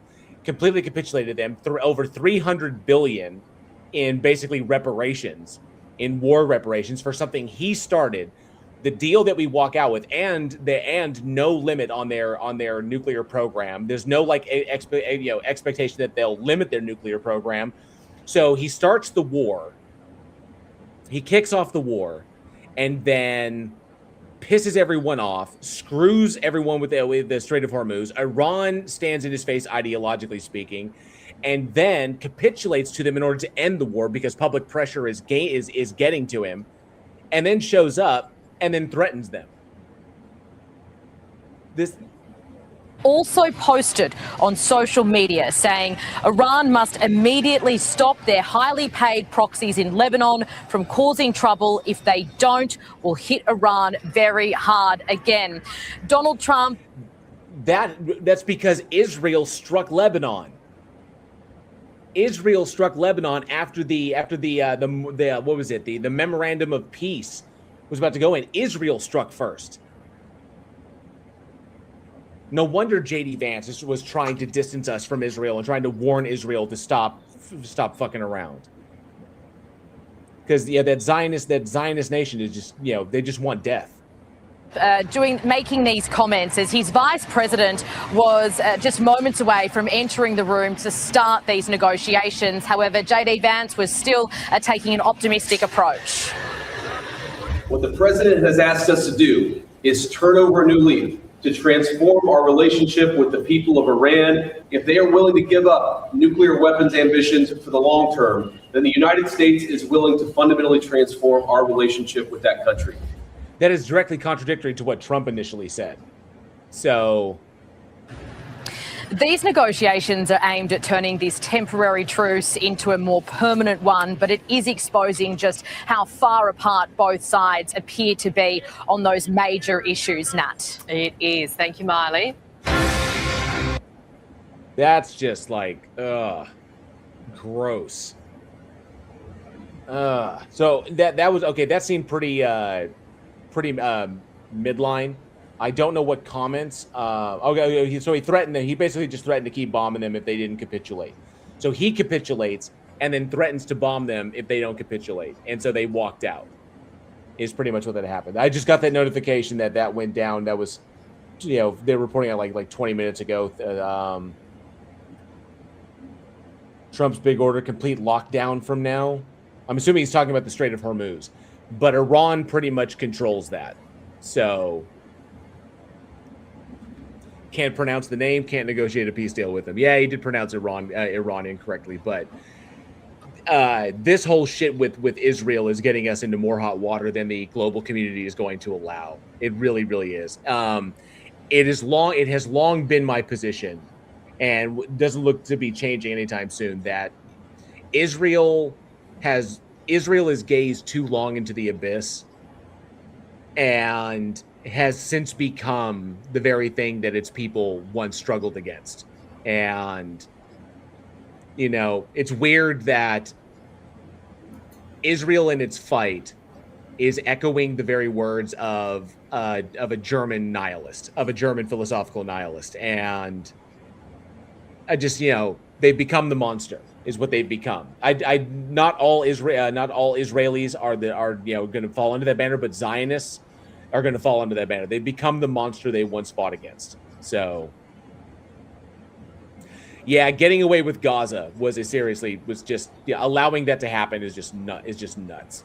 So, and it's hard to keep the Israeli government and the Israeli people separate in mind. I just like between Israelis and Zionists, Zionists are the danger, is what that is. The idea that this greater Israel project and shit like that is just fucking. We've as a country, we've got to stop kowtowing to them. We really do. We have no reason to be doing it. Why do we? What's the term for that? Why do we supplement their budget for universal health care? Why are we subsidizing their universal health care when we don't have it ourselves? We got to get around that. We've got. This is just untenable. Oh no, but we're not supplementing their universal health care. See, we're subsidizing. We're subsidizing it. I know. No, but we're only subsidizing the weapons. You see. Hey, Dylan. You're not actually subsidizing the communist portion. You're only doing the weapons portion. Right. Hey, Dylan, we're talking with believers about what they believe in why here up on stage. If you're interested, you can see the live stream is going. The link is in the side chat.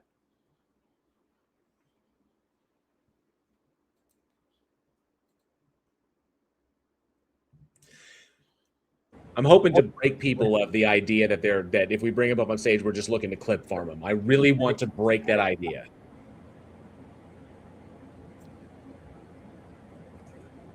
Agreed, Cord. I do agree with that. Yeah, it is insane. If you're talking about the fact that we subsidize their healthcare, so the amount of money we send to them and what they use it for, whether it be defense or and despite all that money, the Iron Dome is still not secure. The Iron Dome does not work the way that they claim, which we've seen recently. But yeah, we literally subsidize their universal health care, and we don't have it ourselves. We've got to get unentangled from Israel. We've got to. So the Overton window has been booted off the cliff. It seems like it really does. And Point Relative for $5. Thank you so much. It's rest easy. Trump will end the dependence on oil before 2030 by making oil $500 a barrel, thus saving humanity from our ignorance. It's kind of like don't outlaw gun. Don't outlaw. What was it? What comedian said that? It was that because there's echoes of that. Was it Dave? No. Was it D.L. Hewley?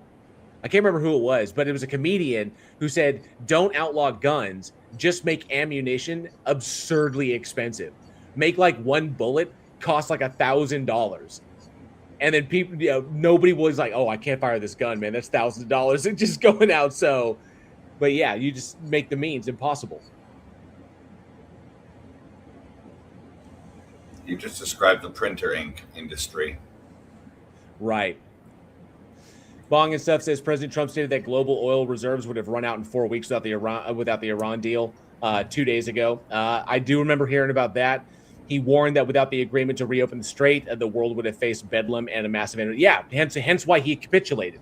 He was so quick to capitulate because people are. It was Chris Rock. Thank you, beam me up. I couldn't remember if it was Rock or Mac or DL or Billy or Mac or Buddy. Yeah. Where the ink costs more than the printer. Yeah. That should be fun for all these companies that shifted over to AI operations that are non-functional with high energy prices. You just reminded me, and something that really, really pisses me off is that fusion reactors, the first major fusion reactor that's set to go like online here in the United States, the groundwork has been established for it, but when it goes online, it's being designed solely to fuel predominantly to fuel Microsoft or to supply the energy for Microsoft data centers, which really aggravates the shit out of me. Like that's where that money is going. Microsoft data centers. So obnoxious. Yeah, I could make the AI bubble pop. I know that I myself, I and my wife have fought against, because we live really rurally, and we stand with the farmers who have opposed a data center coming into Oklahoma. So we advocated against them, and we don't want to see them here because those farmers Oklahoma is not a great state to begin with. And just sucking up all that infrastructure for like a building that gives nothing back to the community, we don't need it. So I can tell you that the people of Oklahoma would much rather have more casinos than a data center. It's the only thing holding up the economy right now, and it's all a farce. Yeah. Scott, good to see you, says that the U.S. gives billions of dollars so Israel can carry out their blood sacrifices to God. It's past time for this religion to go. No one will give a shit. I would agree with that. Eventually.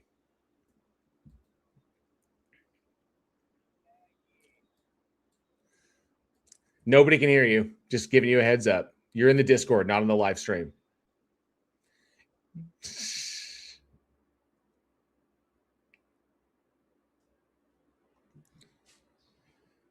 Yeah, eventually these things, eventually like all religions, just like religions of the past, will be relegated to the dustbin of history.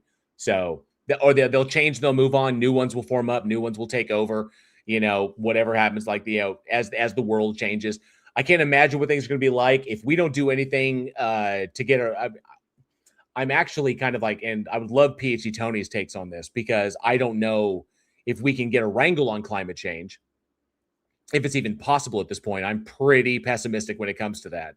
But I'm wondering, as the biosphere is detrimentally affected, it begins to seriously harm survivability in certain areas of the world, like what effect that is going to have on what people think, like on religions themselves. Like, how are they going when you have areas that are like ravaged by like terrifying hurricanes, like consistently, like hurricane seasons are horrifying, monsoon seasons are, get worse, tornadoes and the like how are they going to get around this stuff when the bodies start dropping in untold amounts?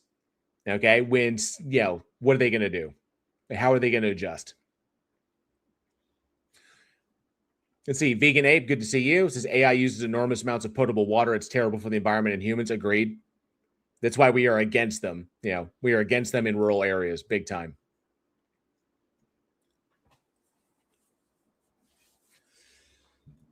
We did have a troll pop in, but thankfully, they are not live, so nobody heard. Nobody heard what they said. Yep. You may want to mod me over there, by the way, so I could relegate some of those guys. You should already be modded. It should be automatic. Didn't appear to have.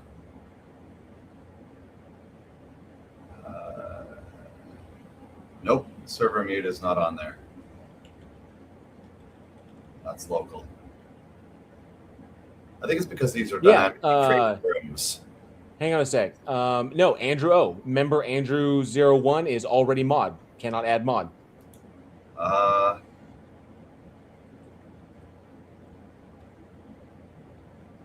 Oh, I see what the problem was. Yeah, you're already a mod. You're a mod everywhere. Yeah.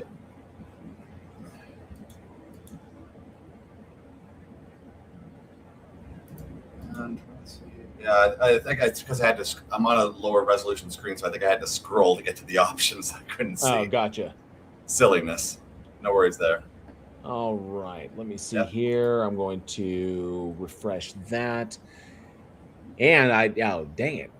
A little over 4 hours into the stream. Only had one conversation with a non-believer, which is good. I'm glad we were able to have one person up. I'm hoping that we can get another.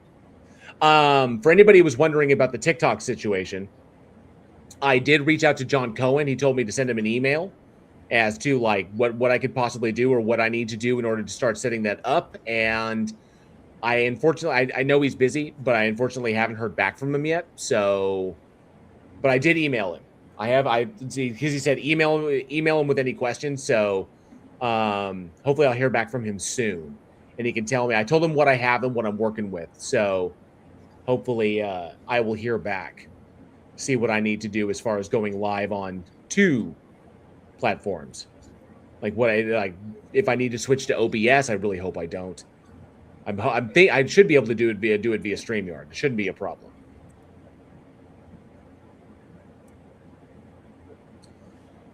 Let's see.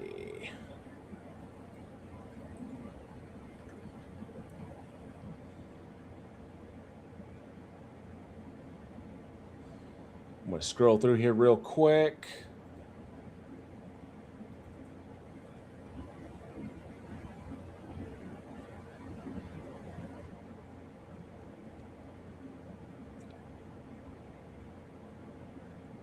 I'd take a flat earther at this point. I'm going to eat those words.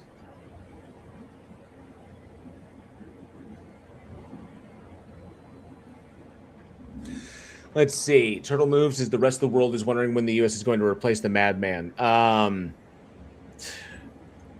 wish I had not. Let's see. I wish I had an answer for that. I really do. I really do.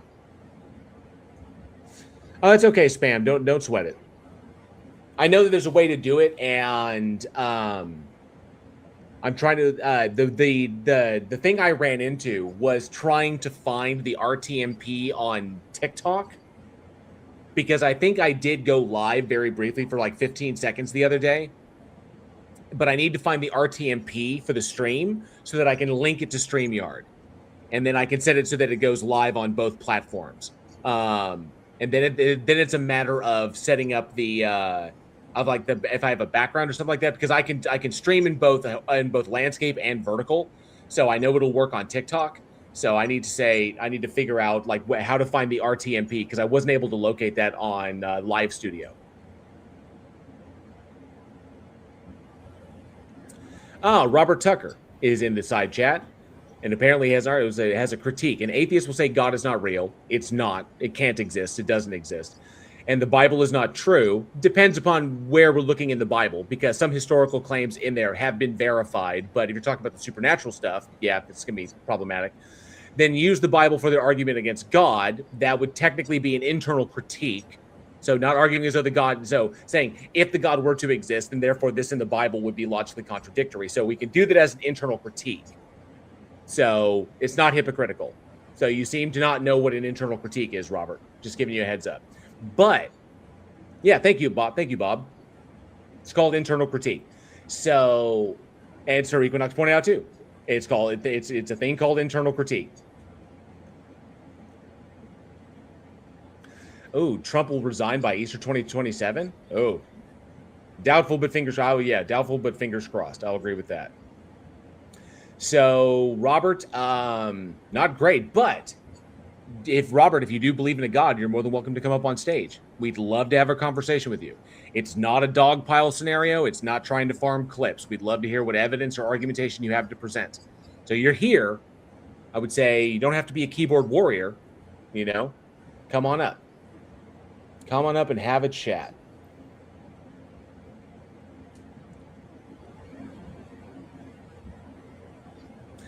Bong Stuff says, I bet on a cheeseburger taking him out before resigning. That's my guess. My guess is that he will. My guess is that he may. I think the odds are in the favor that he croaks in office and that Vance takes over until the election. So, yeah, I've never rooted for a. What is it? A pulmonary embolism or a fat embolism more in my life. The little aneurysm that could. Just keep making him matter until something upstairs just pops.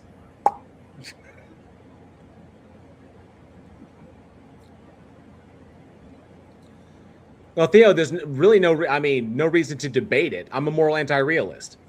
And you can't ground a mind stance. You can't ground something or you can't call something that is something stance independent then ground it in a mind. That's not the way that works. So,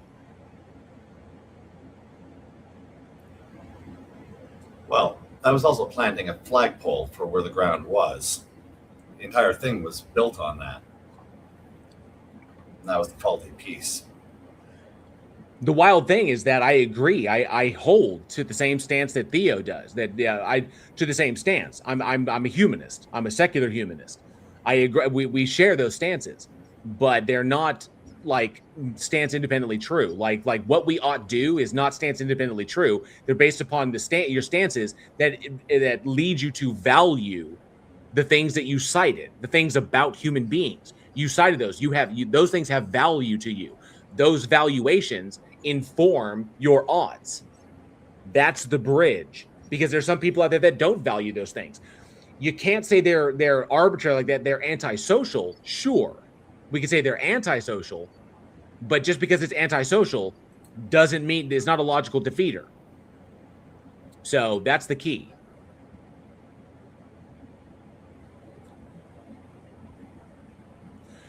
Yeah, the whole stance independent, meaning non-arbitrary, that's not equivalent. So I don't know why, like Earl's trying to tell you. Objective means stance independent, which is, you described it in your video. So, and how's it going, Mr. Anderson? Mr. Anderson, welcome back. Good. Recurring. Yes, we are non-believers. Currently doing a live stream. If you're interested, if you do believe in a God.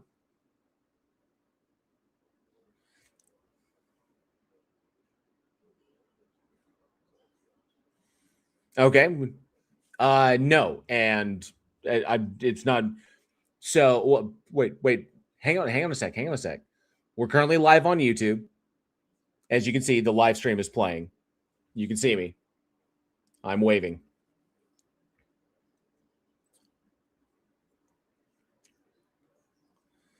Okay, so if this is a conversation you'd like to have with us, we'd like to have you up on stage, and the link for it is in the side chat. You're more than welcome to come up on stage and we can have that chat, because here on Discord, nobody will be able to hear us talking. They'll just hear me, and it's very one-sided.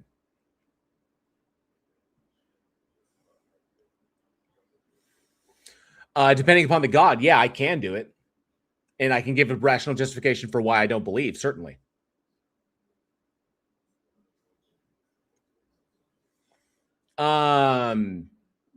Okay, so it depends upon what you qualify as a God. Like I said, this is a conversation best had where everybody can hear both sides.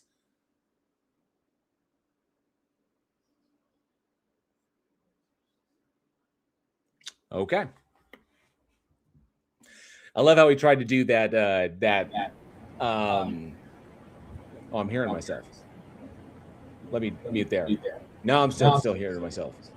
You're unmuted in Discord. You probably don't want to loop around. Test. No, if I mute myself, I can still hear myself. Hang on a sec. Wait, test. Okay, I'm good. I'm good now. Yep. So he brought up the whole like local atheism versus global atheism. And what that depends upon is what kind of God he's invoking. It's like it depends upon that God or what he qualifies as a God.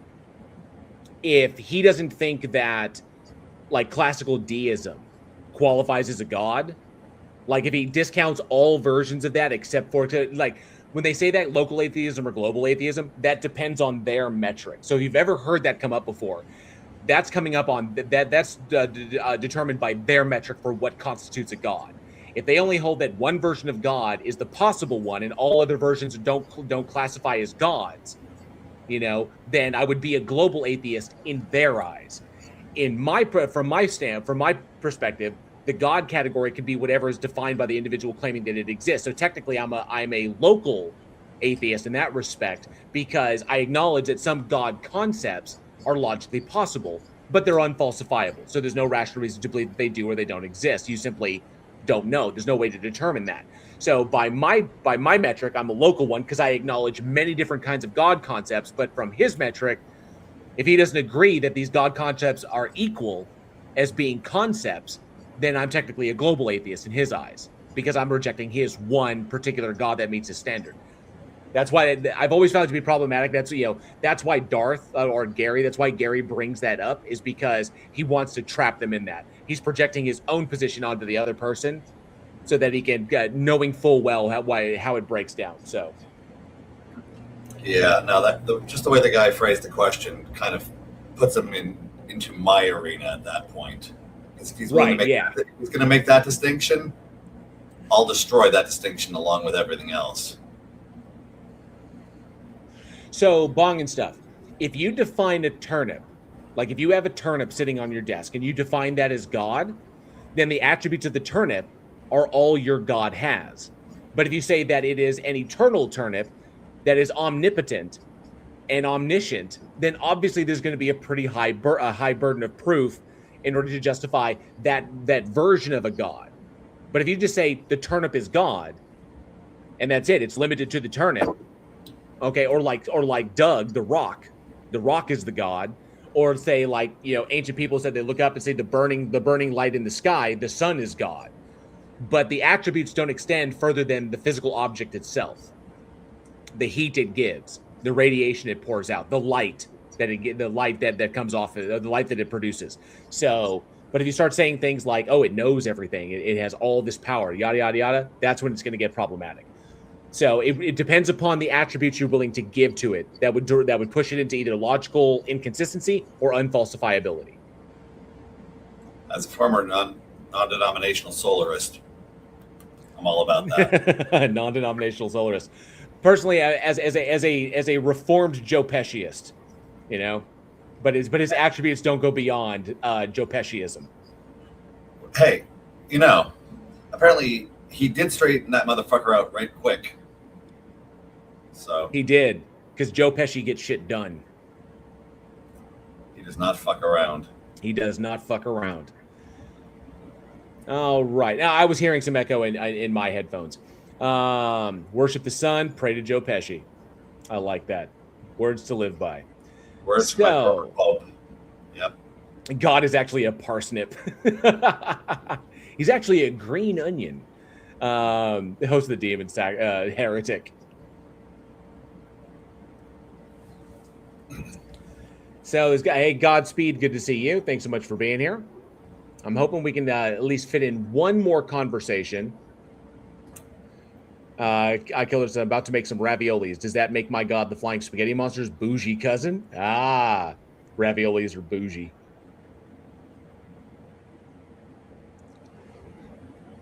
I know there's got to be one believer that's interested in having a conversation on stage. Incoming. If they have heard Van the Man is back.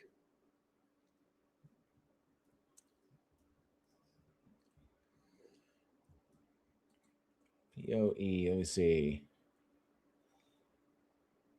Oh, okay.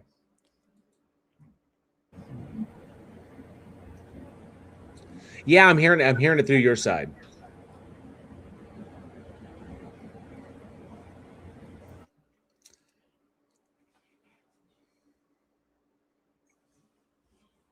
Oh, let's see. A Joe Pesci voiceover of a honey badger, that would be hilarious.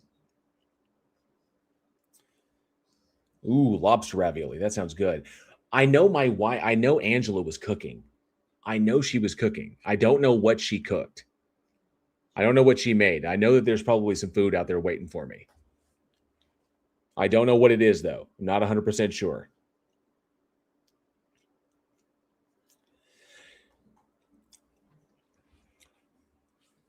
Oh, man, I noticed a bunch of people like went over.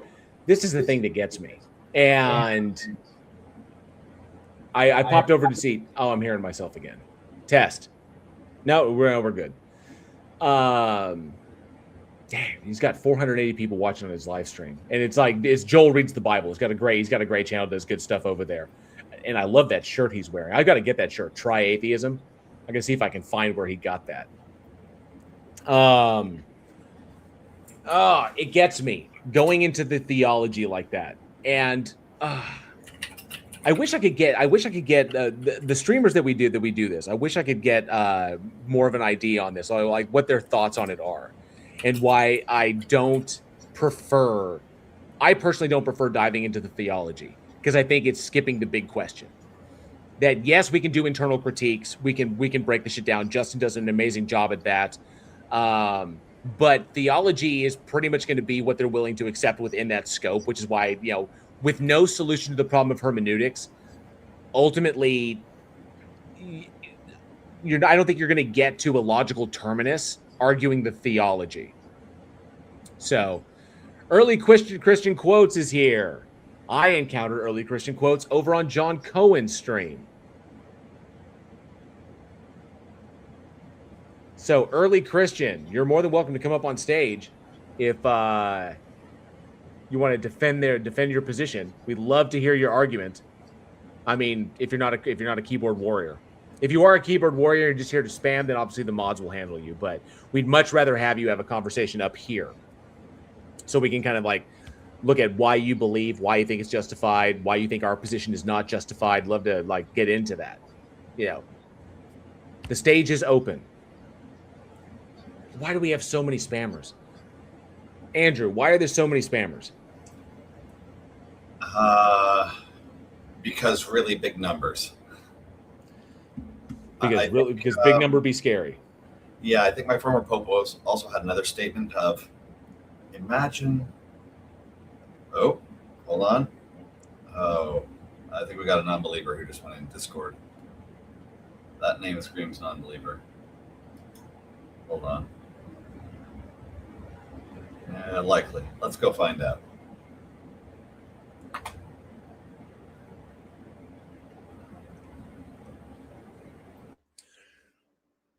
Israel stand firm. Oh, that's gonna be a rough conversation.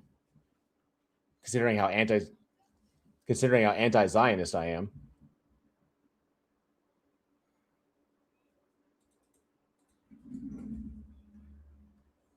No.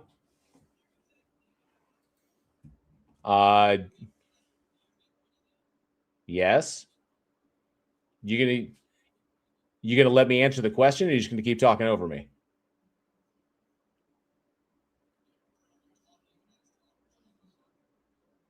You asked me a question. I was trying to answer it.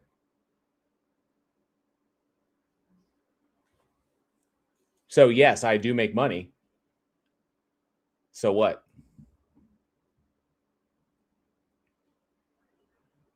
Okay.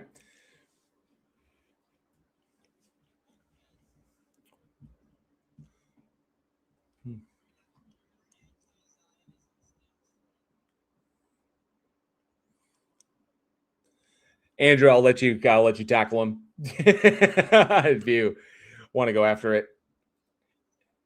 Andrew, I'll let you tackle him if you want to come up on stage. So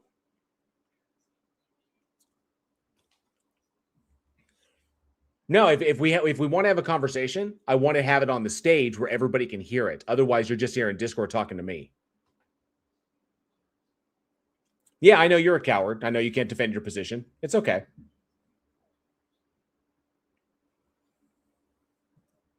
I'd hate myself too if I was a staunch Zionist.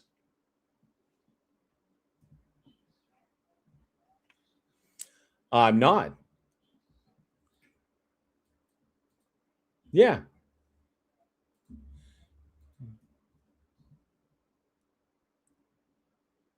I'll let Andrew take care of that. Well, see if we can scroll up.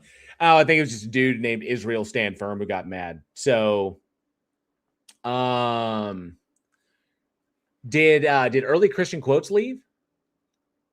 So yes, I do make money doing this. Yeah, it's like whatever.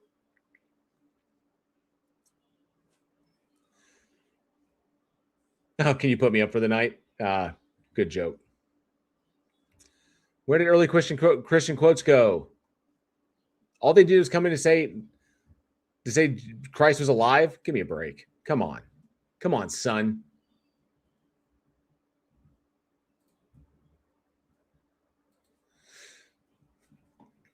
Anyway, like I was saying before, some people popped in. What I was going to say was getting into the theology of things it always seems to me to be problematic because with no solution to the problem of hermeneutics, it's just kind of like running around the tree. And yeah, you can do some internal critiques, but ultimately it doesn't divest someone of like an opinion regarding or a position regarding whether or not the God exists. I think that's a more important question to address before getting into any kind of theological notion. That's just my position. I wish I could hear more individuals' kind of takes on that. It's kind of like, do you think it's efficacious to bog down into the theology? But that's just me. Maybe I just don't have the stomach for it. I just find it to be boring. That maybe that's just me. Well, that's kind of the ground you run into though when you because you've got an affinity for the problem of evil, for instance. It opens an engagement on the grounds of theology. So it invites the leapfrogs that usually follow as well. Right. So it's kind of it's a slippery slope to the kind of conversation you're like, I was hoping we weren't going to go through all of this. So it's you have a pet argument. Sometimes it's an open door to a longer, awkwarder dead end that doesn't get you quite where you might hope. But well, it's good to see that someone. Yeah, it's good to see that Van the Man pretty much agrees. I see issue of the day is just here to listen as well, which is fine, which is good. I hope you enjoy the stream, issue. I appreciate you hanging out. Unfortunately, I wish we had a conversation going on, but we've got more keyboard warriors than we do actual actual believers to talk to, which is really bumming me out. I was hoping to get another one. 100th Monkey, I do play chess, not as extensively as I used to. I used to be really big into it, but I don't get to play as often as I would like. When we moved up here to Oklahoma, I don't really have much of a huge social circle because all the people I knew were back in Texas. So it's kind of me and my wife up here, and my wife digs it, but not as much as I do. So I don't get to play as often as I would like. I play at least a half a dozen different forms of chess. 3D chess, 4D chess. I've done 3D, tag team, time travel, trapdoor. Yeah. I have played Nightmare chess. I haven't heard of that one. Van the Man. I was at a North Dallas area. North Dallas area is where I was pretty much. I spent 30 years. So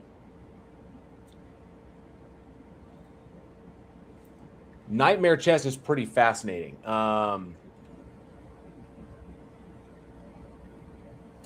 Nightmare Chess is a chaotic rule-breaking card game designed by Bruno Faduti and Pierre Cliquin, published by Steve Jackson Games. Uses standard chessboard and pieces, but turns regular chess into a wild, unpredictable strategy game where cards that you play alter movements, alter pieces, and break the rules. Oh. Yep. Oh, very cool. Know that area. Jason Lee. Jason Lee is in Denton.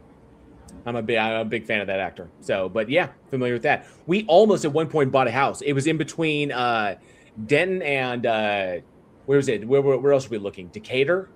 When we were looking at buying, and we wound up buying a little bit further east. But yeah, I'm familiar with the Denton area. I do like the Denton area. Shot a movie up there one time, long time ago, back when I was in school.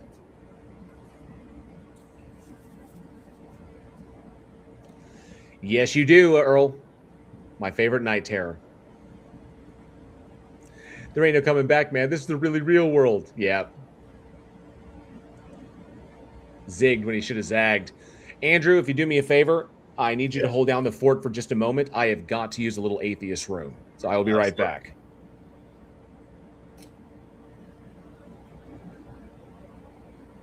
Four-player chess. So chord. Ooh. I haven't done that version. Now, tag team chess, which I mentioned earlier, is a four-player game. So you've got two boards going on, so two different games. So you and the person to your side, to either your left or your right, are partners versus the opposing side of the table, where one partner is playing white, the other one's playing black. So when a player on one board captures a piece, they get to give the piece that was captured to their partner, who on their next turn are able to place it pretty much anywhere on the board. So queens dropping wildly get kind of interesting. So maybe not the form they're used to there, but tag team was kind of epic back where I came from. Oh, chess 4.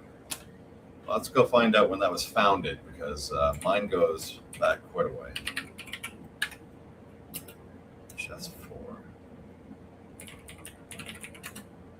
Let's see. Four-player chess. Same times. Same board. That's same board. I don't see chess. I don't see chess 4 anywhere. I'm looking for a reference.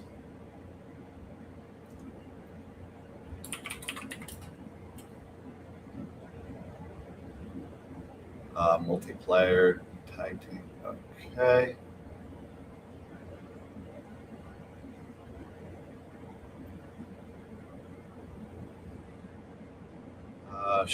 All right. Sorry about that.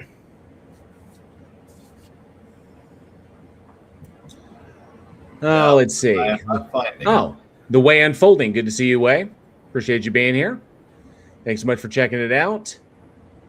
I think he's living here anymore. He sold his restaurant. Oh, he sold his restaurant on the square. Oh, okay. I just remember it was a big deal when he moved to Denton.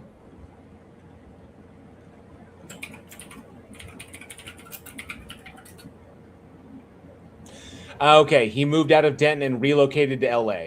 Okay. He relocated to Denton in 2015 to focus on his family, distance himself from Hollywood, embrace a quieter lifestyle, but he has since relocated to LA. Oh, it's when he was stepping away from Scientology. Yeah. Oh, my. He was the co-owner of a gastro brew pub, Barley and Board, on the Denton Square. Huh. Very cool. So sorry. Do what? Oh, no. So he got out of California to get away from Scientology, which is a good thing. Yeah, beam me up, Bob. I just looked it up. Yeah, Bughouse Chess apparently was the form that I ended up taking on. I wasn't sure if this was going to be a reference to something, a newer development. This apparently goes back to the 60s. So, well, I'm not that old. So just letting everyone know in the side chat, if we do have any believers, love to talk to you about what you believe and why. As I've always tried to point out, this is not a dog pile scenario. It's not like we're not looking to farm clips or try to embarrass anybody. This is about legit, conversations that we think are important that we need to have. So believers are more than welcome to come up on stage. All you have to do is click the link that is in the side chat. We can bring you up.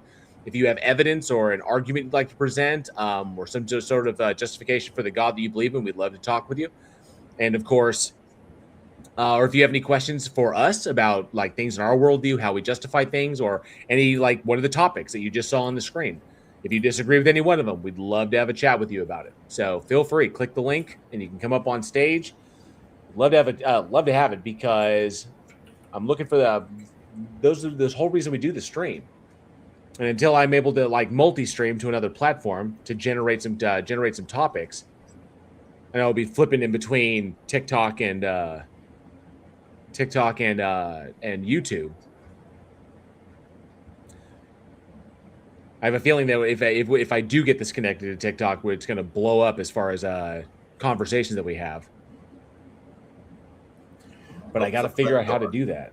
And it looks like, and Robert did actually respond to my comment. I commented to him again. What's your E?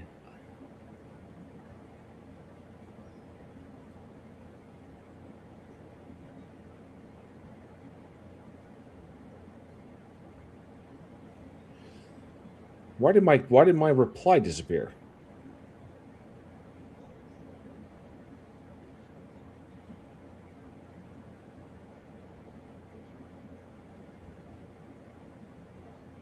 I'll reply with that. And then my comment disappeared again. Why is my comment automatically disappearing?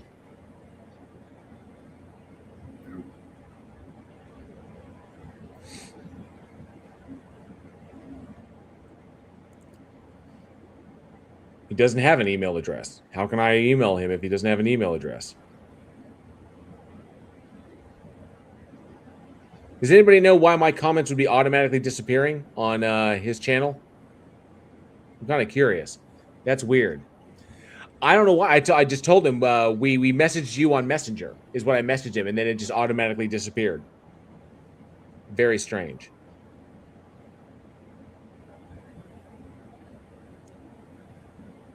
I do not know.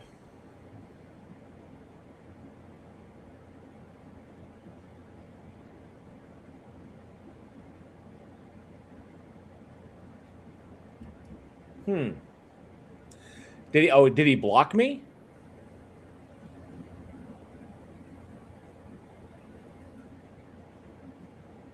I'd hope not.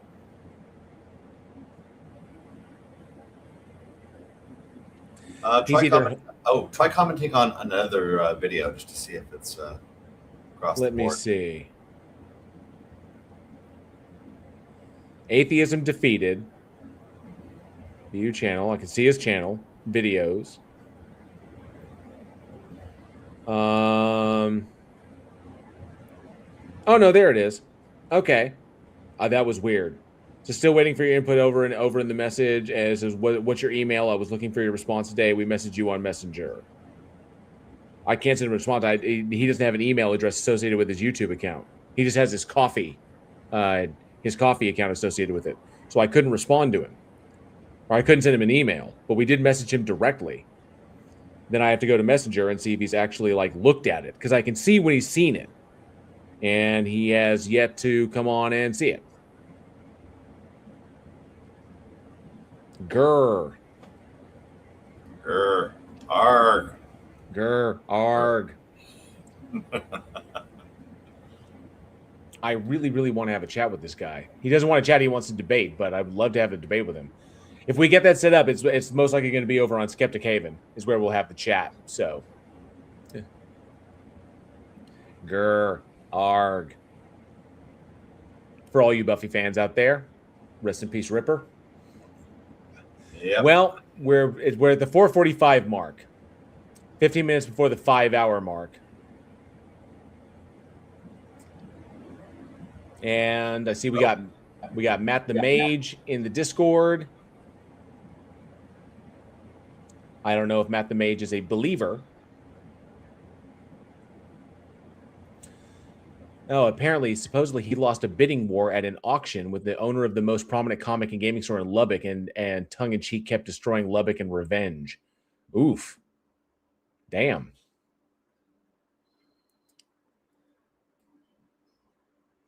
That's rough. Okay, tongue-in-cheek kept destroying Lubbock in revenge. Well, it's a shame.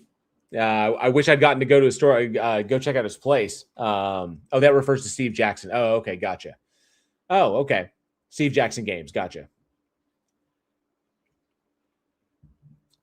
Well, Matt the Mage, I see you over there in the Discord. If you are a believer, we'd love to talk to you about what you believe and why. If it's a conversation you're wanting to have, or if you just want to listen in, feel free. But the link to join the panel is in the side chat.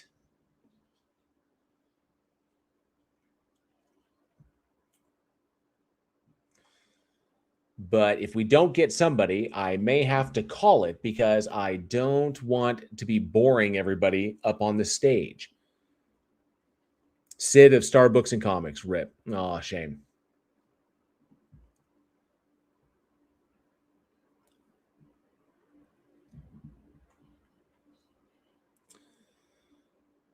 Because we may have to if we don't get somebody, which is a shame. And I don't think the president's going to come by to save us this time. Not a second time. Yeah, we got issue of the day popping back in who was just listening before, so I'm not sure if they're interested in actually joining at this point. But, could always vamp by putting on some old horror flicks. Well, I wouldn't want to get hit with the copyright is the problem on that one. The only thing that I could show that it wouldn't ding me is the nail gun short that we shot. And maybe even 11-6. I could probably show 11-6.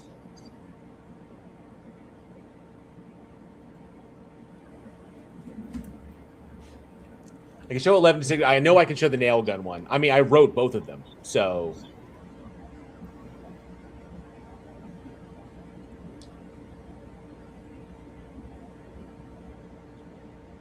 what is this shit? 0 AD official trailer. Oh, it's Angel Studios. Blah. God, it's a production company. They suck.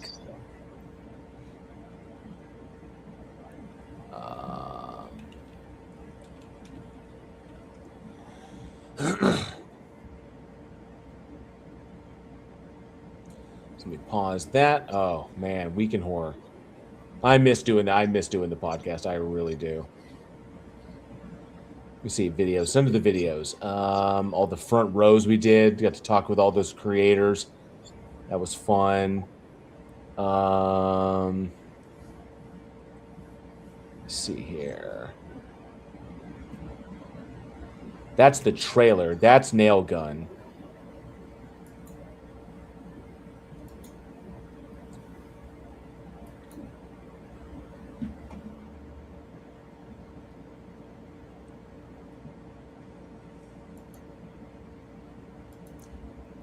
Oh, you would, but it's fair. It's fair use and easy win. It's true because yeah, it's mine. So, no, boring. You too. Oh, I appreciate that, Earl. I really do.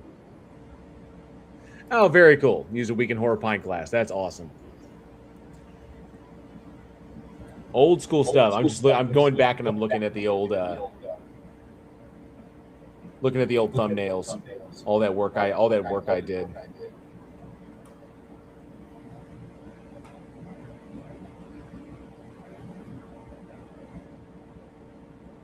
Oh, that was fun.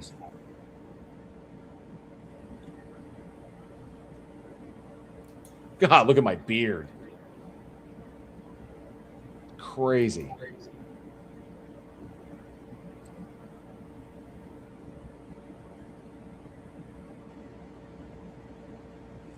Well, all of those episodes are available on the as a podcast. You can link them all there. I really needed to take that Patreon link off there because it's no longer running. But that was fun.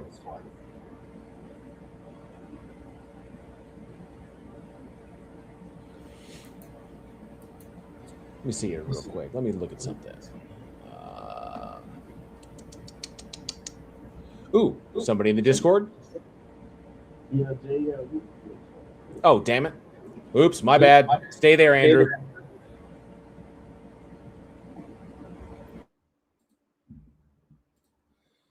My bad. Oops, I accidentally bugged out. I hit the wrong button.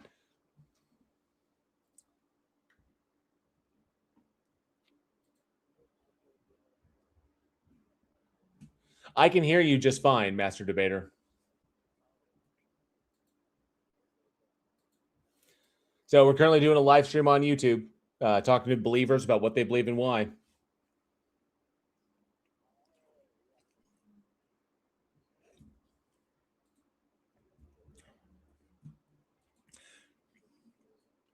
But yeah, it's a conversation to have up on the stage. The link is in the side chat.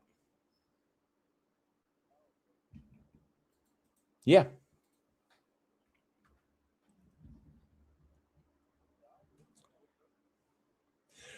Well, we're on the tail end right now. If we haven't had a believer with the courage to come up on stage in a second. So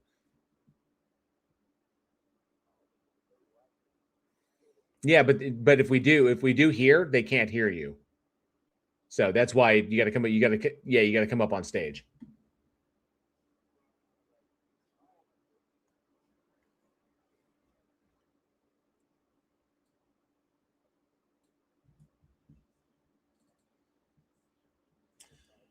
Where's it at? Where's it at?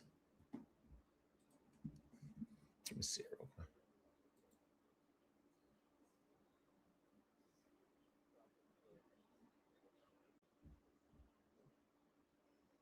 Where's it at?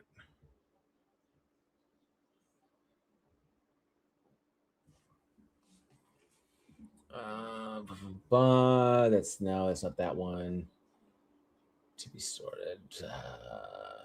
Where's it at? Where's it at?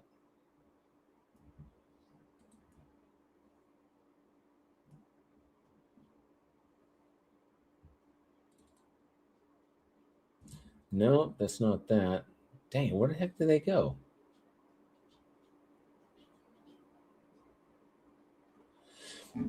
I was thinking about just sharing that. Because I can show that. I can show that video. Ah, there he is. Master Debater. And make sure that our tech is good.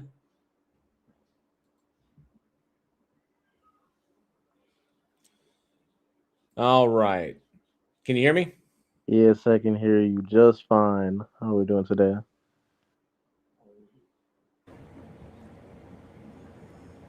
Were you able to hear me? Hello? Make sure your devices are selected properly. Yeah, you're unmuted, but we got to make sure that your devices are correct. Okay. You may have to mute up on Discord if it's fighting over contention. Okay. I closed out Discord. Or you can disconnect from Discord. That may help. You don't have to be in Discord to be in here. Okay. Yeah, I just disconnected off of Discord.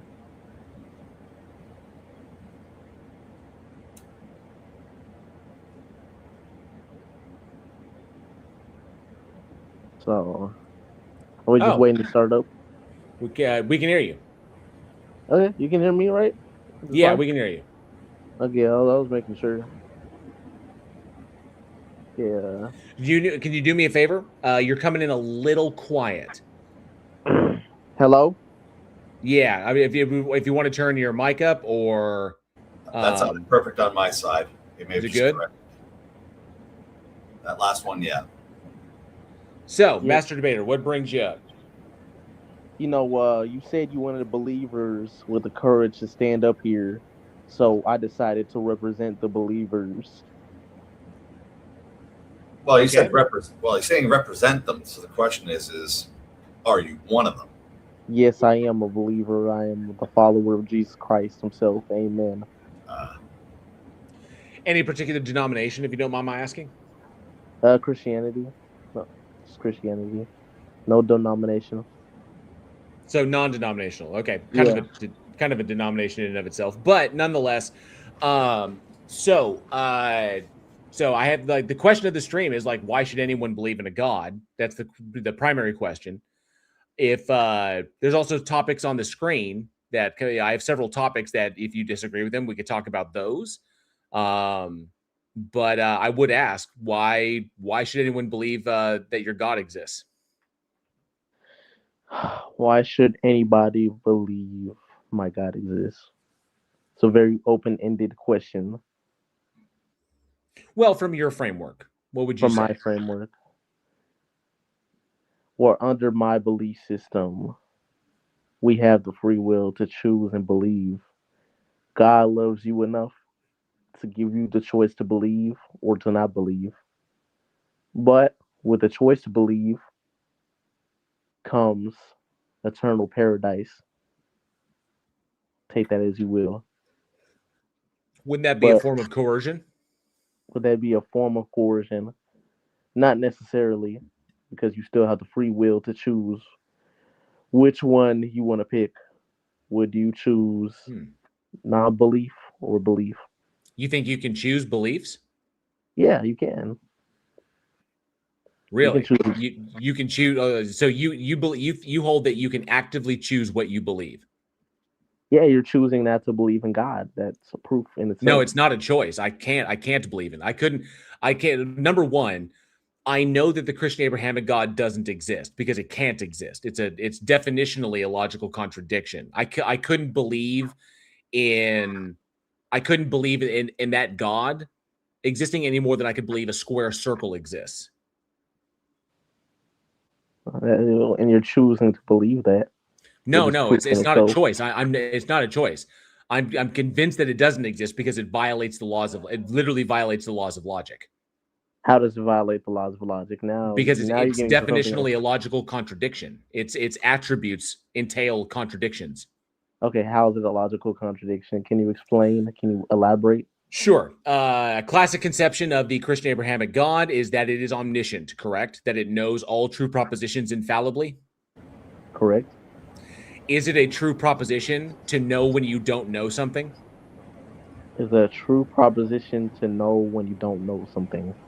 Yeah. If you know that you don't know something. I mean, that's a very complicated question. Can you elaborate? It's not Sure. complicated. Yeah. Do you know if aliens exist? No. Okay, so is it possible that aliens could exist? It is a possibility. Yeah. Okay, so the answer to be so if I asked you, do aliens exist? Your answer would be, I don't know, correct? Yeah, correct. Of course. Right. Do you know that you don't know that? Do you know that your answer is you don't know? Yeah, I do know that. Right. That's my So choice. right. It's not your choice because you don't know either way. You don't know if it's true or false. So therefore, you don't know whether the proposition is true or false because either one is logically possible, but there's not enough data to make a determination. But what you do know, the knowledge you have, is that you don't know. So, because you're convinced by the lack of ability to make a determination. So, how can an omniscient entity not know something? How could and well, he does know something. What do you mean? No. Knows It's a true proposition that you know that you don't know. You know what it's like to not know something. If God is omniscient, it doesn't know that true proposition because it knows everything. There's nothing it doesn't know. So therefore, there's a true proposition, what it's like to not know something that it doesn't have, which violates omniscience. But how would that violate omniscience, though? Because it knows everything. By definition, it knows everything infallibly. It knows all true propositions infallibly. But to know that you don't know something is a true proposition that the God definitionally can't know. So therefore, it can't be omniscient because it's logically contradictory. That's circular reasoning. That's not circular reasoning. Circular reasoning is assuming the truth of your conclusion within your premises. I'm operating as a critique of omniscience. Omniscience entails knowing all true propositions infallibly. It is also a true proposition to know that you don't know something. But there is nothing that God doesn't know. So it doesn't know what it's like to not know something. So therefore, it cannot be omniscient because there are true propositions that it cannot know by virtue of the definition. So it's logically contradictory. Well, that would be incorrect in the definition. Let me explain why. We're going under my belief system, of course. So, but God, according to the Bible, God created everything. God created every concept, every thought, every word. But here's what I'm getting towards, though, right? If God created everything, He would also have to have created the thought of no thought aka what you just said. No, because that doesn't describe its state. You're describing the state that human beings exist in, but those things don't apply to the God itself. Yeah, From exactly. the source of which it all actualized. The not knowing things doesn't apply to God itself because the God is definitionally omniscient. Yeah, exactly. So, but that's the confusing part. That's what I'm calling your reasoning circular, right? It's not circular because there's no conclusion I'm assuming in my premises. Well, no, it's still circular. No, that's not what circular reasoning is. Assuming the truth of my conclusion and my premises, arguing for the truth of a thing that I'm already assuming is true, which I'm not doing. I'm operating as an internal critique. The God is defined as omniscient. Omniscience is defined as knowing all true propositions infallibly. So therefore, there is no true proposition that the God doesn't know. But it is a true proposition to know that you don't know something. But God knows everything, so it can't not know something. Therefore, it's a true proposition that it cannot know. Therefore, the God is not omniscient. Or if you're defining it as omniscient, it doesn't exist because it's logically contradictory. So either you have to drop the attribute entirely or you drop the God entirely. Or you could also acknowledge the fact that he created that concept in the first place. But it wouldn't apply to him.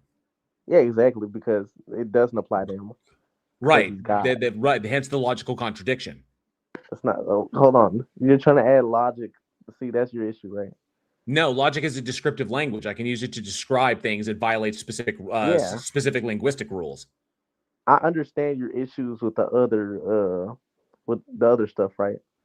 However, with this argument, it just doesn't. It's very. What's the word for it? Bad faith. Logically consistent? Bad faith. It's not bad faith. I'm doing an internal critique of an omniscient God. You're trying to use human logic. It's the only logic I can use. Okay, that's fine, right? However, it just will never work because you're trying to use human logic with an all-powerful being. That doesn't mean anything. It will never work. It does. No, it doesn't work because if you're saying that our logic doesn't apply to God, well, then that renders your God incoherent. If your God by its nature violates the laws of logic, then it can both exist and not exist simultaneously. The law of identity doesn't apply to it. The law of non-contradiction, the law of excluded middle don't apply to it. If these things don't apply to your God, then your God concept is incoherent because it can both exist and not exist simultaneously. So there's no reason for me to accept its existence if you just want to push it into the area of incoherence. Because there's no way for me to coherently talk about it. And if it's an incoherent concept, then I'll just throw it away because it doesn't do anything. I can't do anything with it. Yeah, I understand that. If that's the way how you feel, though, right? It's not how I feel. I can't. If I told you, what's a classic thing? Let me see if I can find this really quick. As far as coherency goes. So if I said to you, hang on a sec. I want to make sure I quote it verbatim. Okay. I want to make sure. Damn it, because Planet Peterson uses it all the time, and I love it. Okay, so if I said to you this statement, colorless green ideas sleep furiously. Does that statement make any sense to you? Repeat that just one more time, just so I can understand. Colorless green ideas sleep furiously. Colorless green ideas. Do I agree with that? Is that what you're asking? No. Does that statement make any sense? No, not at all. Right. It's incoherent. So I can't do anything with that statement because it is literally contradictory. It's a straight up linguistic paradox. So I can't do anything with that statement. It doesn't describe anything coherently. So we would just take that statement, we'd throw it away. We can't do anything with it.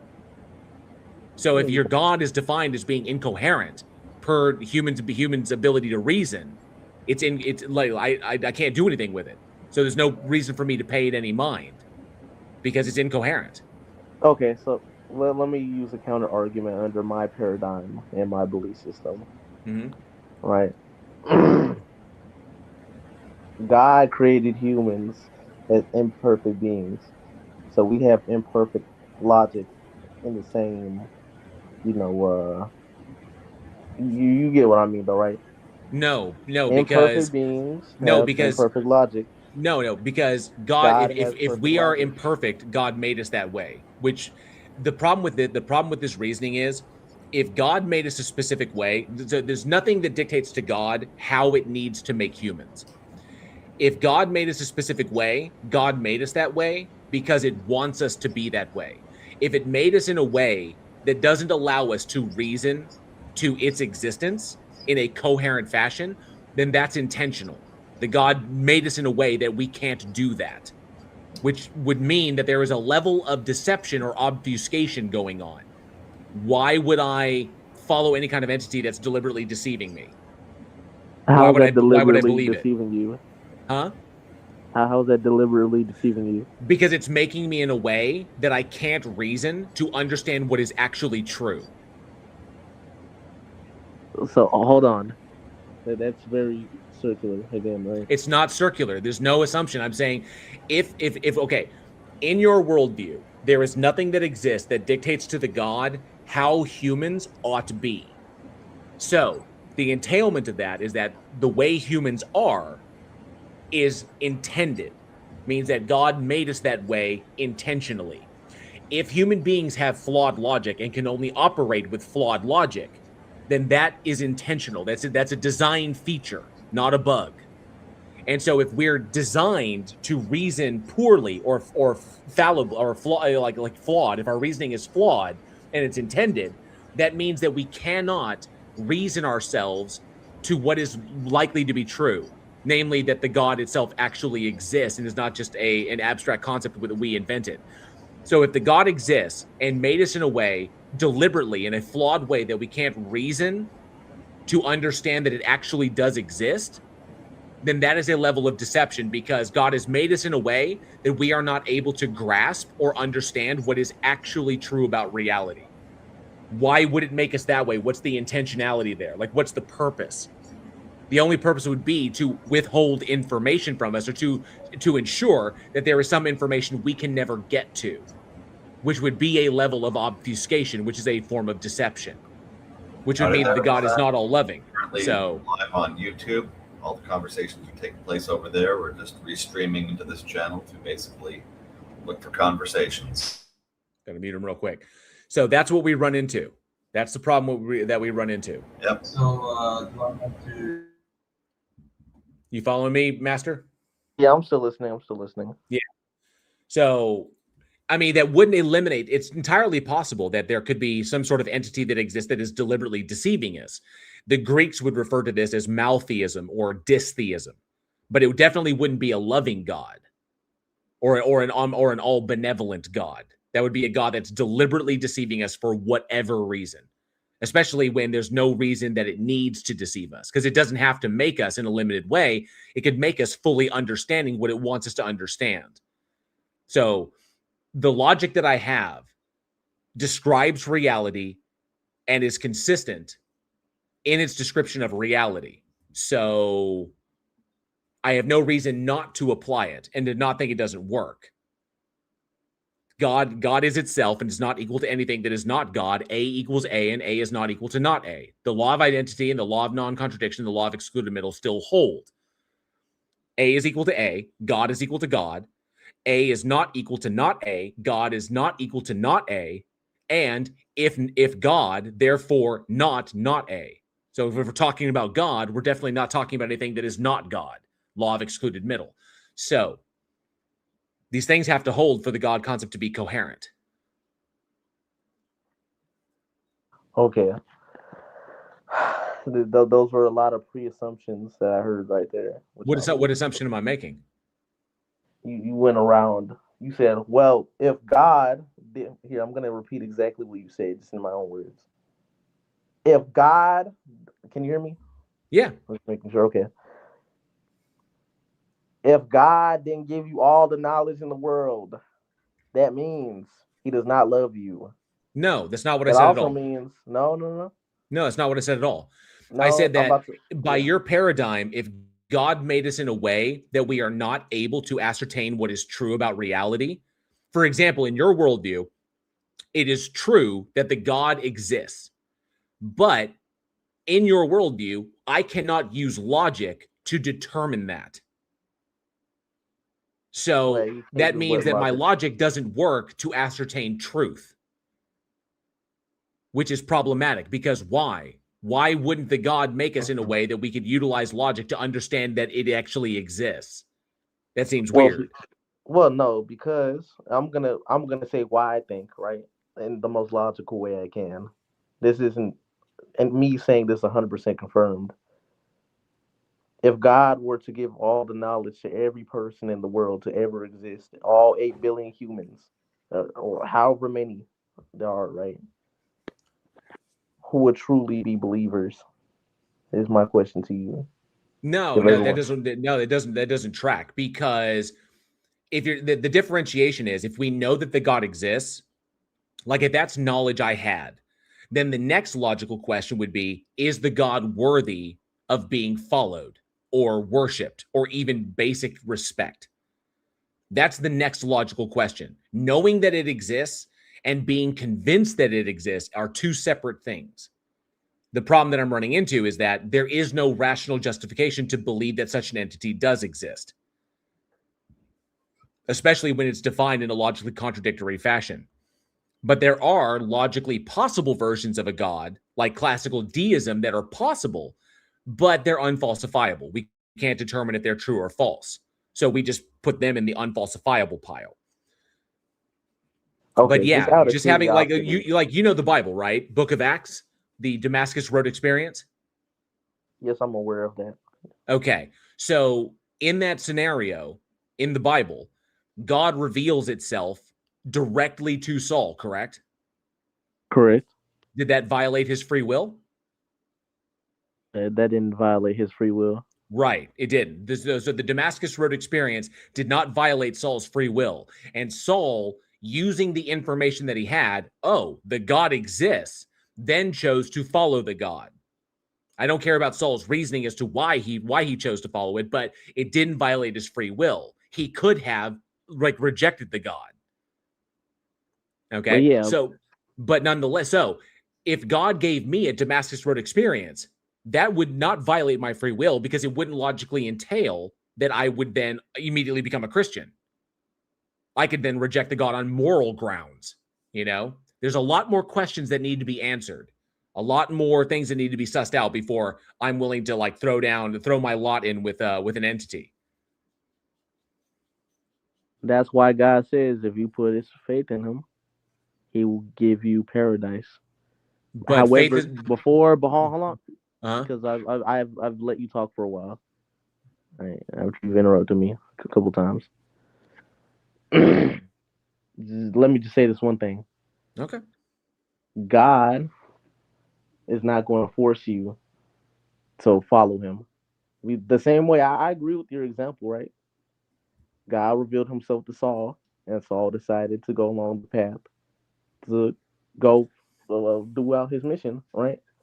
But like you said just right now, you said you will still have to have more evidence before you follow this guy, correct? If that same situation happened to you. Well, I know it would cross the threshold. I would then know it exists. I would have that knowledge, but that would not logically entail that I automatically become a Christian. There are more questions that need to be answered beyond that. Okay, interesting.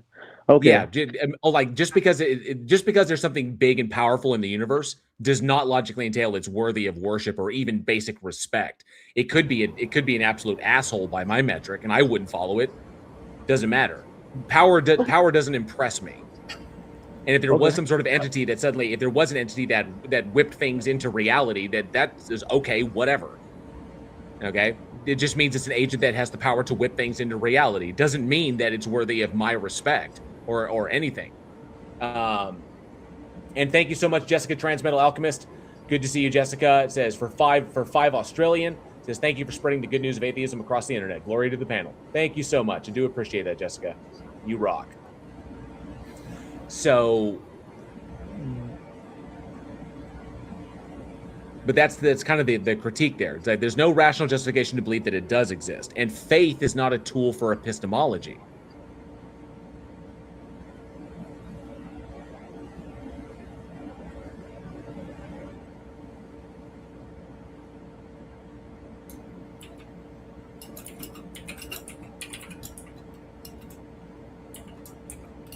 Oh, he left.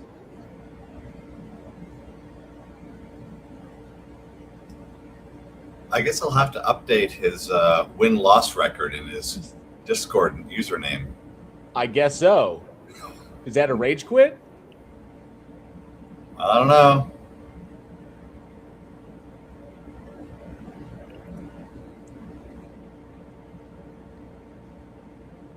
Damn. I wasn't expecting that. I thought he was just thinking. Oh, bummer. Why do I deny Xenu in my unrighteousness? Oh, yep. Straight up. Well, I guess that's the end of the conversation because he buggered out. Bummer. Okay, so I wish that it ended a little bit better. I think that was, I mean, I don't think I was too hard on him. I think I was pretty chill in the conversation. Oh, definitely. It was definitely chill. Goodness. Well, we got that on tape. I mean, if he doesn't update his win-loss record, then we'll know he's full of it. Van the Man says, I think he's using technicalities to claim undefeat and optimism to claim victories. Probably. I'm sorry you had a hectic day, Jessica. I hope it's the opportunity to relax now. So, but yeah, dang. I guess he buggered out. That's a shame. I thought that was going pretty well. I think we thought we were going in. I guess that is the logical terminus. Maybe I wasn't hard enough. Oh, 100th monkey. I was plenty hard. Somebody had to say it. I held back. Okay, it was a double effort on my part. JL just. I know. I opened the door. No. I was already there. Your mouth was just faster at it than mine. I'm just like was like Tony in Age of Ultron. You beat me by 1 second. It's like I don't know if I'd call it beat me per se, but yeah. Apparently, I have like Malcolm face from like Firefly.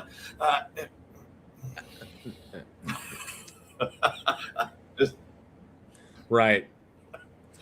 Yeah, I thought it was fairly relaxed, Krakatoon. I really did. Maybe too sensitive. I'm guessing, and yeah, maybe I burned out too many of his brain cells. I don't see. That was weird. He's like, yeah, that's circular reasoning. I'm sorry. What conclusion am I assuming in my premises? Not last I checked. So, difference. That's a big one. Knowing what an internal critique is and operating from there. It's weird. Like our logic is not God's logic. That doesn't make any sense. How would you know? Because in order to know that, you'd have to know what God's logic is. Right. Unfortunately, we did have somebody pop in while he was on stage. But I take him one at a time. That was Tony. It wasn't PhD Tony. It was another Tony that popped in. And I was hoping I was like this long into the chat message telling him, hey, we're waiting. We'll get to you as soon as the other guys through the queue. Right. And we got another bite up. Yeah. Greater Evil is in the Discord. I was hoping that Tony would come back. Hopefully he will. If he's still listening, I hope Tony comes back because now we got space in the room. We got space on stage. Hoping he does because I mean he was on camera and everything ready to go, and unfortunately it was non-PhD Tony. But I hope he comes back. It was quick. I almost said something to him just to let him know. But we typically try to do one at a time, so we make sure that we're not talking over each other. So is the whole big key.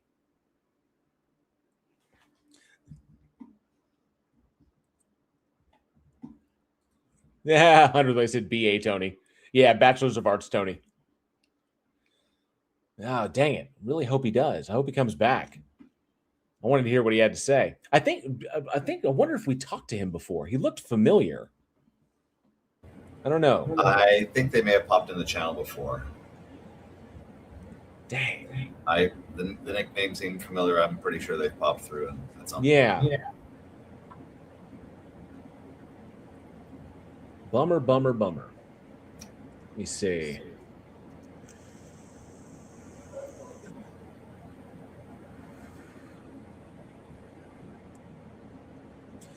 Yeah, you did say master debate. Oh, I'm hearing myself again. Let me see. Test. Okay, I'm clear there. Test. Okay, we're good to go. I was just hearing myself, hearing feedback in my like. It sometimes it comes in and goes away. Well, dang, that ended kind of like like very anticlimactically, is how that conversation ended. Where did he go? Don't run. It's kind of I think what they term a French exit, or was it an Irish? Sorry, Irish exit. If I'm not mistaken. Sorry. I'm gonna tag him. Tell him that he be sure to update your name with the L. Should update your name with the L.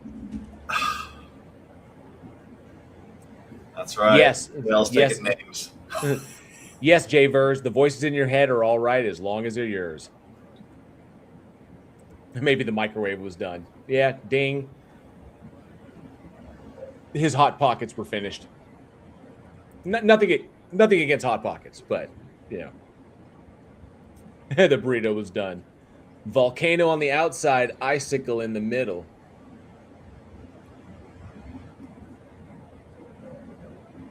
Oh, well. Well, at least we had one conversation. I guess I can use that. I can clip that out of here, out of this. I don't want to like do a small clip. I'll do like an actual like content clip, like the full discussion that we were having, so that other people can hear that, and I can get some critiques on it. And Mom shouted that dinner was ready. Possibly. Well, I don't know if Tony. Dang it! I'm kicking myself that I didn't message or I didn't say anything to Tony fast enough. Yeah, like I said, I had a message like that long. I missed him. Right. Yeah, because while you were chatting, I was writing it up. Damn it. I know. Can't win them all. Getting more efficient, though. Yeah. Getting better at it. Mm-hmm. All right. Well, we're almost about the 5.5 hour mark. We've had a couple of conversations. Did a decent review. I didn't. As far as the review goes of that video, I hope that. I mean, it was nothing against theoretically. We wanted to hear his position, and it was the video was recommended to me by the cats over at Skeptic Haven for me to check out, and it was a perfect opportunity with Leo and Andrew on the stage to kind of go over it. So it was the first time I'd seen it, and I think we did a pretty solid critique of it. Just needs kind of like some review. Or I just needed. I think Theo can take it back to the drawing board if he's willing to. But nonetheless, this was fairly decent. Couple conversations, a good review. This may be about that time because unless we get someone in to have another chat, I don't want to drag. I don't want to like continue to bore people with just my presence. So, as a matter of fact, let me just dump that there because I don't need it anymore. Just get rid of that. Solid. Okay. Well, at this point, I think we're in good shape. I think 5.5 hours is solid enough. Can bring us both up. So, unless we get someone up in the middle of this, which we might if we get someone on stage in the middle of it, I will say thank you to everybody who's been hanging out. I do appreciate the support as well as from all you channel members and, of course, the super chats as well. They help to make this whole stream thing happen, and I couldn't do it without you. And, of course, if you like this stuff, be sure to hit the like button or hit the dislike button if you didn't like it. But be sure to leave a comment below because those help to drive us in the algorithm, how we can improve, what we can do. If you have tips, like if you want to tell me how I can figure out how to do the TikTok thing, that'd be fantastic. And thank you, Jessica, Transmetal Alchemist, for the 5 Australians. To see you all on Thursday or Wednesday, but Thursday her time, Wednesday our time. So, and I killed her and said I just finished making dinner. Thank you, Jessica, for that super chat. Other than that, new content is coming up. Tuesdays will be my drop day when I drop new stuff. So I hope you all dig that, and hopefully I'll finally break that barrier, the 15K barrier, because I am so flipping close. You know, fingers crossed. Damn it, still hovering around 20. Hovering around, I need those last 20 people who could possibly come in here and get me past that 15K barrier. You know, fingers crossed. But I appreciate everybody being here. So, and I hope you enjoyed it. I'm looking forward to the next one, and hopefully, this thing worked out, and hopefully I can get the TikTok thing sorted. We can start generating some more conversations more regularly. You know, it won't just be me like reviewing stuff with the stage. So, other than that, I know I've got some grub waiting for me out there. I don't know about you. Anything for us, Andrew, before we call it? Nothing special. Once again, as I'm not a streamer or public personality on anything broadcast per se, that's cool. It'll be a cold day in some other fictional place before that's all good, all good. Well, once again, thank you all so very, very much. This has been The Stage of Reason. I am JL here on Bridge the Divide. Sure to hit that subscribe button. Really helps me out. Get me over the threshold. Carry me across the threshold, the 15K threshold. It would really, really help out. I appreciate everybody hanging out. As always, be safe, be excellent to each other. And together, we can bridge the divide. You guys rock. Good job. See y'all.